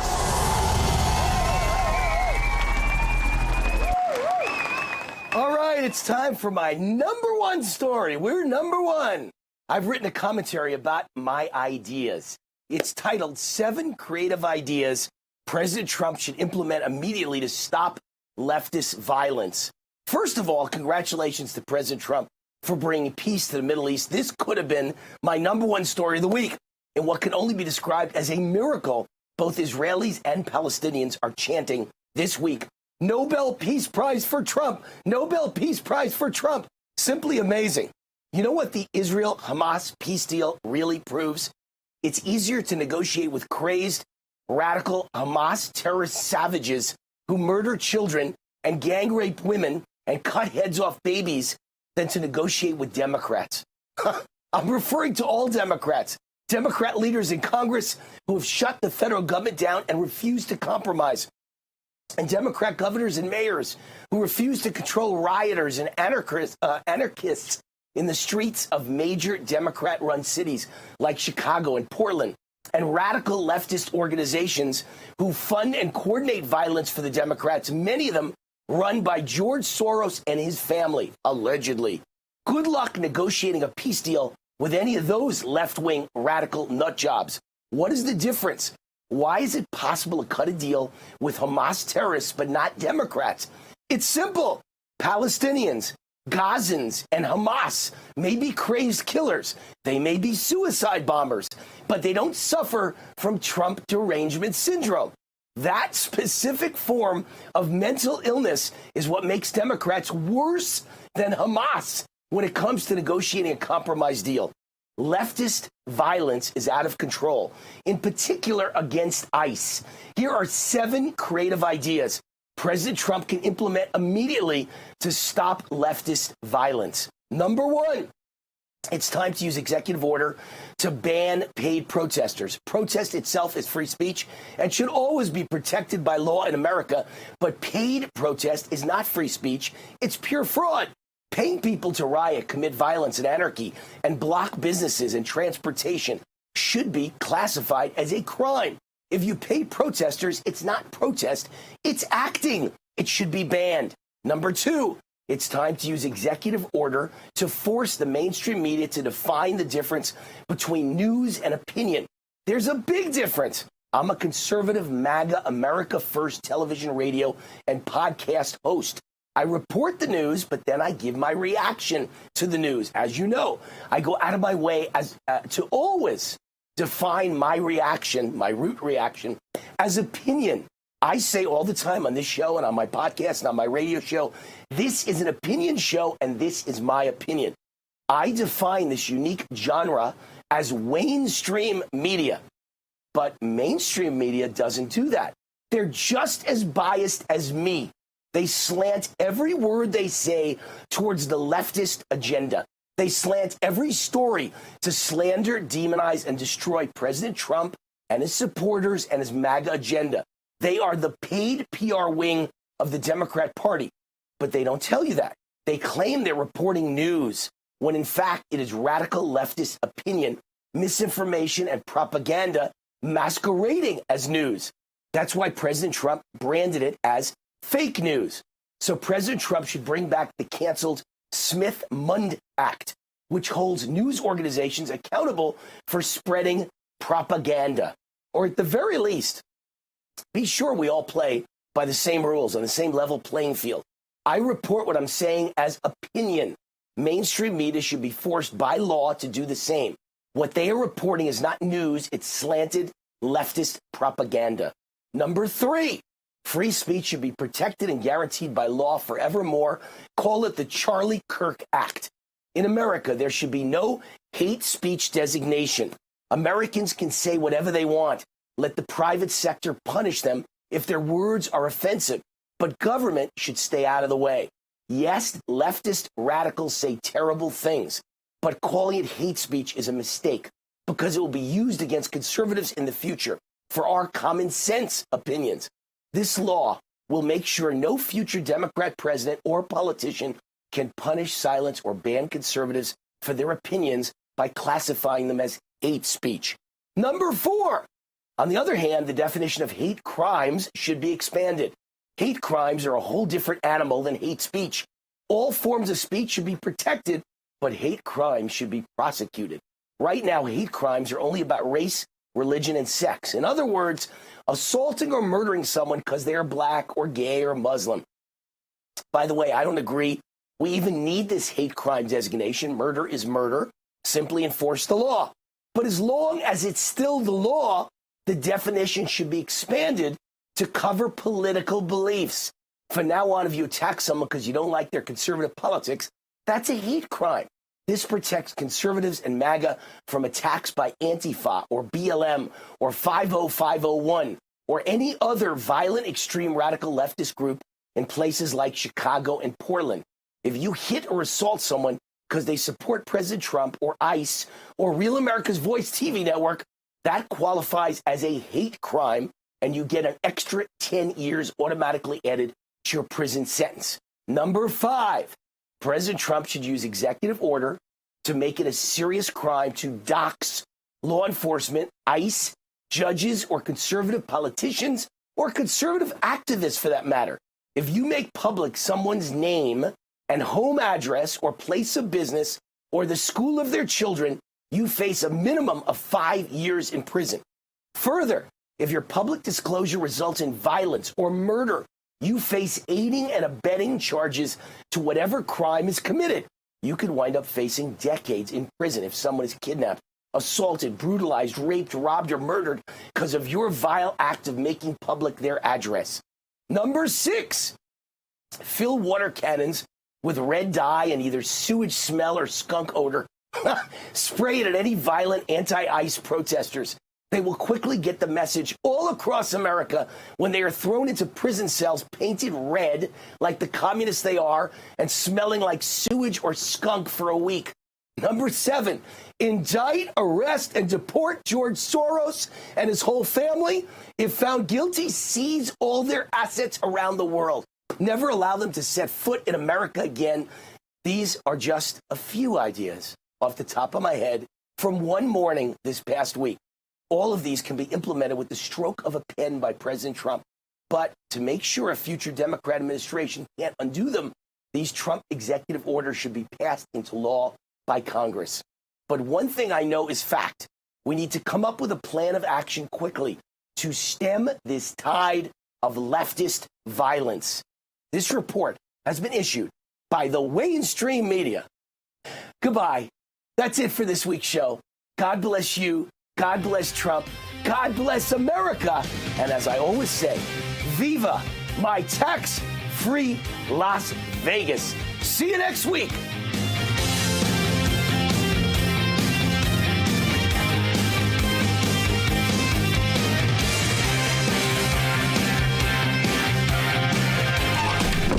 Where is Wayne Allen Root? Where the hell is he?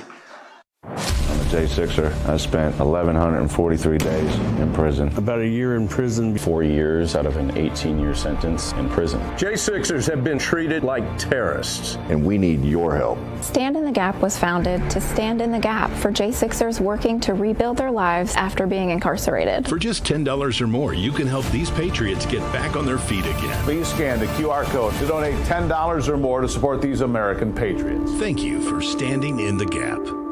Water, nature's ultimate cleaner. We drink it, we bathe in it. Think water, think steam, think clean. Now harness the power of water with the H2O X5 5-in-1 steam cleaning system. I'm so impressed with the X5. It's an all-in-one product. I can use it throughout my entire house. It's cleaning, it's sanitizing. There's no chemicals in it. It's just steam. This is unbelievable. There is no more odor. 5 minutes, I'm done. Look at that, it's amazing. If you're ready to step into an effective, economical, and eco-safe world of cleaning, look no further than the H2O X5. Using just the power of superheated water, the X5 Super Hot Steam cleans and kills up to 99% of germs, viruses, and bacteria. You could spend over $500 to purchase the products that the X5 5-in-1 Miracle replaces. But through this special TV offer, you won't spend $400, $300, or even $200. Order your H2O X5 steam cleaning system, a $500 value, for just 4 easy payments of $43.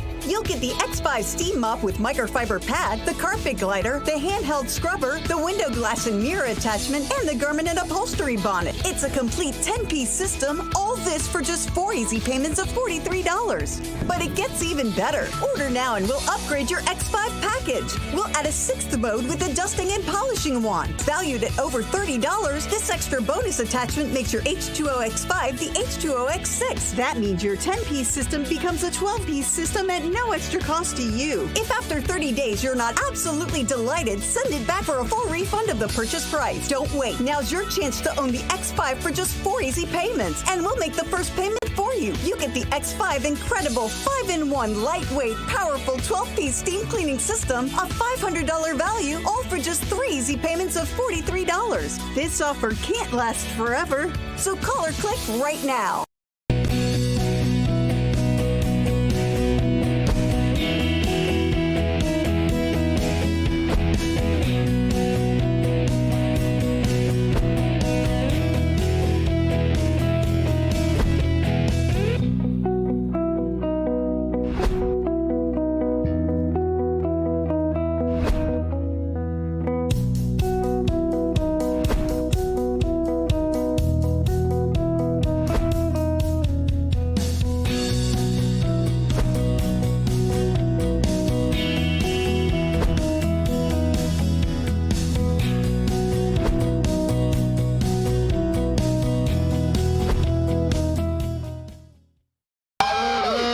We've seen war.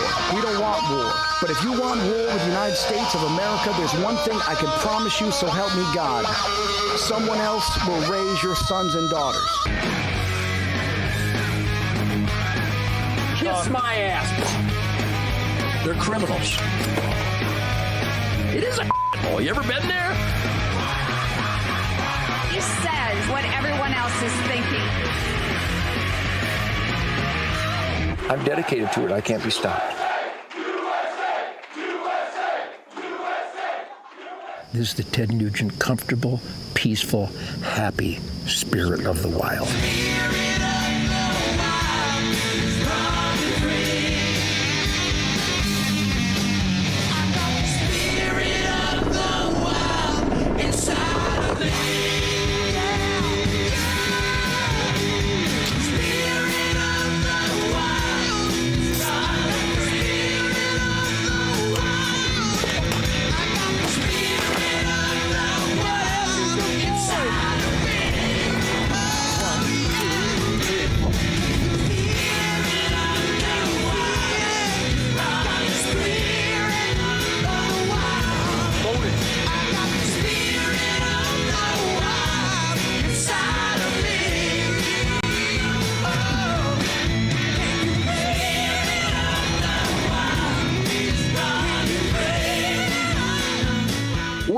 Well, what do we have here? We have some technology, some gonzo, outrageous, over-the-top, extreme, radical, state-of-the-art, world-class, intergalactic, radio-free Europe, Tokyo Rose technology that brings Uncle Ted, the Motor City Madman, the Reverend Theodosius Atrocious 10 Digits of Doom, the Motown Funk Brother, guitar slammer from the mighty Motor City in the swamps of Michigan on Real America's Voice Spirit Campfire. I'm giddy.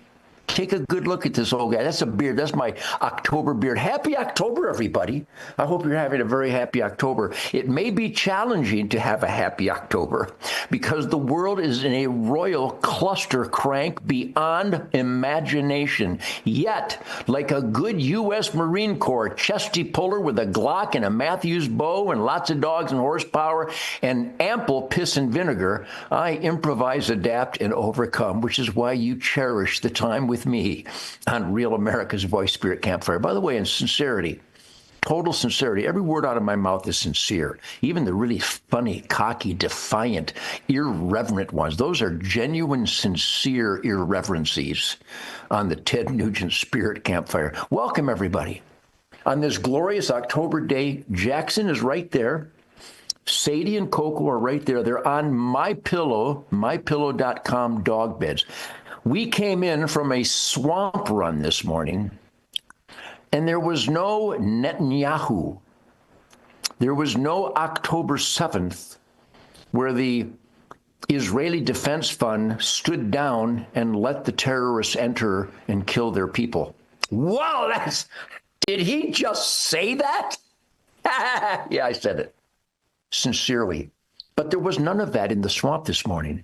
Have you strangled a cocksploder recently? No, cocksploder, one word, COCKXPLODERS, cocksploders, otherwise known as the Chinese ringneck pheasant. I wring the necks of Chinese pheasants. It's the only good thing. It's the only worthwhile thing. In fact, it's a super quality of life enhancer. The mighty Chinese ringneck pheasant from Ron and Lynn Sweet in Hanover, Michigan at Ringneck Ranch. You know, ringneck, there's a lot of applications to the term ringneck. It's the identification of a cocksploder Chinese pheasant, a ringneck pheasant. Plus, in this day and age, wouldn't you like to wring the necks of all those politicians? Wouldn't you like to do a ringneck orgy, wringing the necks of bureaucrats? Can you believe? Of course you can. Can you believe that Democrats think that Jasmine Crockett represents anything positive or beneficial to quality of life? How about Hillary Clinton? How about Hakeem Jeffries? This guy, these Democrats, they literally are condemning the reduction of crime by President Trump and the National Guard. There are people that are going, how dare you reduce the crime? They're either Nazis reducing the crime. Well, it's only the Nazis kidnapping Americans. Every word out of every Democrat's mouth is 180 degrees false. It's like the accusations against me. Well, he adopted a 9-year-old. Somebody said I adopted a 9-year-old and married her. I'm not a Muslim. Only Muslims think they can marry babies. Well, you're getting in trouble. You knock the Muslims. I don't have to knock the Muslims. They kill queers. They will throw queers off the way. You can't say queer. Well, they call themselves queer now because they're queers. And it's queerly confusing. So the whole world is gone butt-lick nuts, banzai, over the top, terminal numbnutness. Yet look at the smile on my face. You know it don't come cheap. Sure, I live the American dream. Go ahead and crucify me. I was thrown a pillow. If my people who are called by my name will humble themselves and pray and seek my face and turn from their wicked ways. The Motor City Madman, the author of Wango Tango. I think I'm quoting the Bible. 2 Chronicles 7:14. Somebody. Oh, look at this. Somebody gave me this. God answered me mail. So anyhow, what I was saying, if my people who are called by my name will humble themselves and pray and seek my face and turn from their wicked ways, then will I hear from heaven and will forgive their sins and will heal their land. 2 Chronicles 7:14. Shemaine Nugent has a Real America's Voice called Faith and Freedom. I guess some kind of pheasant under glass shrapnel between my incisors. Can you follow me? I had a nice text with Gene Simmons of Kiss. The ultimate cartoon band. Motley Crue's kind of a cartoon band. Poison Lake is a cartoon band. Funny stuff. Enough is Enough. I loved cartoons. When I was a kid, I loved cartoons. And Paul Stanley and Dean and Ace and all the Cat Guy, the drummer. Awesome. Serious, honest to God, raw, primal, genuine, authoritative, grinding, grunting rock and roll. But anyhow, Gene got in an auto accident. And the press was going, Gene is recovering home. So I texted Gene Simmons. And within minutes, he texted me back and said, thank you. I said, the Nugent family is praying for him. And I bet you all you real rock and roll fans, which I bet are right here on the Ted Nugent Real American Voice Spirit Campfire, I bet real rock and roll fans, real soulful rhythm and blues rock and roll fans are here to rejoice. So let's talk rock and roll. Let's talk that I texted Sammy Hagar. He's doing another residency in Las Vegas with the killer band. I wish I knew all the names. Joe Satriani, holy smokes. Michael Anthony, holy smokes. Vic Johnson. I don't think Vic's doing. Vic, one of the greatest guitar players ever. He's not on the top 100 guitar players from Rolling Stone magazine, but Joan Jett is on the top 100 guitar players in Rolling Stone magazine, but not Vic Johnson. Not Ricky Medlock, not Rick Emmett, not Mark Farner, not Jim McCarty. Yikes, not Dave Amato. Yikes. I'm not even mentioning me. Whatever. So rock and roll. And so I text Sammy, and Sammy texts me right back. I texted Steven Tyler. I said, I hope your foot's doing great. You did great at Ozzy's last concert. And Steven texted me right back. It's kind of cute. I have this inner working. Kevin Cronin of REO Speedwagon. He's out there, I think, with Styx. Tommy Shaw, Styx. Jack Blades, Night Ranger. Brad Gillis. Holy smokes. There's some killer rock and roll. Mark Casa in Detroit. Mark Casa, one of the greatest guitar players in the world. He's got a killer band. Plays all around Detroit. And he's not on the top 100 guitar player list, but Joan Jett. By the way, Joan, I love you. You're my favorite lesbian. I love lesbians. Have a great day. I love you. Well, he's a hater. When I say I love you, they say I'm a hater. Planet of the Apes out there. It's like Rod Sterling. Is it Rod Sterling, Twilight Zone? I think he manages the world right now. But Donald Trump has secured the border. Well, he's a Nazi. He secured the border. More secure than it's ever been. Thank you, President Trump. He stopped the flow of fentanyl, killing Americans from the communist Chinese. Thank you, Donald Trump. But here's the problem. I will extend that statement. You know, the communist Chinese and the Mexican drug cartel government is one and the same. Want to kill Americans with fentanyl. And they're evil, rotten, demonic monsters to do that. But you know who's even dumber than the Chinese and the Mexican drug cartel? You numbnuts out there that want to get high and you're dying with the use of fentanyl coming across Joe Biden's open borders. It's the user that's the biggest numbnut. I'm high right now. I'm high on the Spirit of the Wild. Did you see that intro? The Spirit of the Wild, Rocco Winchester Nugent, Shemaine Nugent, Linda Peterson, Toby Nugent. What a team. The Pursuit Channel, 8 times a week. I'm unleashed with true hands-on conservation celebration. The Spirit of the Wild. This is the Spirit Campfire. And I know you feel the Spirit, you crave the Spirit, you want the Spirit, you need the Spirit. I'm your Spirit daddy. I'm like Chesty Puller, the warthog, A10 warthog of truth, logic, common sense, right here on Real America's Voice. Tell everybody you know there is such a thing, because the funniest man since Richard Pryor and Sam Kinison, Ted Nugent, has a thing, a podcast, and of course, if it's my podcast, that would be a podcast, on Real America's Voice, and it's called The Spirit Campfire, and it's good for you. It will cleanse your soul. I got my Matthews bowl, I got my mocha, I got my cup from Louisa, my beautiful daughter, and I'm going to be back in just a minute with more of this stream of consciousness. It's like a whitewater raging rapids of truth, logic, and common sense, right out of the mouth that wrote the lyrics to Wang Dang Sweet Poontang. It's not a dichotomy, it's a confluence. See you in a minute. And it gets me thinking,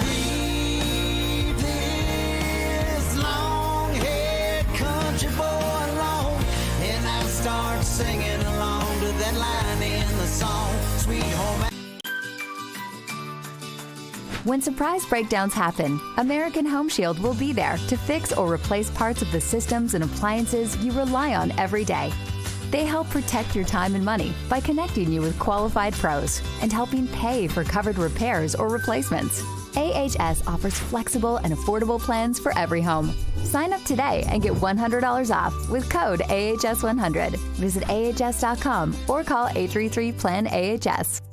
How does the world's most trusted dog expert keep his own dog so healthy? Hi, I am Cesar Milan. In my 20 years rehabilitating dogs, I've seen too many struggle with health problems that no amount of training could fix. Then I discovered it wasn't the dog, it was their food. Fortunately, I found veterinarian Dr. Marty's Anti-Kibble Breakthrough. Nature's Blend is packed with whole foods that are freeze-dried, locking in nutrients. I saw remarkable improvements in my dogs within weeks. Try Dr. Marty risk-free for 90 days. Plus, get a free gift when you call or visit drmartypets.com/Caesar.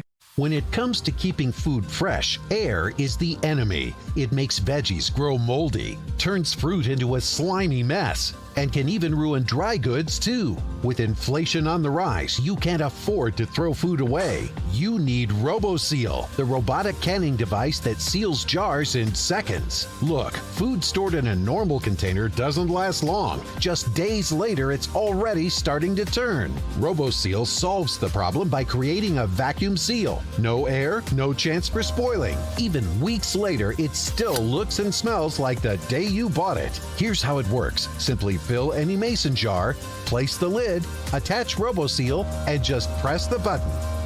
The secret is the powerful motor that quickly sucks out all the air, creating a sealed chamber where food stays fresh and no mold can grow.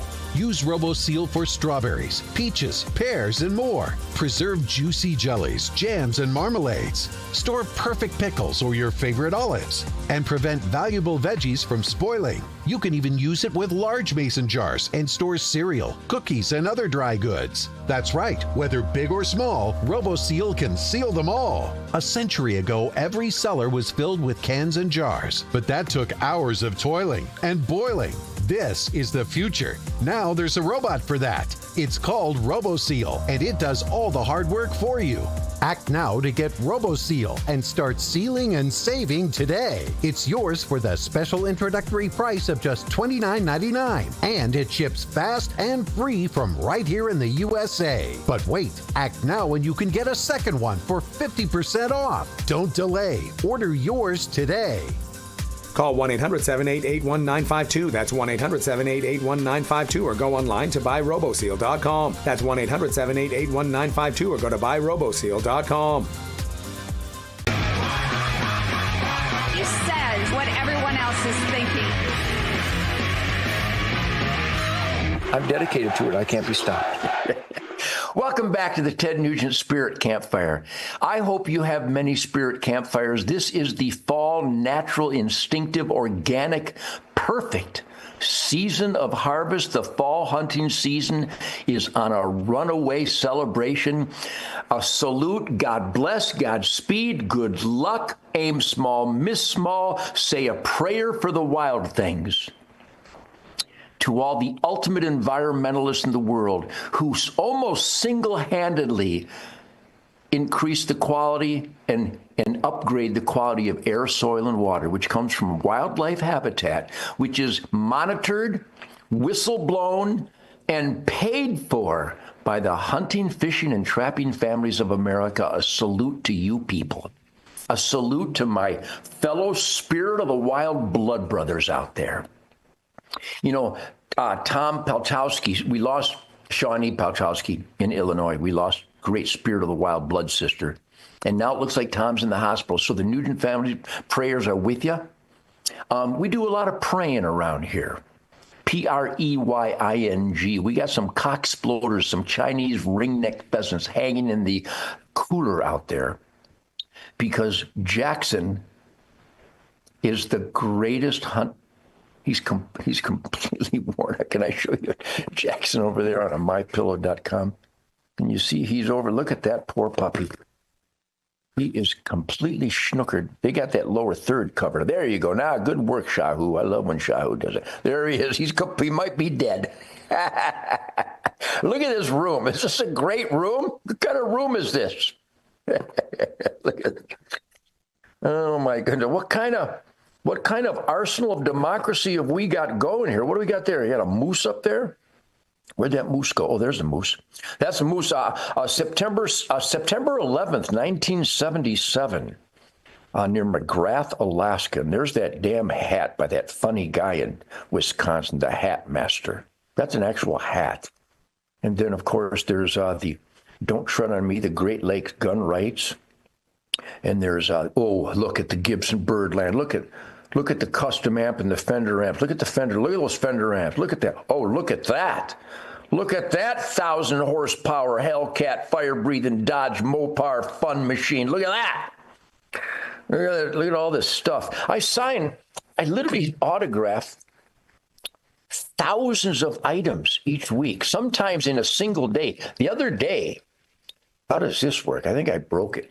Anyhow, this is fascinating. I live a fascinating life. Is your life fascinating? If it's not fascinating, take a deep breath, reorganize, and pursue fascinating.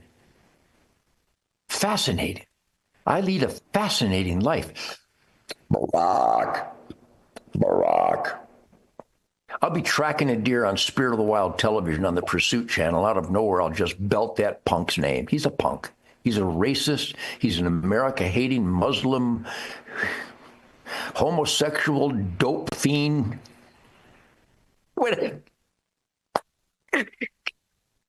Not even an American. Barack Obama wasn't even born in America. I checked out the greatest sheriff, America's sheriff, Joe Arpaio, did a forensic research, an extensive one, a definitive one, a conclusive one, a comprehensive research on Barack Obama's birth certificate, and it's fake. Well, he's a conspiracy theorist. Yeah, well, that's a term created by the CIA to cover up the CIA murder of John F. Kennedy. Are you people still with me out there? Well, he's a conspiracy. The facts make a difference. So let's talk.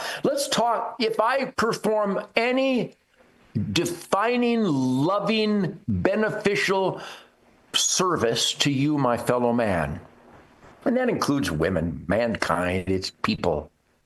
Well, gender, shut the flying lip lock up, would you?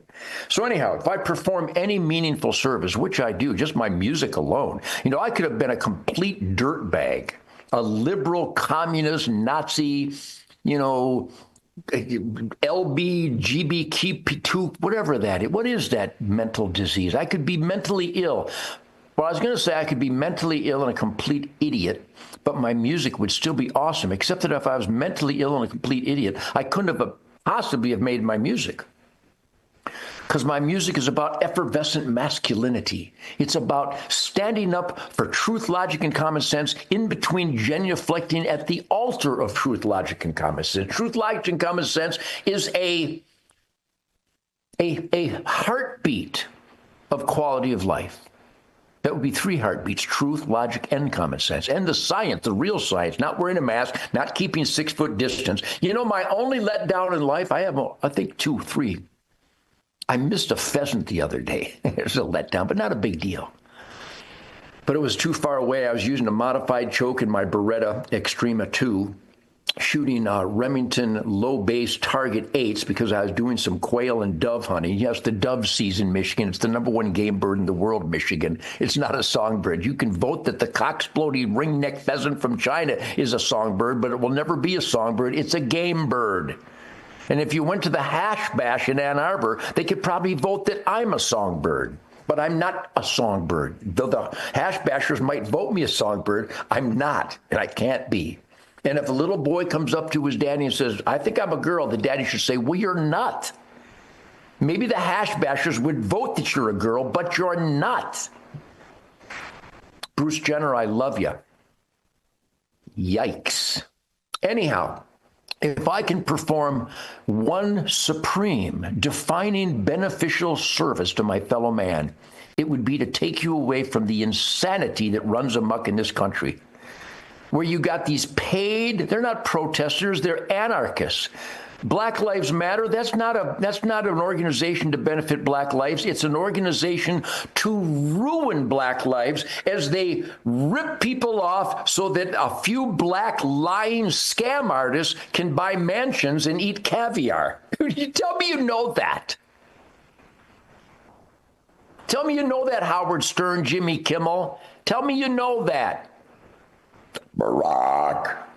Anyhow, so my service to you people is to provide sanctuary from the insanity. And I do that with my clever linguistic ballet as I do verbiage pirouettes on the skulls of unsuspecting non-cursive writing escapees from the anti-education system. You're still with me. So anyhow, stick with me. I'm a fun guy. So I want to thank the people that support me, like Mike Lindell, MyPillow.com. He's having another insane sale. You know, I'm a crazy man. I'm crazy alive. I'm crazy happy. I'm crazy addicted to truth, logic, and common sense. The very truth, logic, and common sense that's kryptonite to the bureaucrats, especially the entire Democrat Party, even Fetterman, even Manchin, even Josh Shapiro. I love these guys. But how can you be on the team? How can you be on the team that allows drag queens to twerk their balls to little boys and girls singing It Won't Lick Itself? So support those that go against the evil of the Democrat Party. That would be me and Mike Lindell and Jesse Waters and Greg Gutfeld and all this, some great people out there, and Joe Pags and Lars Larson and so many great people. So anyhow, go to MyPillow.com and support Truth, Logic, and Common Sense, and a guy who's fighting for voter integrity, election integrity. Mike Lindell, he is a warrior. He is exactly what the founding fathers wanted all of us to be suspicious of the abuse of power that runs amok in everything authority in America, who have now absconded authority. They don't deserve it. They didn't earn it, and they're abusing it. Mike Lindell, MyPillow.com. Great products. We have everything they make. They're having another crazy sale. Type in the code SPIRIT. Just do it. If you're going to spend your hard-earned money for products that are American-made by a great American freedom fighter like Mike Lindell, go to MyPillow.com and support how he supports me. This big mouth of truth, logic, and common sense is supported with all this technology, this all outrageous. Shahu and John and Ryan and Parker and everybody that works on my Real America's Voice, they're paid. I'm not paid. I'm not paid. I am crazy. I'm an idiot. But anyhow, MyPillow.com, type in the code SPIRIT. And also, I just showed you my dogs running around. Look at this. We have a wonderful product to bring happiness to the dogs. GetUncleTeds.com It is all natural, supplemental, beneficial goodies for the dogs without any poisons or preservatives or chemical warfare. My God, everything on the store shelves for dogs and cats is poison. And it's heartbreaking when we lose our dog, isn't it, Kathy? My sister Kathy has 4 mutts. I love you, Kathy. I miss you. I'm going to come up north. We're going to play and have a nice fire by your fireplace. And you can make me some chicken and noodles. But this time, don't use the skinned breasts. This stuff comes from the bones and the cartilage. You got to put the whole chicken in the pot. Anyhow, Kathy has dogs, and I got to send her some of this. GetUncleTeds.com. I spray this stuff on Sadie. Sadie's got a hot spot sore on her leg, and it literally fixed it within five or 6 days. This GetUncleTeds.com. It's the best dog supplements in the world. So I want to thank everybody for supporting me here because, you know, I don't have to do this, but I have to do this. The most important, the most meaningful, the only real Americans are whistleblowers. If you're not spotlighting the cockroaches and working to get rid of them like the Texas Parks and Wildlife. We're going to get into that in this next segment. Again, the Michigan DNR, where it's against the law to have corn products in a bird feeder because that's considered baiting deer. It's a bird feeder. It's corn. There's gazillions of acres of corn, and the deer are eating the corn right now during the Ted Nugent Real America's Voice Spirit Campfire. You can't forbid what the animals do naturally. It's against the law to move apples closer to my tree stand. You people at the DNR, the Wisconsin DNR, the Minnesota DNR, Texas Parks and Wildlife, David Yakovich, you guys have lost your souls. My name is Ted Nugent, and I've got a lot of soul. And it gets me thinking,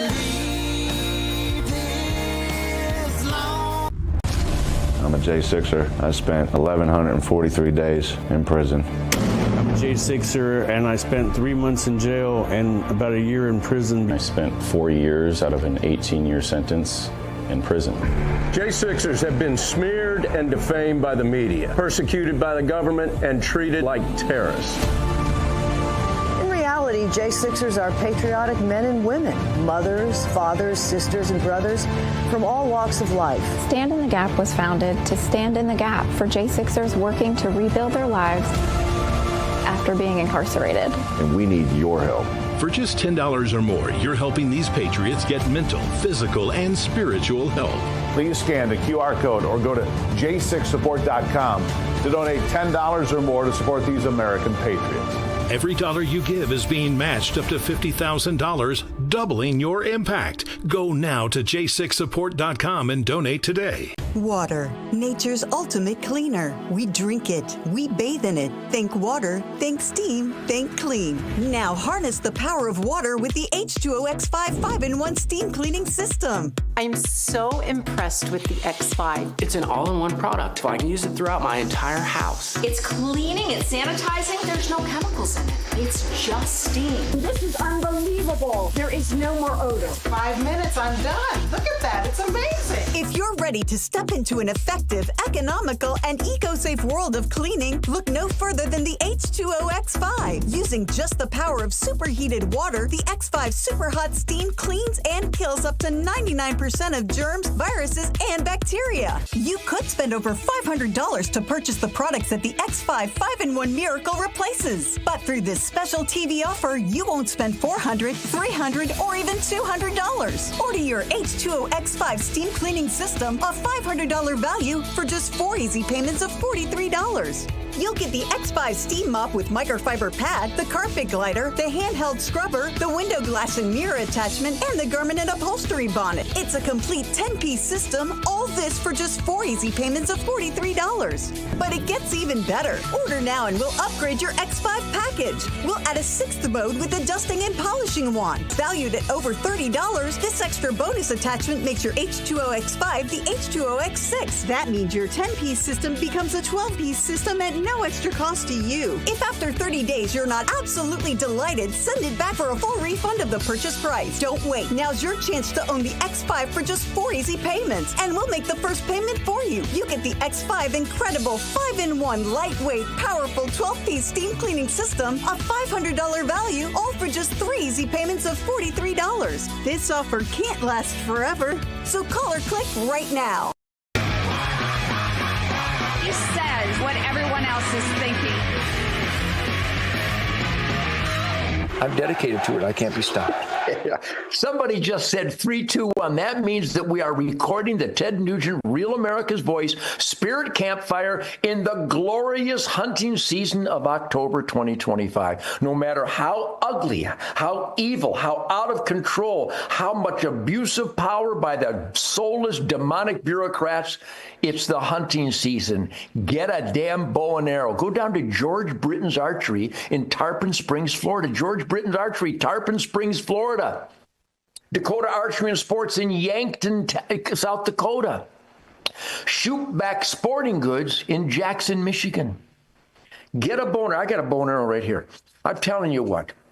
I know I do this all the time. I've been promoting the mystical flight of the arrow, the origins of the spiritual camaraderie of Zen, being one with the path of your life. Do not underestimate the power of God's gifts applied to the focus and control and respect of guiding the path of your life/arrow on a positive course. And moments ago in the B block, this is the C block, otherwise known as segment 3 of Ted Nugent's Spirit Campfire on Real America's Voice. And I'm about to leave the concrete jungle hell zone of indecency by Uncle Sam that is completely out of control. By the way, I have a new release called The Carter Chocolate Addiction. Is that what it's called? Thank you, Tim Gillingham, world champion archery, like Levi Morgan. Boy, talking about these guys that shoot these Olympic targets, the National Field Archery Association. But anyhow, it goes back to 600 AD, maybe even 600 BC, where the Chinese used an ivory hook to get a perfect release for the mystical flight of the arrow. But nowadays, you got these contraptions, and if you figure them out, I got to be careful I don't shoot Jackson. Do not underestimate the escape, the spiritual fulfillment of being one with the mystical flight of the arrow. And I hope I don't negligently discharge my arrow. It's called it's got a little clip there. You put that clip on the D loop, and then it's got a thumb trigger. And a lot of guys do it up and down, but I do it horizontal. And I got a nice lightweight Matthews bow, and I got a pin and a peep. Backstraps forever. But you have to get a bow that is graceful and effortless. If you have to struggle and aim up in the air just to draw it back, it's too heavy. And I got buddies all across this country. Well, I had to quit bow hunting because my shoulders are destroyed. Well, you're shooting 75 pounds. Well, I can't draw my bow back. Then get a bow you can draw back. Well, I got a crossbow. I have a Missions crossbow. I'm going to use my Missions crossbow tonight. Matthews Archery. By the way, every bow manufacturer is creating state-of-the-art, incredible, magnificent, fun, efficient bows nowadays. Every company. I love Matthews because it feels right. You got to have the right feel with guitars, guns, bows, and women. You have to have the right feel. You know when you pick the right one, like Shemaine. She's my wife. She's my hunting buddy. She is a killer. She shoots a 30-pound Matthews. Please write it down, especially everybody at Matthews Archery. Would you write this down? I shoot just under 50 pounds. I'm shooting a Matthews Image and a Matthews Lift. I should get a Matthews Lift X. Barack. Oh, man, that coffee is good. But anyhow, do not underestimate the soul-cleansing sanctuary of the spirit of the wild, the great outdoors. Get out there. Get out there. You don't have to hunt, but we have to hunt. I have to hunt. Well, why do you hunt? Because I'm a hunter. I don't eat store-bought food. Though Shemaine does have a great sponsor called Switch to America with Shemaines.com. It's a great beef, a natural, organic, totally wild beef production. Switch to America with Shemaine.com. That's one of her sponsors. Plus, we eat that beef. I love that beef fat. In fact, we use the beef fat because venison fat is not delicious. Wild pig fat is delicious. Speaking of wild pig, I got 16 hunters just down the road at Sunrise Acres where Toby and George and Dave and Paul and Jim are guiding pig killers that I will join tomorrow around the campfire and play some centrally stimulating spirit, rhythm and blues, soul music, rock and roll around the campfire with my Gibson J200, an acoustic guitar. I just want to go hunting. It makes me feel so good. I just want to go hunting, try to find me in the woods. So, escape. You have to fight. You got to call your senator. Well, you have a voice, Ted. No, you have a voice. When was the last time you called your sheriff and told him, not only tell him, but make sure that he believes in self-defense? And if you find yourself in a Kyle Rittenhouse moment where some paroled felon child molester is attacking you with a pistol, you get to shoot him 4 times in the middle. And if you don't have a gun on you, have a nice day. United States Concealed Carry Association. We're going to put this on the screen. USCCA.com.org. USCCA. Toby can tell you. I'm a life member of USCCA, United States Concealed Carry Association, because the way our engineered... What a cluster crank. Because of our engineered recidivism, anti-justice, failed court system, you will encounter a felon multiple times a day. Not the same one, different felons every day, because our failed justice system lets them out to go shopping with your family. And that's who's carjacking and raping and murdering and stabbing and macheting and bludgeoning and cold cocking and shoving people in front of the trains, because the court system thinks that evil, violent criminals need to go shopping with your children. I don't like repeat offenders. I like dead offenders. Well, that's radical. Yeah, that would be radical, because my life as a good man, as a conscientious man, as a loving man, as a productive man, as a caring man, I don't want to have my family meet a paroled rapist at the mall. I don't go to the mall, so that'll never happen. Maybe I should go to the mall. So anyhow, the spirit of the wild. Let's talk about it. So we got GetUncleTeds.com. It'll make your dog healthier. Little treats and supplements. GetUncleTeds.com. Also, we're going to put this on the screen. WhitetailProductsGoneWild.com. I'm not kidding. I love the mad scientists that create this unbelievable nutrition. And hey, Michigan DNR, I can throw corn wherever I want to throw corn. You have no authority over an American's corn throwing. My God, talking about corruption, Texas Parks and Wildlife. You can hunt deer in New Jersey cities, but not in Waco, where the deer population is overpopulated. Texas Parks and Wildlife. Texas Parks and Wildlife, they are anti-hunting. They have they're numb nuts. Well, the buck has to be 13 inches. Why? It has nothing to do with genetics. Well, we want to grow bigger bucks. Oh, so now you're making the decision what represents a trophy to somebody. Who the hell do you think you are? WhitetailProductsGoneWild.com. Great stuff. And now I got a buddy, DJ. He's got this stuff called Lick 'em and Stick 'em. DJ, you're a wild man. I put this on a stump. And the wildlife goes nuts for it. Its nutrition is beneficial to the vitamins and the minerals. DJ, lick 'em and stick 'em. And also, the episodic hemorrhagic disease is killing, we think, hundreds of thousands of deer this year. Chronic wasting disease, 4. And they're gouging our tax dollars to research chronic wasting disease because it killed 4 deer this year. Do you see how corrupt? Texas Parks and Wildlife, you are horrible people. Debate me. David Yakovich, get on here and debate me.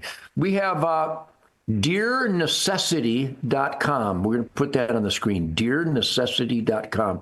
These mad scientists have created a product to mitigate the episodic hemorrhagic disease. And I'll bet if the government got their head out of their toxic, power-abusing, corrupt ass, they could get a hold of the mad scientists at deernecessity.com and probably mitigate the new world screwworm that is moving north from the third world toxic, wipe your ass with your hand zone of Mexico and South America. Well, that's a cruel thing to say. No, what's cruel is wiping your ass with your hand, which is what the Somalians do, and now they're in Minnesota. God almighty. Oh, and also, here's another mad scientist. I had a mad scientist, Steve, a 9/11 hero. He's making these products, this deer urine in his garage. We got the gonzo, signal11lures.com. I'm telling you, it makes the deer go nuts. They'll walk in front of you and kill them and grill them. We're going to put that on the screen post-production, signal11lures.com. And, of course, TedNugent.com. I signed another 1,000 of these yesterday. And, of course, I'm also going to promote what people are fascinated by. We'll put it on the screen, putting all this stuff on the screen, Shahu, at post-production. NugeVault.com. I just signed a whole bunch of releases of the wild live performances from last month. NugeVault.com. It's so much fun. I'm so much fun. I'll be back with the D Block in a minute. When it comes to keeping food fresh, air is the enemy. It makes veggies grow moldy, turns fruit into a slimy mess, and can even ruin dry goods too. With inflation on the rise, you can't afford to throw food away. You need RoboSeal, the robotic canning device that seals jars in seconds. Look, food stored in a normal container doesn't last long. Just days later, it's already starting to turn. RoboSeal solves the problem by creating a vacuum seal. No air, no chance for spoiling. Even weeks later, it still looks and smells like the day you bought it. Here's how it works. Simply fill any mason jar, place the lid, attach RoboSeal, and just press the button. The secret is the powerful motor that quickly sucks out all the air, creating a sealed chamber where food stays fresh and no mold can grow. Use RoboSeal for strawberries, peaches, pears, and more. Preserve juicy jellies, jams, and marmalades. Store perfect pickles or your favorite olives. And prevent valuable veggies from spoiling. You can even use it with large mason jars and store cereal, cookies, and other dry goods. That's right, whether big or small, RoboSeal can seal them all. A century ago, every cellar was filled with cans and jars, but that took hours of toiling and boiling. This is the future. Now there's a robot for that. It's called RoboSeal, and it does all the hard work for you. Act now to get RoboSeal and start sealing and saving today. It's yours for the special introductory price of just $29.99, and it ships fast and free from right here in the USA. But wait, act now and you can get a second one for 50% off. Don't delay. Order yours today. Call 1-800-788-1952. That's 1-800-788-1952, or go online to buyroboseal.com. That's 1-800-788-1952, or go to buyroboseal.com. I'm a J6er. I spent 1,143 days in prison. I'm a J6er, and I spent 3 months in jail and about a year in prison. I spent 4 years out of an 18-year sentence in prison. J6ers have been smeared and defamed by the media, persecuted by the government, and treated like terrorists. In reality, reality, J6ers are patriotic men and women, mothers, fathers, sisters, and brothers from all walks of life. Stand in the Gap was founded to stand in the gap for J6ers working to rebuild their lives after being incarcerated. And we need your help. For just $10 or more, you're helping these patriots get mental, physical, and spiritual help. Please scan the QR code or go to j6support.com to donate $10 or more to support these American patriots. Every dollar you give is being matched up to $50,000, doubling your impact. Go now to j6support.com and donate today. Everybody loves the American campfire. Don't you hear it calling your name?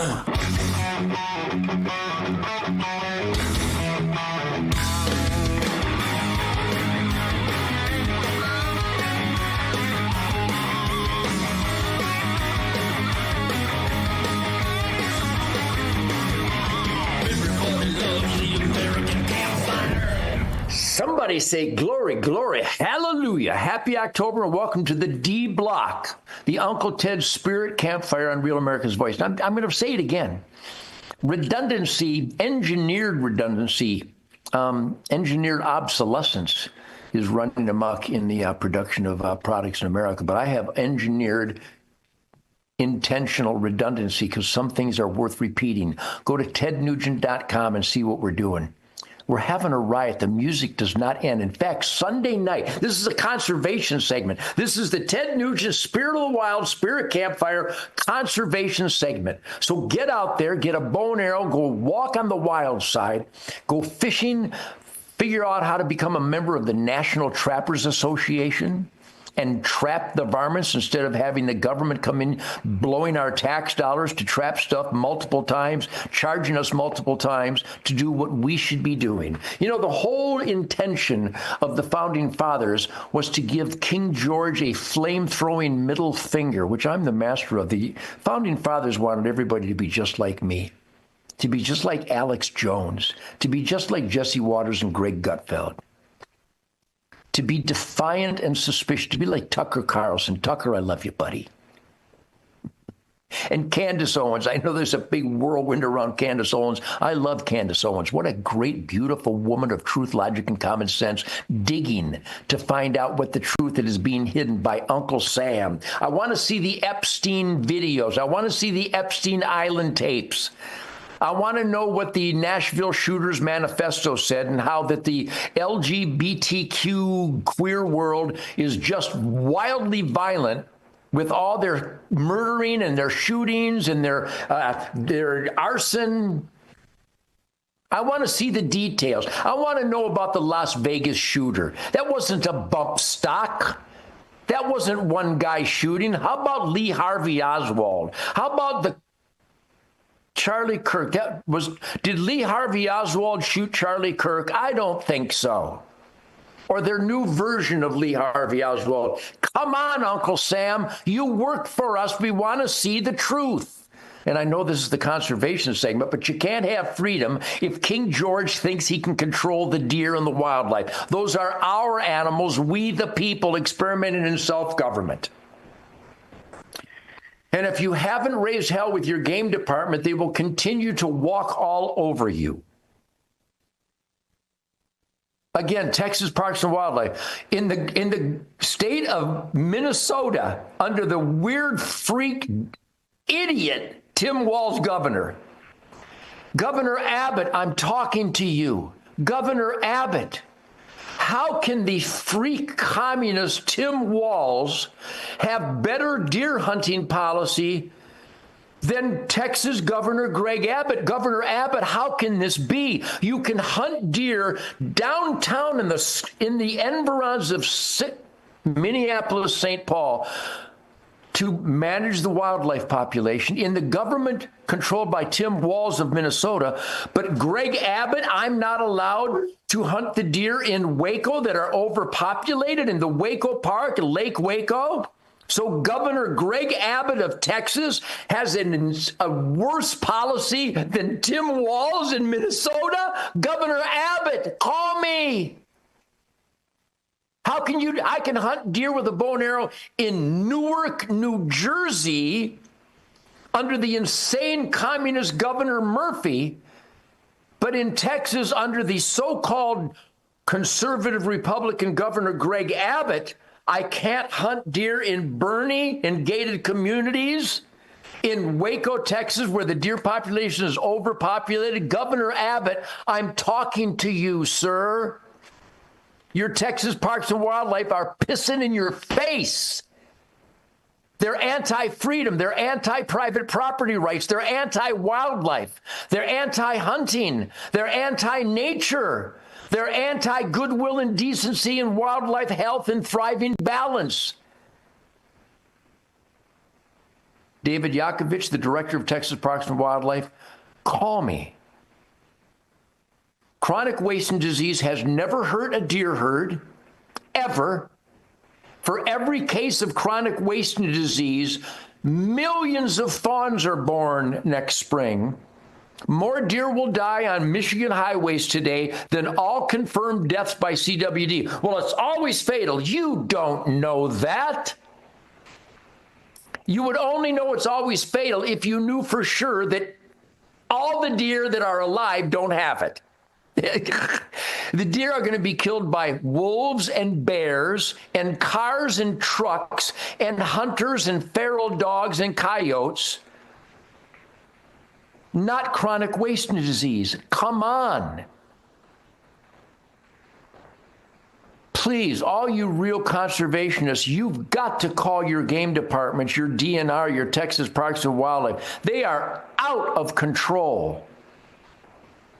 Chronic wasting disease is a money laundering scam. Well, would you eat a positive hamburger from a chronic wasting disease deer? Yes, I would, because the proof of the science is that it can't be transferred to humans. It's like mad cow disease in bovines, scabies in sheep, Creutzfeldt-Jacobs in humans, and chronic wasting disease in deer. Now, you wonder why I keep talking about this. Because if you don't have the freedom to hunt based on science, sustained yield, habitat carrying capacity, winter severity index, population dynamics, if you don't have that right, you don't have an America. It's unbelievable. People are getting tickets because there's corn in the bird feeder. You game wardens, I love you game wardens, but you have to think, man. You have to think. Well, it's the law. Would you arrest Rosa Parks? Would you shoot Vicki Weaver? How about you black game wardens? Would you let them lynch the black kid because he looked at the white wife? Because that was the law. It was an unbelievably foolish, criminal, insane law. You get rid of insane, cruel laws. And that includes baiting deer or chronic wasting disease deer testing. They want me to turn my deer heads in to the veterinarian of Texas Parks and Wildlife that gets it wrong all the time. They slaughtered thousands of deer. Well, oops, it was a false positive. You're not getting my deer heads. And by the way, Texas Parks and Wildlife, you threatened me. You said if I don't turn my deer heads into your state veterinarian who gets it wrong with a disease that doesn't matter, that you'll take away my permits. Do I need a license to sell you a beer? No. Do I need a marriage license? No. Do I need a trapping license? Do I need a hunting? Do I need a fishing license in the pond on my property? Come on. Licenses, permits, fees, taxes, licenses, permits, fees, taxes. Stick them up your ass. Well, you have to have management. That's not management. That's abuse of power. So they're going to take away my right on my property on Spirit Wild Ranch in Texas to manage my deer and balance my herd to harvest the surplus. And if you don't allow me to do that, hey, David Yakovich, are you going to come in and shoot my deer? Let me tell you something. You're not going to come in and shoot my deer, period. Craig Hernandez, the captain, game warden. I love you, Craig. You're a great man. Craig Hernandez, Mike Strbanek, they're dedicated to conservation. I take that back. They're not dedicated to conservation. They blindly obey illegal law enforcement. Now, they did do a great job catching these duck hunters that killed all those gadwalls. You're doing a great job when you find poachers that ruin wildlife. But you're not coming on my property and shooting the deer you don't allow me to shoot. Just write that down, guys. Write it down. Yikes. So conservation is the wise, responsible use of God's miraculous natural creation, which is why we have a hunting season every fall to harvest the surplus that was grown through the spring and summer. All those new animals were born in the spring and summer, and they flourished during the proper optimum conditions of summer. And then in the fall, we harvest that surplus because the death of winter will not support that annual growth. Did you get that? That's never been mentioned in a school in America. But the guitar player who wrote Wang Dang Sweet Poon Tang just told you exactly the science-based wildlife management that no Department of Natural Resources or Game Department or U.S. Fish and Wildlife Service or the Texas Parks and Wildlife, they don't adhere to that natural science harvest responsibility. It's tragic. It's tragic. So I hope you all are having a wonderful October. I'm having a wonderful October. I've been skunked like 17 days in a row, something like that. The deer don't like me. I must give off a death signal or something. But anyhow, I want to thank you. I want to thank Shahu and John and Parker and Ryan and the whole SIG family, the Real America's Voice team, Linda Peterson, I love you, Shemaine, Faith and Freedom, Toby and Rocco, who are helping out. Dave Watson, my co-producer and editor on Ted Nugent's Spirit of the Wild TV. He's been with me for over 20 years, something like that. We are producing, I think we're approaching our 700th episode on Ted Nugent's Spirit of the Wild on the Pursuit channel 8 times a week. It's so much fun. Shemaine is so beautiful. She's so good. She's so deadly. She's so dedicated. She's so smart. Shemaine Nugent, Real America Voice, Faith and Freedom. Tell everybody you know that I will be on with Meltdown on Sirius XM Ozzy's Boneyard Sunday night at 7 p.m. I love you people. Happy October. And it gets me thinking, leave this long-haired country boy alone. And I start singing along to that line in the song, Sweet Home Alabama, I hope Neil Young. I'm a J6er. I spent 1,143 days in prison. About a year in prison. 4 years out of an 18-year sentence in prison. J6ers have been treated like terrorists. And we need your help. Stand in the Gap was founded to stand in the gap for J6ers working to rebuild their lives after being incarcerated. For just $10 or more, you can help these patriots get back on their feet again. Please scan the QR code to donate $10 or more to support these American patriots. Thank you for standing in the gap. Water, nature's ultimate cleaner. We drink it, we bathe in it. Think water, think steam, think clean.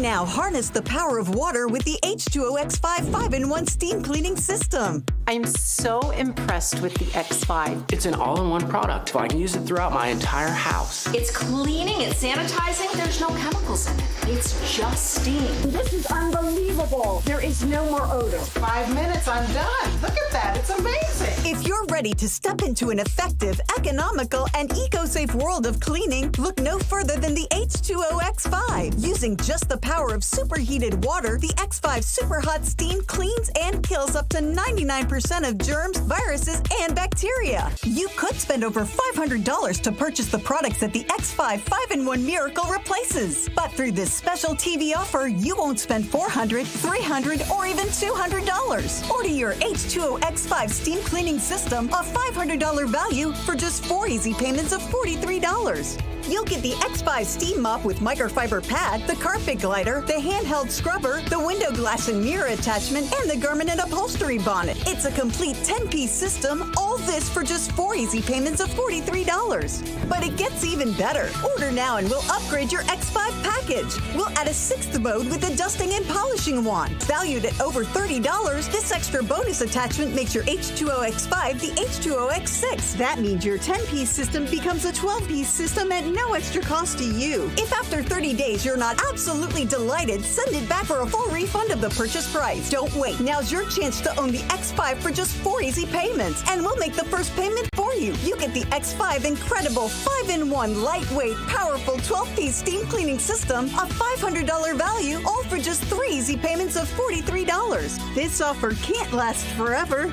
so call or click right now. In the dead of the night, when the world is sleeping, Real America's Voice is live.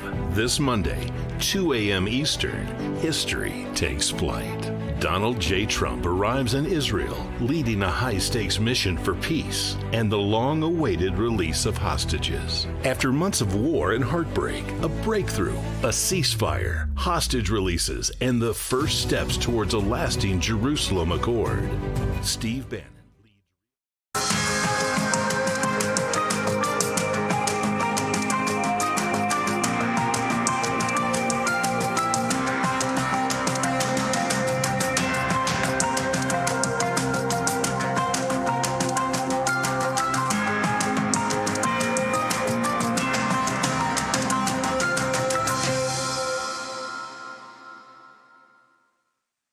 The following program contains political discourse, opinions, and footage that many viewers may find offensive.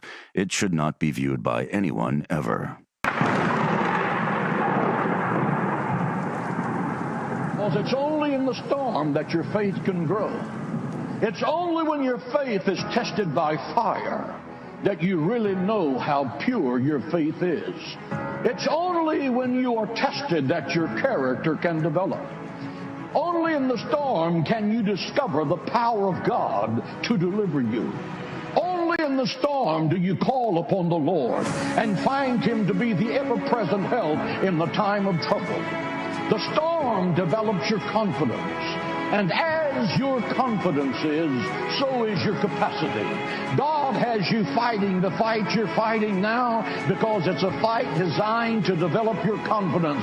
And when you win this one, the next one will be a little bigger, and you'll have the confidence because of your past victory. And when you win that one, you'll win the next one, and the next one, and the next one, because God is transforming you into a lion of God. He's waiting for persistence to overcome resistance. He's trying to develop in you the character of endurance. For those who endure to the end, the same shall be saved. God puts you through a struggle to develop you into who you're going to be in the kingdom of God. God used no one in the Bible until He put them through the university of adversity before He allowed them to be a leader in the kingdom of God. You will have your adversity. You will reach the other side. But God is going to make a champion of grace out of every one of you. Listen to me. When you focus on the threat, you will experience fear. When you focus on Jesus, you will experience faith. When you struggle, when you go through adversity, think about the possibility that God is using your struggle and your adversity. Every opportunity has difficulty, and every difficulty has opportunity. It's only when you come to grips with a difficulty that you will realize your potential. Stop looking at your circumstance and start looking at your opportunity.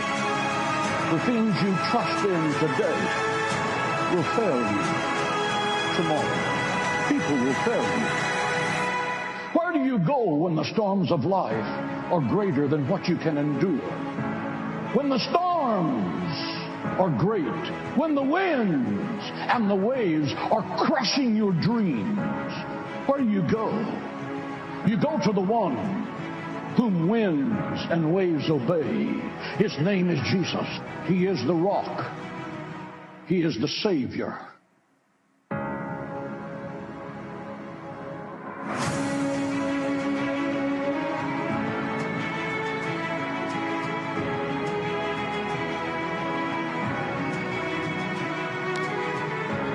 What's up, pimps, players, and hoes? Russell Johnson and Jonathan Shuttlesworth here live in the greater Cincinnati area, the most spread out city I've ever seen in my life.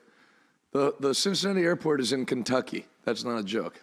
So I don't know who laid this place out, but you did a terrible job. Helen Keller. That's what it looks like. We are live. Great to see everybody today. Good to see you on X, good to see you on YouTube, good to see people still inexplicably watching on Facebook, refusing. I'm surprised you're not still on MySpace. And then the Revival Today app. Great to see everybody. Today's going to be an awesome day. I'm going to be with my friend here at Grace Church of the Valley in Indiana. Name of the town, Greendale, the greater Cincinnati area. Tonight, 7 o'clock. And I'm going to have Pastor Russell go first, and I'm going to go second. We're going to have a blowout night. So if you're anywhere in Kentucky, Ohio, or Indiana, get there. And now, let's check the news. Guys, I'm at Dollarama and just found the weirdest toy I've ever seen in my life. Look at this. What is going on here? Toilet hockey? Literally shows a guy on the toilet, stick handling. Who does he play against? Himself? Is someone else playing against him on another toilet in the bathroom? This has got to be the craziest cover for any game ever. Like, what is going on here? I think I need to buy one of these guys because I spend a lot of time on the toilet. Next. Can't be getting hemorrhoids, though. Memphis rap legend Project Pat leads 10,000 in repentance prayer, turning most dangerous city into city of hope. Is this guy, I've never heard, I guess I'm out of the rap game. I've never heard of this guy. Have you heard of him? Oh, yeah. He was a devil worshiper back in the day. And then what happened? It's recent, like 2-3 years ago, he started going to prison. Wow. Like doing concerts and got lit. They were really seeing like demons in the music. That is awesome. Yeah. Take a look, everybody. Jesus. Forgive me of my sins. Forgive me of my sins. Dang. I believe that Jesus Christ Crazy to see how many people in Memphis not getting killed. And went to hell in my place. Now, if somebody told me right now, this is the state Memphis is in. If somebody right now told me that's a crusade in Rwanda, you now, can't tell Lord, one give me thing. the grace, the strength to want to do and obey your perfect will, and open my understanding to who you truly are, and where you want me to be in this life. And Father, grace my interest to be interested in your things. You can tell he's like, put your kingdom first in my life. In Jesus' name. Amen. Now, if you prayed that prayer, raise your hand. That's why Praise it's like God. a mass crusade. When I say 9-0, you say. Did you see Papa Roach apparently just got saved? No. Yeah, I just saw that. Is anybody? It's so uncool to not be saved now. If you haven't become a born again Christian yet, just like you're still wearing stonewashed jeans, tight rolled. Next. Oh, what's this? What? Pause. Fans at Yankee Stadium boo the Canadian national anthem. This was therapeutic. Play it again. Turn it up a little.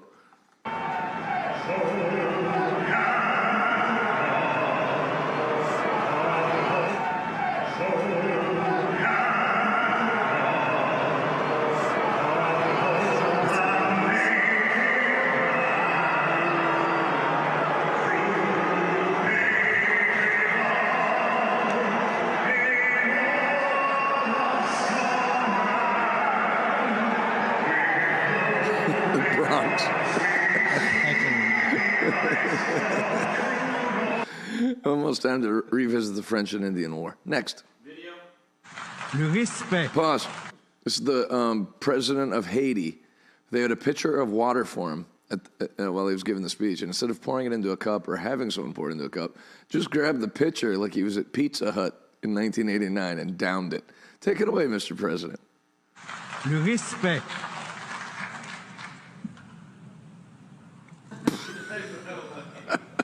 le respect de sa dignité et de son droit à une existence digne et prospère.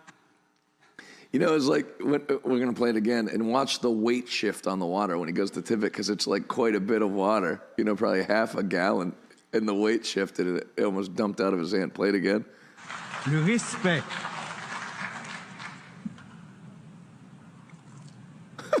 What an idiot. Le respect Not de sa only are you dignité terrible at running a nation, et de son droit à une you existence also are digne et terrible at prospère. drinking water. They got the elevators fixed yet at the UN, or it's still broken? If I had the choice between being the president of Haiti or the assistant manager at Kinko's, I don't even know if those still exist, I would take that any day of the week. Anything but that. Good luck with that nation. How is the Dominican Republic and Haiti on the same island? If I was Haiti, I would just say, you know what? We gave it a whirl. It didn't work. We are now the Dominican Republic. They should allow like Chuck E. Cheese to buy it, like the whole nation, and then have the rat run it. Can I talk to ChatGPT? I can't talk to ChatGPT here, right? I can talk to it here.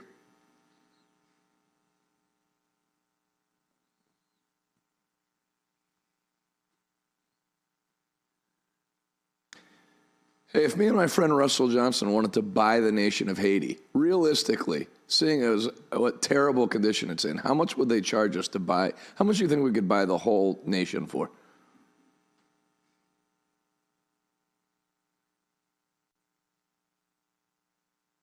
Start talking. I did. Hello? Nah. Guess we're down a weapon in the broadcast today. Next. There's 4 churches that I recommend. Arizona, now, I'll be Saturday, 10 o'clock in Arizona. Saturday at 6 p.m., I'll see you in Los Angeles. Sunday at 8 and 10 in Pittsburgh, I'll be there as well. In Fort Worth, 9 a.m., I will see you on the screen after an awesome week. What else was I going to tell you? Another good church, a 5th church, is Pursuit Church Northwest in the Seattle area. You got Kirkland, Snohomish, and Seattle proper. There's all your times. And you can watch them on Fox Q13 at 7 a.m. Pacific time with great Pastor Russell Johnson. So there you got place in the appropriate north. What did I read? Oh, I was reading comments in the Pacific Northwest. Next. What's the movie going to be called? Really? I know what it's going to be called. Yeah, what's that? Well, this is one of the funniest talk show moments in world history. Courtney Thorne Smith is promoting a movie she's on with Carrot Top. No comedians respect Carrot Top. And so he's making fun of her movie while she's sitting there to promote it. And it's great. It's the most, you don't see a lot of genuine laughs ever in life, especially on TV. It's all fake laugh. But watch Norm get Conan at the end. Play it from the beginning. What's the movie going to be called? Really? I know what it's going to be called. Yeah, what's that? If it's got Carrot Top in it, you know what a good name for it would be? What's that, Norm? Box Office Poison.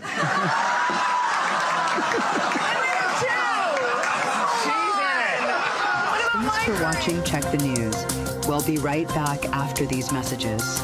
When it comes to keeping food fresh, air is the enemy. It makes veggies grow moldy, turns fruit into a slimy mess, and can even ruin dry goods too. With inflation on the rise, you can't afford to throw food away. You need RoboSeal, the robotic canning device that seals jars in seconds. Look, food stored in a normal container doesn't last long. Just days later, it's already starting to turn. RoboSeal solves the problem by creating a vacuum seal. No air, no chance for spoiling. Even weeks later, it still looks and smells like the day you bought it. Here's how it works. Simply fill any mason jar, place the lid, attach RoboSeal, and just press the button.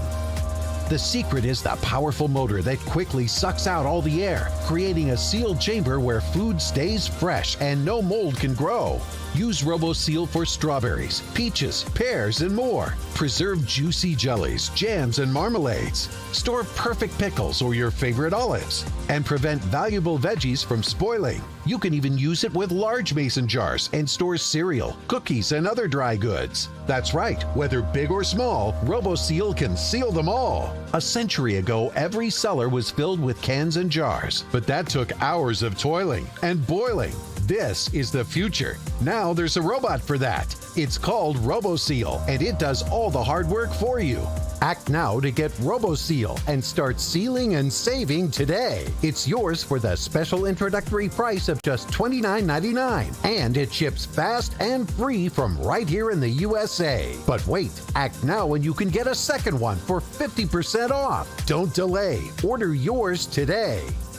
Call 1-800-788-1952. That's 1-800-788-1952, or go online to buyroboseal.com. That's 1-800-788-1952, or go to buyroboseal.com. I'm a J6er. I spent 1,143 days in prison. I'm a J6er, and I spent 3 months in jail and about a year in prison. I spent 4 years out of an 18-year sentence in prison.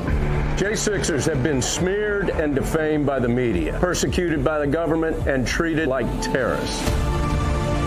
In reality, J6ers are patriotic men and women, mothers, fathers, sisters, and brothers from all walks of life. Stand in the Gap was founded to stand in the gap for J6ers working to rebuild their lives after being incarcerated. And we need your help. For just $10 or more, you're helping these patriots get mental, physical, and spiritual help. Please scan the QR code or go to j6support.com to donate $10 or more to support these American patriots. Every dollar you give is being matched up to $50,000, doubling your impact. Go now to j6support.com and donate today. Welcome back to Check the News.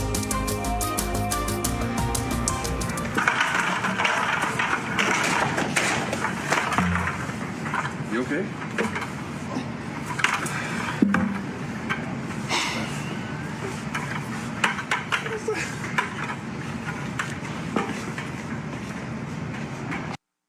Next.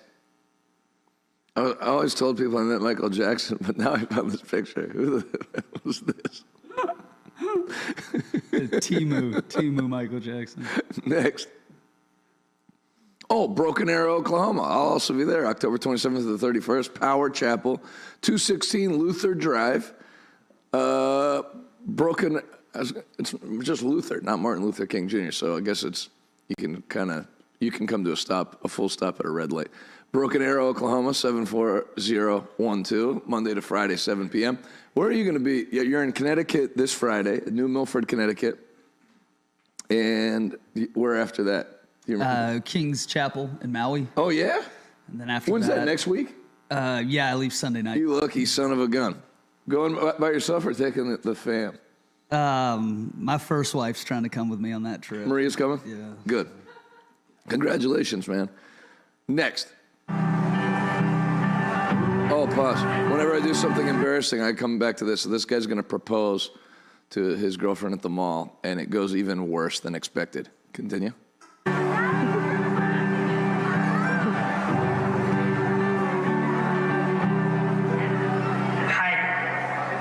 Hello. Sorry to stop your shopping and your evening. Hello. I just have a very special message for a very special girl. This is where we met 3 months ago. Oh my God, there are people looking. This is where we first saw each other, and this is where I fell in love with you. So cute. And you're my absolute John, and you had me that day at hello when you said hello to me. I mean, after I said hello, anyway, you're my John, you're my sweetie pie, you're my cutie pie, you're my absolute John, and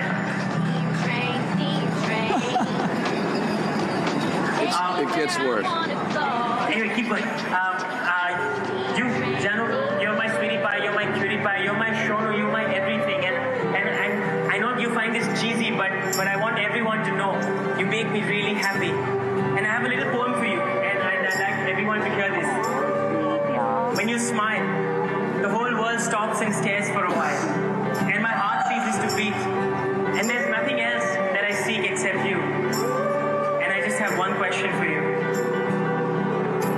Janu, Wait, it gets worse. You truly make me the happiest person on earth.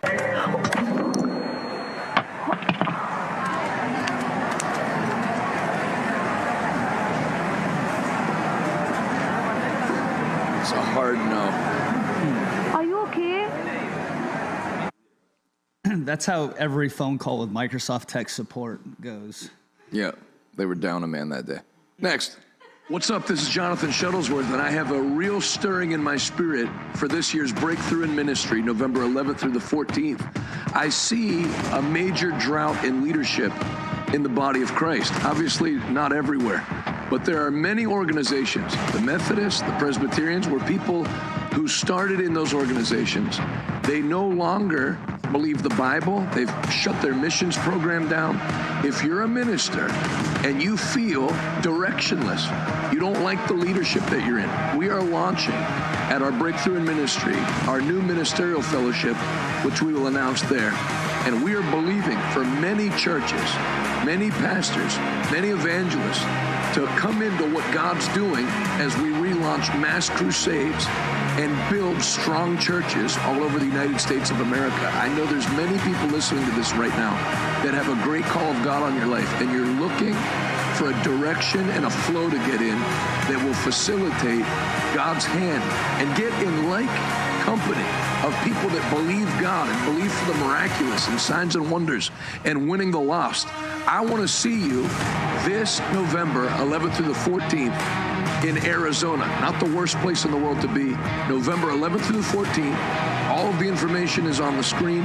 4 days of impartation to impact your generation. A great week that I believe is going to make an impact in your life and in your nation. Sign up today at rtcregister.com. See you November 11th through the 14th. What are your thoughts on what we're launching and all that? I mean, the time is right for something like this. I mean, there's a gap. There's definitely a vacuum in that leadership space. People want to be a part of something that matters. Why do you say there's a gap or a vacuum in that space? What are you seeing on the road where you're at? Yeah, I think people have essentially found themselves like maybe like abandoned by the former networks that they've been in, with people who are incapable of speaking to the moment that the church finds itself in. Like, not every moment under heaven is created equal. And then this is a real unique moment for the harvest in America. And you still have some networks, leaders, or denominations that are running like an operating system from 1995. That's a good way to put it. For a church that's in 2025. And so they're like looking for like the sons of Issachar who know the times and the seasons. And so to me, that's the biggest thing that I see. It's just folks who've been, it's like they're still playing Tech Mobile on Super Nintendo. And it's like, we're in the PS5 world. You got to have people who can speak contextually to the season that we're in, the open window. And man, I think that ministerial network's going to pop off. I do too. So we'd love to have you. And I didn't know that Bishop Dag was going to be there, so I was already excited. Now I'm extra excited. November 11th through the 14th, Revival Today Global Pursuit. And it's free to attend. Glendale, Arizona. That's right by, it's actually in the same complex where they had the Charlie Kirk Memorial. Dag Haywood Mills, Russell Johnson, myself, and Adalis. It's going to be great. November 11th through the 14th. I hope you're there. I would not miss that one. Next. 3 arrested after a youth baseball coach shot while saying pregame prayer on Texas ball field. You remember that? Can we dig the video up on that? There was a guy with a little league, and they were saying prayer before they started practice, and he got shot. And it wasn't one shot. There were shots rattling off.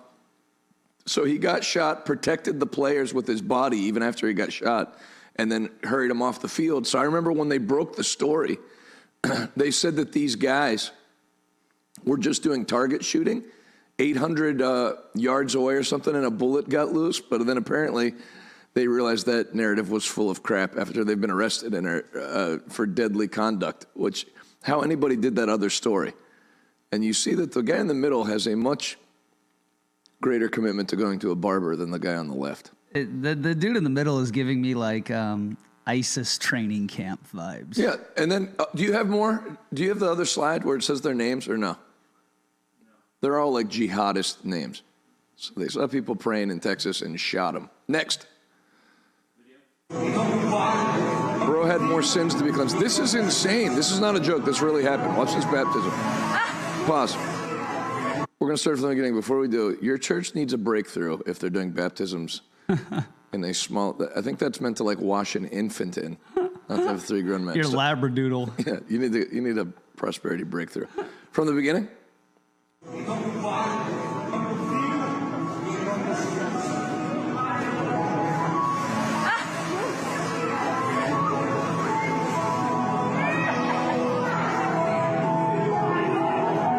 They holding him up. I mean, that's attempted murder at that point.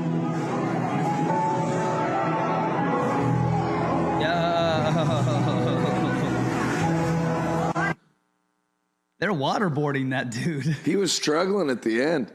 They got masks on. Anybody? Now, I just want to tell you, you know, what's in the past is in the past. But if you're a pastor and you ever did a baptism wearing a mask, you're probably going to go to hell. From the beginning? Pause. And I don't want to keep bringing it up, but you are such an idiot if you ever to think back on all the churches that did water baptisms wearing a mask in a pool like at somebody's house. Like, do you have any understanding? You were so afraid of like getting any publicity. Yes, we're doing baptisms, but we're taking all precautions. We're wearing a mask. Do you know how unhealthy it is to wear a cloth over your face while being submerged? What's even better? It's called waterboarding. What's even better than that is the people who just baptize themselves over Zoom. Yes. Like in their own bathtub. That's like the only step below this. Oh my God. The lengths people are willing to go to not get on the local news. I'm like, that's just called taking a bath. It's so funny how scared your average minister is of the news. You know, they're like finished. Nobody reads the paper. Right. Nobody watches evening news. They don't matter. And you're, Right. you're like going out of your way to make sure you don't see them. Let's count. I'm going to get my timer up on my phone. Yeah, he was under for a minute, and this is like the midget baptism tank they pulled out for this dude, and Okay. never came Let's up. start from the beginning. I'm going to time how long. Let's guess from seeing it the first time. How long do you think they held him under? That's got to be 15 seconds. I'll go. Okay, let's do Higher this. or lower? Let's do this on comments. Over, under 16 seconds. I'll go over. Pastor Russell's under. You go over, under on the comments, and let it roll.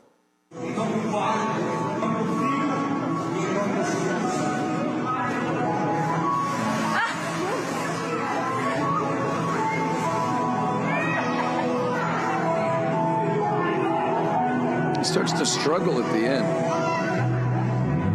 It's going to be under. Yeah, he comes up like disoriented. She's moving now. It was 17 on the money. Next.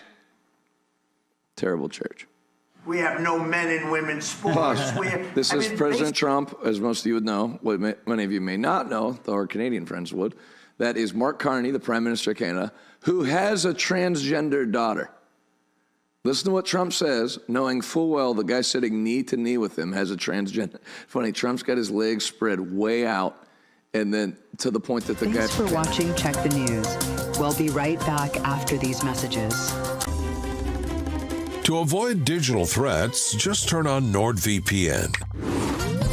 Improve your protection against trackers, malicious websites, and malware-ridden downloads. Get the deal now. There's going to be thousands of people that gather on the mall at Washington, D.C., October 9th through the 12th. We believe this could be the place of the great breakthrough into something we've dreamed about for 22 years. Communion America has broke open the door that communion would become a daily part of a young person's life. We will serve you with passion. We will demonstrate your love and your power for the nation. You know, this isn't about anyone's brand or one ministry, but there's this sense that the body of Christ is recalibrated. If you were on the mall last year at A Million Women, come back. Meet us again on the mall for this historic day. Come to DC, come and commune with me, with you, with Jesus. Can't wait to have you all here. And I just want to encourage anyone that's a part of Gen Z, get to the mall that Friday night.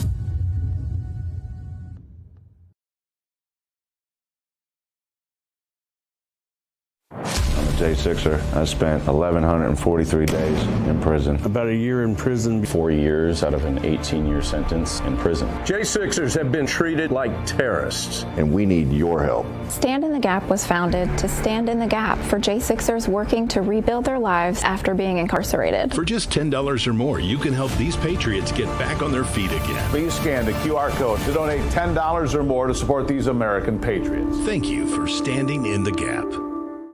Did you know that thousands of authors across the country have written books and published them with Page Publishing? If you've written a book, Page Publishing can help you through the process. We cut through the confusion of the publishing world to make it easy for you. If we decide to publish your book, your work ends and ours begins. From copy editing and proofing to typesetting and book cover art, we get you printed, distributed, and sold on Amazon, Apple iTunes, and in bookstores across the country. We'll even help you promote your book. That's right, we do all this for you. Biography, self-help, mystery, novels, sci-fi, even a children's book. No matter what genre, Page Publishing can bring your book to life. Call today for your free author submission kit and find out how you can be the next published author at Page Publishing. Call for your free writer's guide, 800-319-0257. That's 800-319-0257, 800-319-0257, or scan the QR code now. The bathroom of your dreams is only a phone call away with BCI Bath and Shower. We can make your ordinary bath and shower extraordinary. This is not a cookie cutter design. This is a complete custom build that will fit your every need, and discounts for seniors and military. Welcome back to Check the News. Be shaped by the agenda of the world, whether that's a Fox News agenda or a CNN agenda. I do not mean that. Who is so? This guy's a Baptist, huh? Like a woke, like third wayism Baptist. Tell me, I saw you mention third wayism. When you were on that podcast, you said third wayism's dead. Tell me what that is. I don't know what that is. It's like this like capitulation to moral, social, or political ambiguity. When guys will say things like, well, come on, there's problems on both sides. I'm neither left nor right. I'm not an elephant or a donkey. I'm with the lamb. Both it's like both sidesism, third wayism. And it's like, it's like comparing like. I know who it is that says that. Is there more than one guy that says that? Yeah, it's like this entire, stream of JDs. I'm so glad that I found you, because I didn't know there were other people that felt the way I did. I hate when during election season, it's like, have you ever noticed if you watch live streams, pastors set out to preach about who to vote for and voting biblical values, but it gets so tense in their church, right? Because they've never taken a stand. It's like everybody knows how you vote and feel. So when you preach on it, there's applause because you've run all those other people out. But these other people stay quiet for 3.5 years, then all of a sudden get political, and it gets real quiet, and they go from you can tell they started off planning in their notes to take a stand, but then it just goes into that neutral, like you said, which is not about the donkey or the elephant, it's about the lamb. It's not, no matter whether Trump wins or Kamala wins, it doesn't matter. Jesus is still on the throne. It's like, what does that have to do? Jesus is on the throne in Syria. Right. It's not helping much. Well, and then they'll preach these sermons that'll go on for 50, 55 minutes, and at the end of them dumb talking, you can't even tell what they said. What are you even talking about? I'm more confused. I don't even know what gender I am after they get done talking. And so they always say it's I just don't want to vote for the lesser of two evils, and they're both bad. And it's like looking at a 85-year-old who smokes 3 packs a day, who's dying of stage 4 cancer, and they have COVID, and they're in hospice care, and then an 18-year-old who has the flu, and saying, well, they're both sick. And it's like, yeah, that's true in one sense, correct, but it's not to the same degree that they're both sick. And so these guys, they think they sound so profound, and they just sound like ass clowns. I mean, it's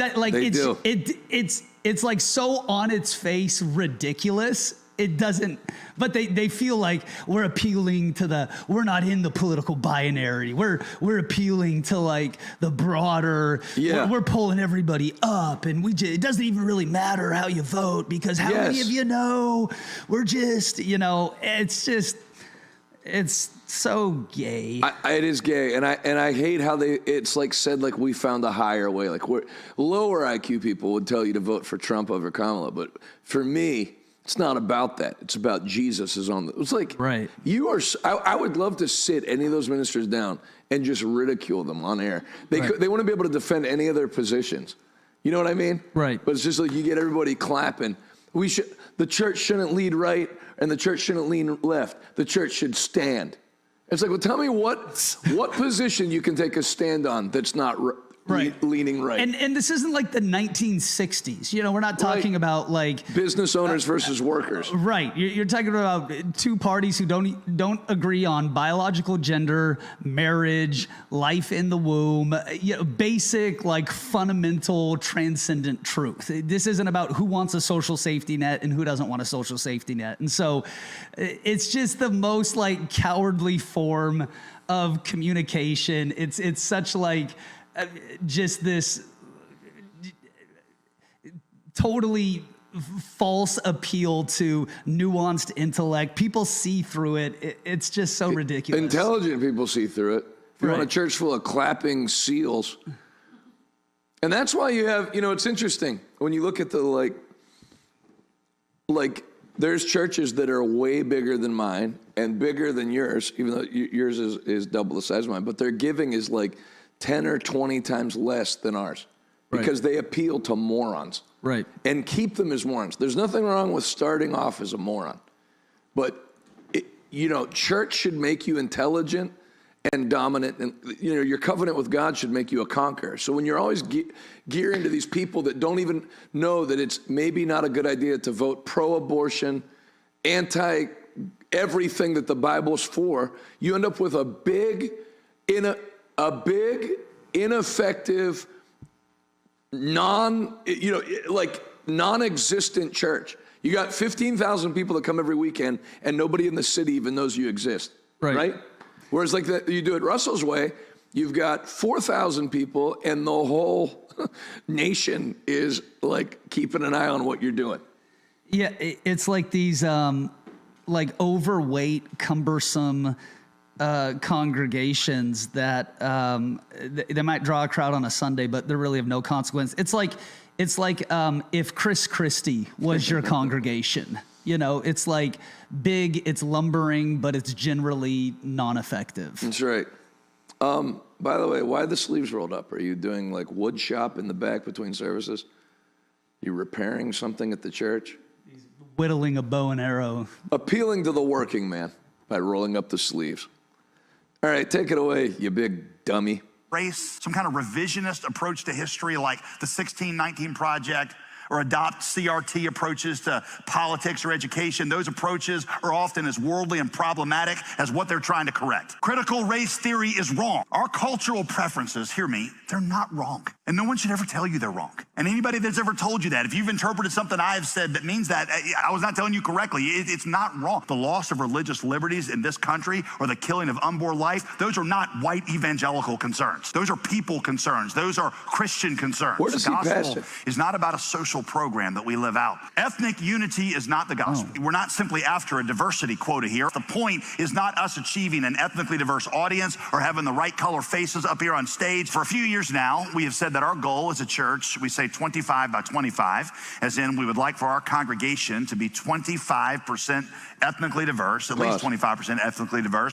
That's really what black people and Hispanics want to hear. That'll get them flooding into church. Right. And we want exactly 1/4 of you to be black. No more, no less. Cares? Yeah, let me tell you. Who cares? First of all, if you want to attract more black people, you're going to have to change that shirt. I'll tell you that right now. That's like black people repellent. That's raid for black people. You would actually attract more black people if you preached in a Klan outfit. than that outfit. At least they'd respect your stand. Yeah. Now you know why you don't have a quarter. What a stupid statement to make. We want just the right amount of black people in our goal is 25 by 25. Yeah, not too many. Not too few. 25%. If it gets 26%, we'll really lose control of this church. If we get 26%, we're going to play an episode of Friends. Get it back down. He's like, we'll let our church be 25% black, but we'll only give them 2/3 of a vote. Our congregational voting model. I know we're joking around, but I literally can't believe somebody that's like has a PhD said something that dumb from the platform. It's incredible. We want exactly 1/4 of our church population to be kind of tan. Not too black. Not too black, but black enough. We want just enough so our music doesn't suck. It's like at our church, everyone is welcome if you're black enough. Yeah. We want to get up to 25% so our church basketball team quits losing by double digits. We got enough point guards. We need some power forwards. We need a bass player. Go ahead, J.D. Greer. By 2025. If we achieve that by the way, goal, it is 2025, so you might want to get on it. What a stupid thing to say. We want to. So number one, what a sad thing that church has been in existence like 100 years. Where is he too? Isn't he down south? I mean, trying to get your church population to 25% black if you're like in northern Maine, northern Idaho, Vermont, respectable. But I think he's in like South Carolina. Right. North Carolina. You're in North Carolina and you have under 25% minorities? What are you doing in there? Keep going.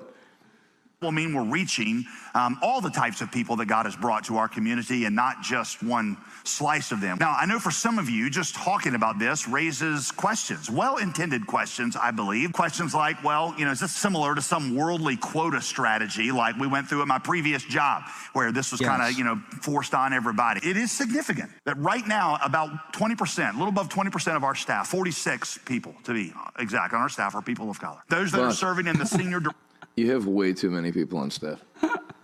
So hold on. 20% of your staff, which is 46 people, are people of color. Yeah, but wait, that means he has 230 people on the church staff? There's a lot. I don't think the NFL has that many people on staff. He runs they run a big diversity, equity, and inclusion program. He's got to staff it. It's a massive church staff.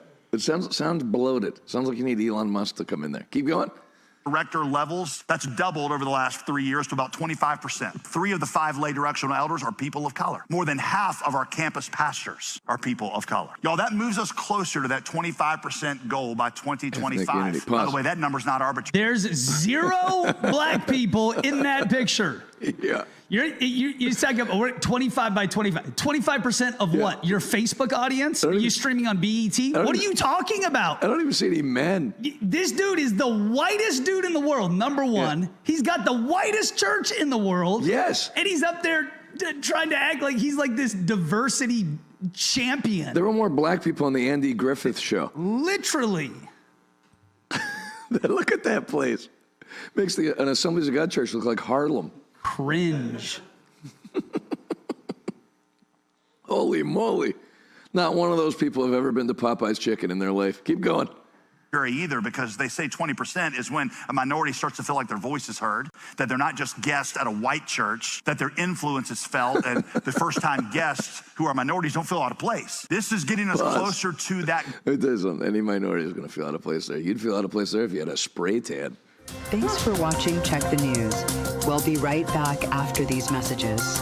When it comes to keeping food fresh, air is the enemy. It makes veggies grow moldy, turns fruit into a slimy mess, and can even ruin dry goods too. With inflation on the rise, you can't afford to throw food away. You need RoboSeal, the robotic canning device that seals jars in seconds. Look, food stored in a normal container doesn't last long. Just days later, it's already starting to turn. RoboSeal solves the problem by creating a vacuum seal. No air, no chance for spoiling. Even weeks later, it still looks and smells like the day you bought it. Here's how it works. Simply fill any mason jar, place the lid, attach RoboSeal, and just press the button. The secret is the powerful motor that quickly sucks out all the air, creating a sealed chamber where food stays fresh and no mold can grow. Use RoboSeal for strawberries, peaches, pears, and more. Preserve juicy jellies, jams, and marmalades. Store perfect pickles or your favorite olives. And prevent valuable veggies from spoiling. You can even use it with large mason jars and store cereal, cookies, and other dry goods. That's right, whether big or small, RoboSeal can seal them all. A century ago, every cellar was filled with cans and jars, but that took hours of toiling and boiling. This is the future. Now there's a robot for that. It's called RoboSeal, and it does all the hard work for you. Act now to get RoboSeal and start sealing and saving today. It's yours for the special introductory price of just $29.99, and it ships fast and free from right here in the USA. But wait, act now and you can get a second one for 50% off. Don't delay. Order yours today. Call 1-800-788-1952. That's 1-800-788-1952, or go online to buyroboseal.com. That's 1-800-788-1952, or go to buyroboseal.com. I'm a J6er. I spent 1,143 days in prison. I'm a J6er, and I spent 3 months in jail and about a year in prison. I spent 4 years out of an 18-year sentence in prison. J6ers have been smeared and defamed by the media, persecuted by the government, and treated like terrorists. In reality, J6ers are patriotic men and women, mothers, fathers, sisters, and brothers from all walks of life. Stand in the Gap was founded to stand in the gap for J6ers working to rebuild their lives after being incarcerated. And we need your help. For just $10 or more, you're helping these patriots get mental, physical, and spiritual help. Please scan the QR code or go to j6support.com to donate $10 or more to support these American patriots. Every dollar you give is being matched up to $50,000, doubling your impact. Go now to j6support.com and donate today. Welcome back to Check the News. To equate this, she's talking about a boat that had 11 narco terrorists from Venezuela that they bombed, or that they blew out of the ocean. They were running fentanyl into the country. Like, how would you defend that position? Like, if you were sitting here, why do you feel their lives are valuable?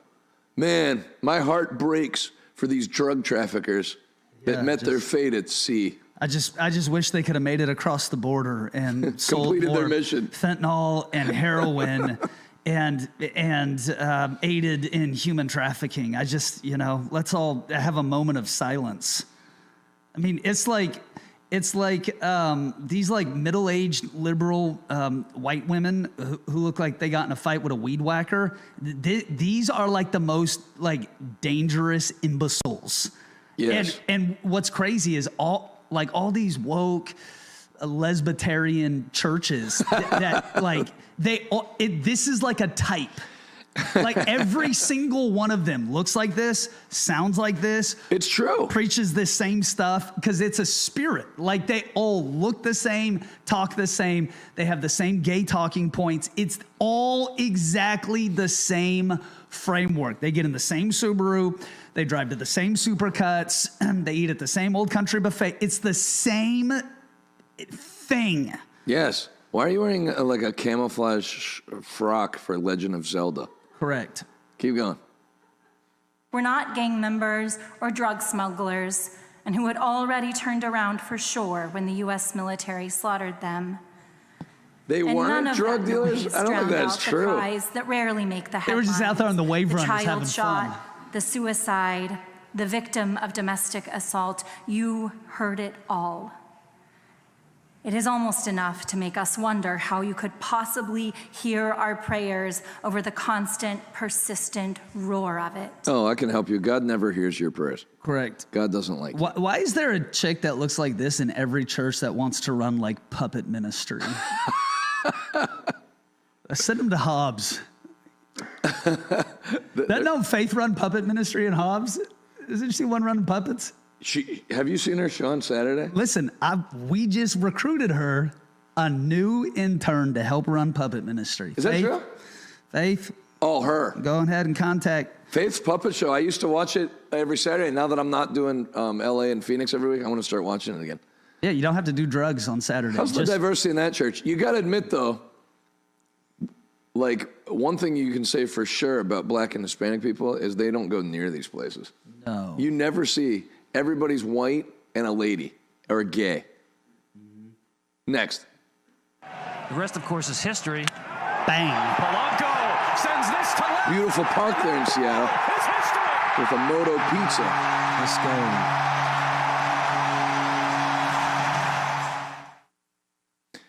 That pitcher, why'd they turn the sound down?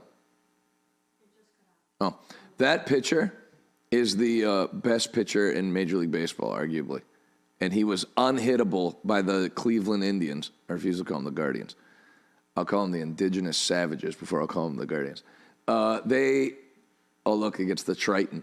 Let's go. So I took a Dallas to go see the Indians and the Tigers, and Suba was pitching. It's the first time I've ever seen Major League hitters guessing at pitches, just like guessing fastball. The guy's unhittable, and Polanco destroys him. One more time.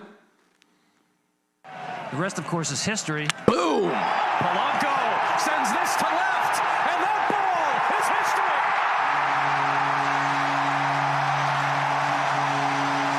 I could root for Seattle. Next.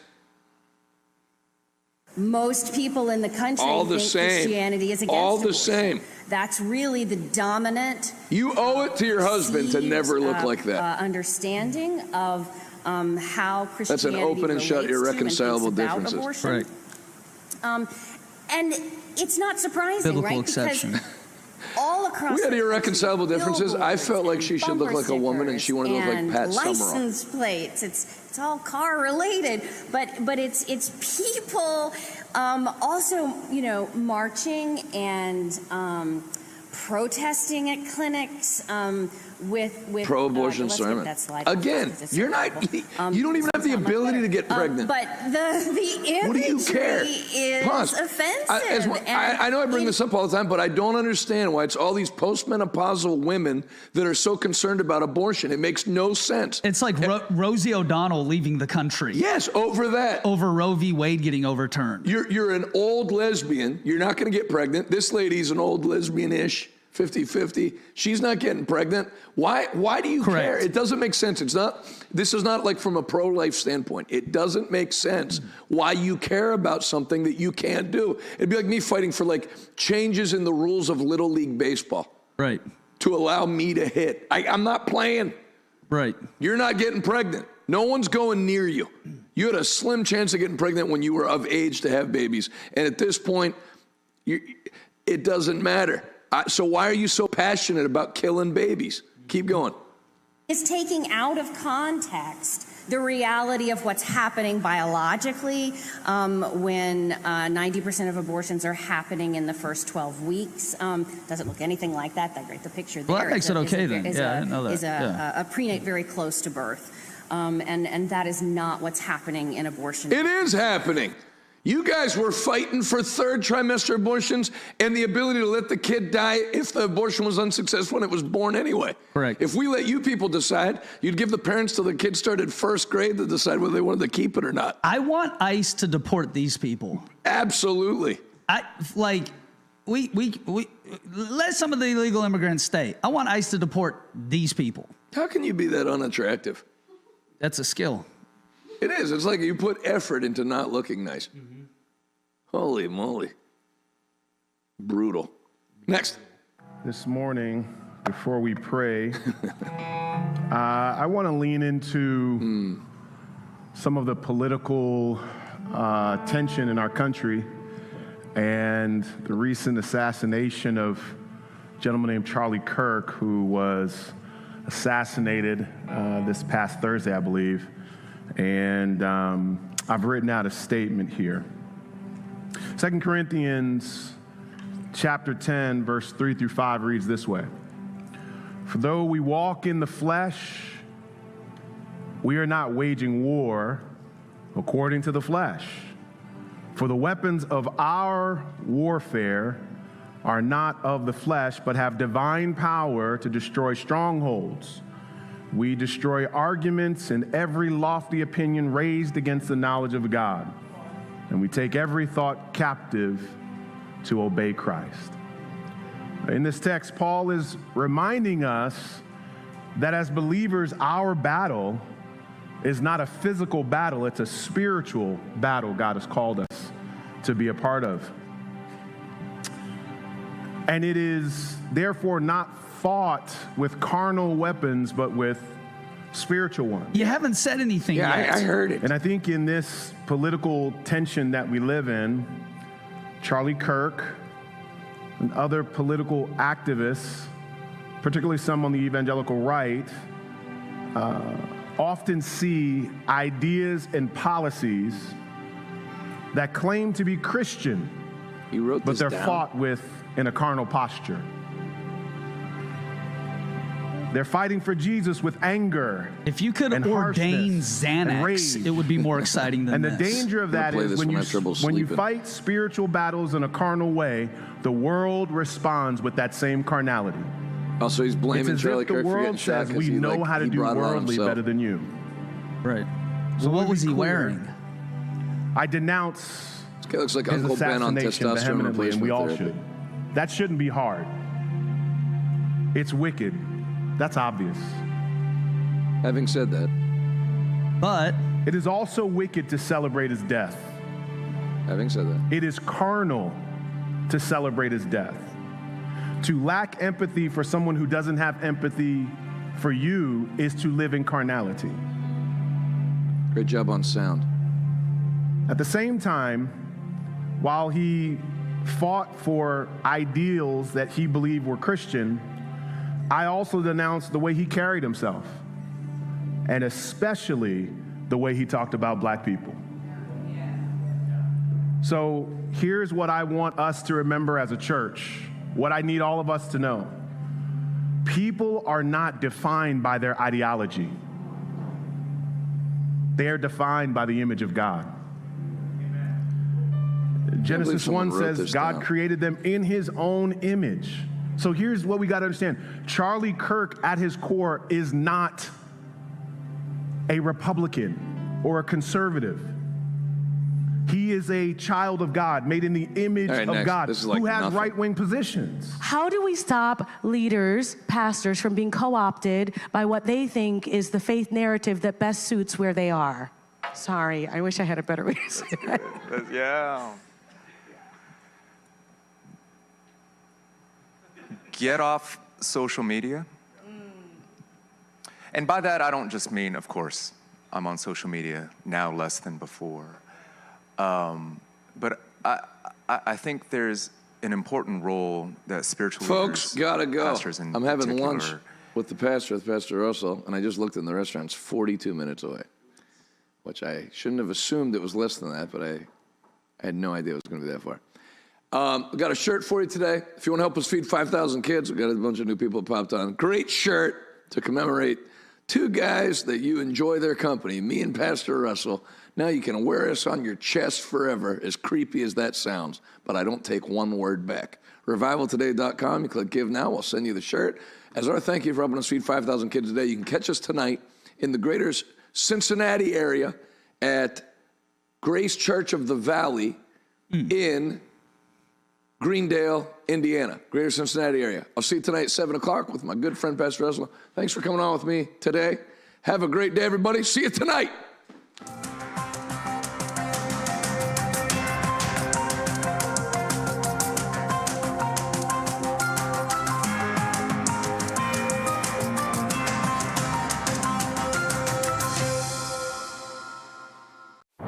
J6er. I spent 1,143 days in prison. About a year in prison. 4 years out of an 18-year sentence in prison. J6ers have been treated like terrorists. And we need your help. Stand in the Gap was founded to stand in the gap for J6ers working to rebuild their lives after being incarcerated. For just $10 or more, you can help these patriots get back on their feet again. Please scan the QR code to donate $10 or more to support these American patriots. Thank you for standing in the gap.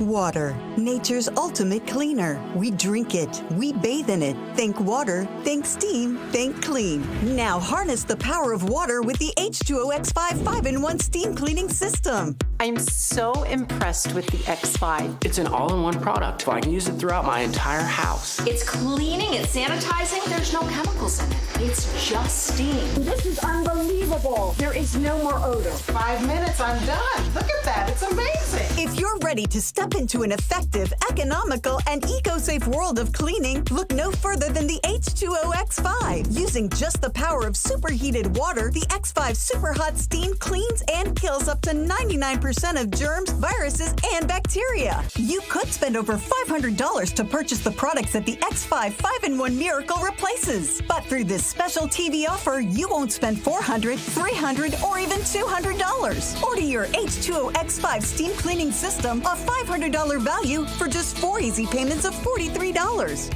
You'll get the X5 Steam Mop with microfiber pad, the carpet glider, the handheld scrubber, the window glass and mirror attachment, and the garment and upholstery bonnet. It's a complete 10-piece system, all this for just 4 easy payments of $43. But it gets even better. Order now and we'll upgrade your X5 package. We'll add a 6th mode with a dusting and polishing wand. Valued at over $30, this extra bonus attachment makes your H2O X5 the H2O X6. That means your 10-piece system becomes a 12-piece system at no extra cost to you. If after 30 days you're not absolutely delighted, send it back for a full refund of the purchase price. Don't wait. Now's your chance to own the X5 for just 4 easy payments, and we'll make the first payment for you. You get the X5 incredible 5-in-1 lightweight, powerful 12-piece steam cleaning system, a $500 value, all for just 3 easy payments of $43. This offer can't last forever, so call or click right now.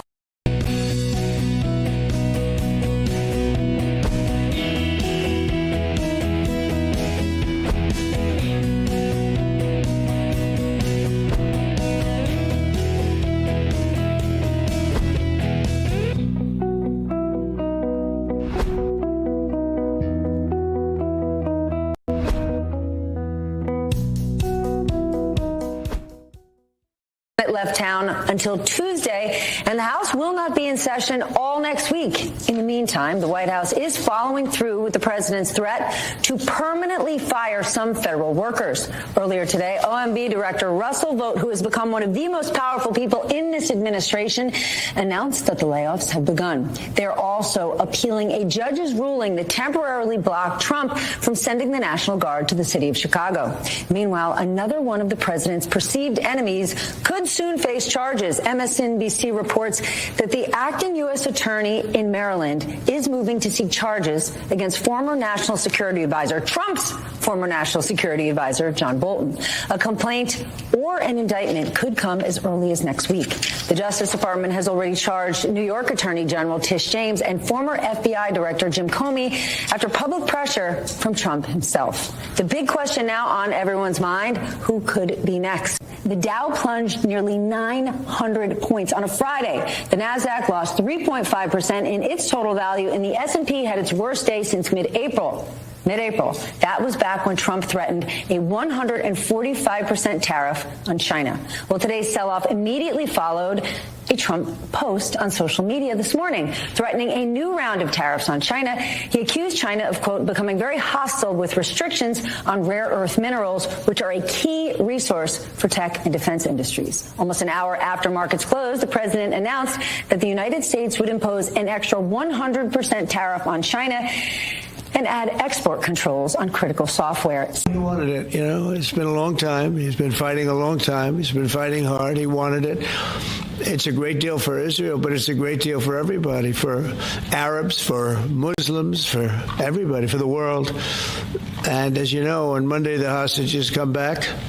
They're getting them now. I mean, they're getting them now. They're in some pretty rough places. Under earth, they're in some pretty rough places where only a few people know where they are, in some cases. So they're getting them, and they're also getting the bodies, approximately 28 bodies. And some of those bodies are being unearthed right now as we speak. I mean, they're working on it right now as we speak. It's a tragedy. It's a tragedy. No, he was very happy with it. And I can tell you that I saw Israel dancing in the streets, but they were dancing in Qatar and Saudi Arabia and UAE and many, many countries. I saw Egypt. They were dancing. I'll be going to Israel. I'll be speaking at the Knesset, I think, early on, and then I'm also going to Egypt. They were terrific. But all of the countries were great. Indonesia was great. Jordan was great. They were all great. Everybody wants this deal to happen. I think what's interesting about this shutdown, and as we get more used to these shutdowns, is that there's somewhat of a celebration on the right. Like, they're kind of all for the shutdown. I mean, if you look at the tweet posted today about the impending slashing of the government, there are celebration memes posted in response to that by right-wing influencers. They want to see the government shut down. They want to see people fired from their jobs. Okay, but those are right-wing influencers. You know what they've never had to do? Run for office. Right. And this goes back to what Mark was saying a moment ago, that Marjorie Taylor Greene is the canary in the coal mine. She knows whether it's craven self-interest or not, she needs to run again. Yeah. Laura Loomer hasn't run on a treadmill. She doesn't know. I don't mean to do, I guess that was sassy, but I mean, she has no idea. Sorry. None of these people have any idea what it means to represent the American people who are simply looking for health care, for a good education, for a good job. So when you say the far right's happy, is it far right lawmakers or is it the far right media sphere? I think it's both. I mean, I think they kind of fuse together. I think there are a lot of people that are feeding into this. And I also think, too, Stephanie, you saw, I think, particularly during COVID, where people were being completely misinformed about vaccines and still getting the virus and saying they wouldn't have got the vaccines because, for whatever reason, whatever conspiracy theory they had been fed.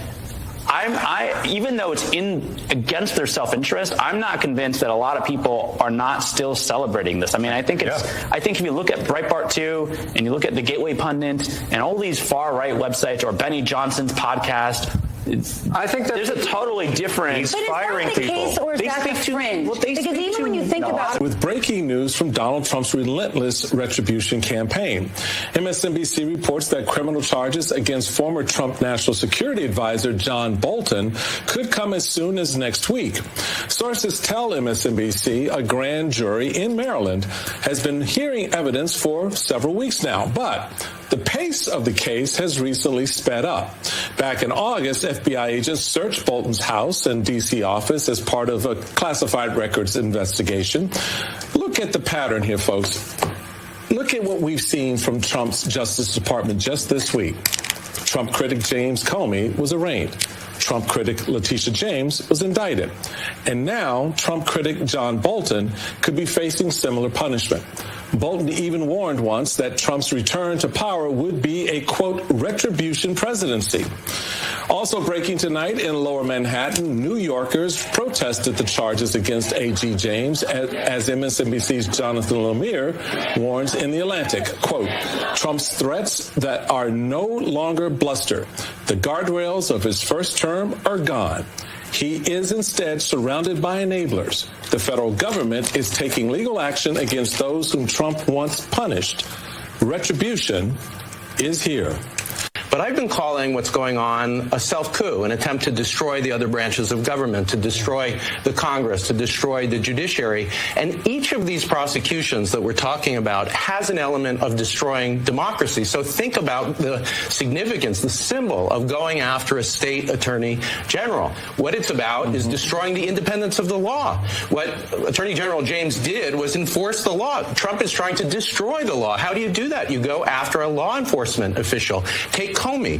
After Nixon, there was an independence of the FBI that was established. Norms were established. Policies were changed. Trump wants to destroy all of that. Part of the way that you do it is you go after a symbol of the independent FBI, and Comey certainly was that. And even if you think of the Bolton accusations and that prosecution, it's about destroying the independence of the intelligence and foreign policy apparatus of the United States. This is nothing less than a self-coup, and it isn't something that's just being attempted. It is in progress, and the alarm bells should be going off. Yeah, well, time is of the essence. We're firmly into the second day of that 72-hour deadline that ends on midday Israel time or 5 a.m. Eastern. And here's where we stand right now. According to sources which we spoke to, they tell CNN that it will likely happen overnight Sunday into Monday.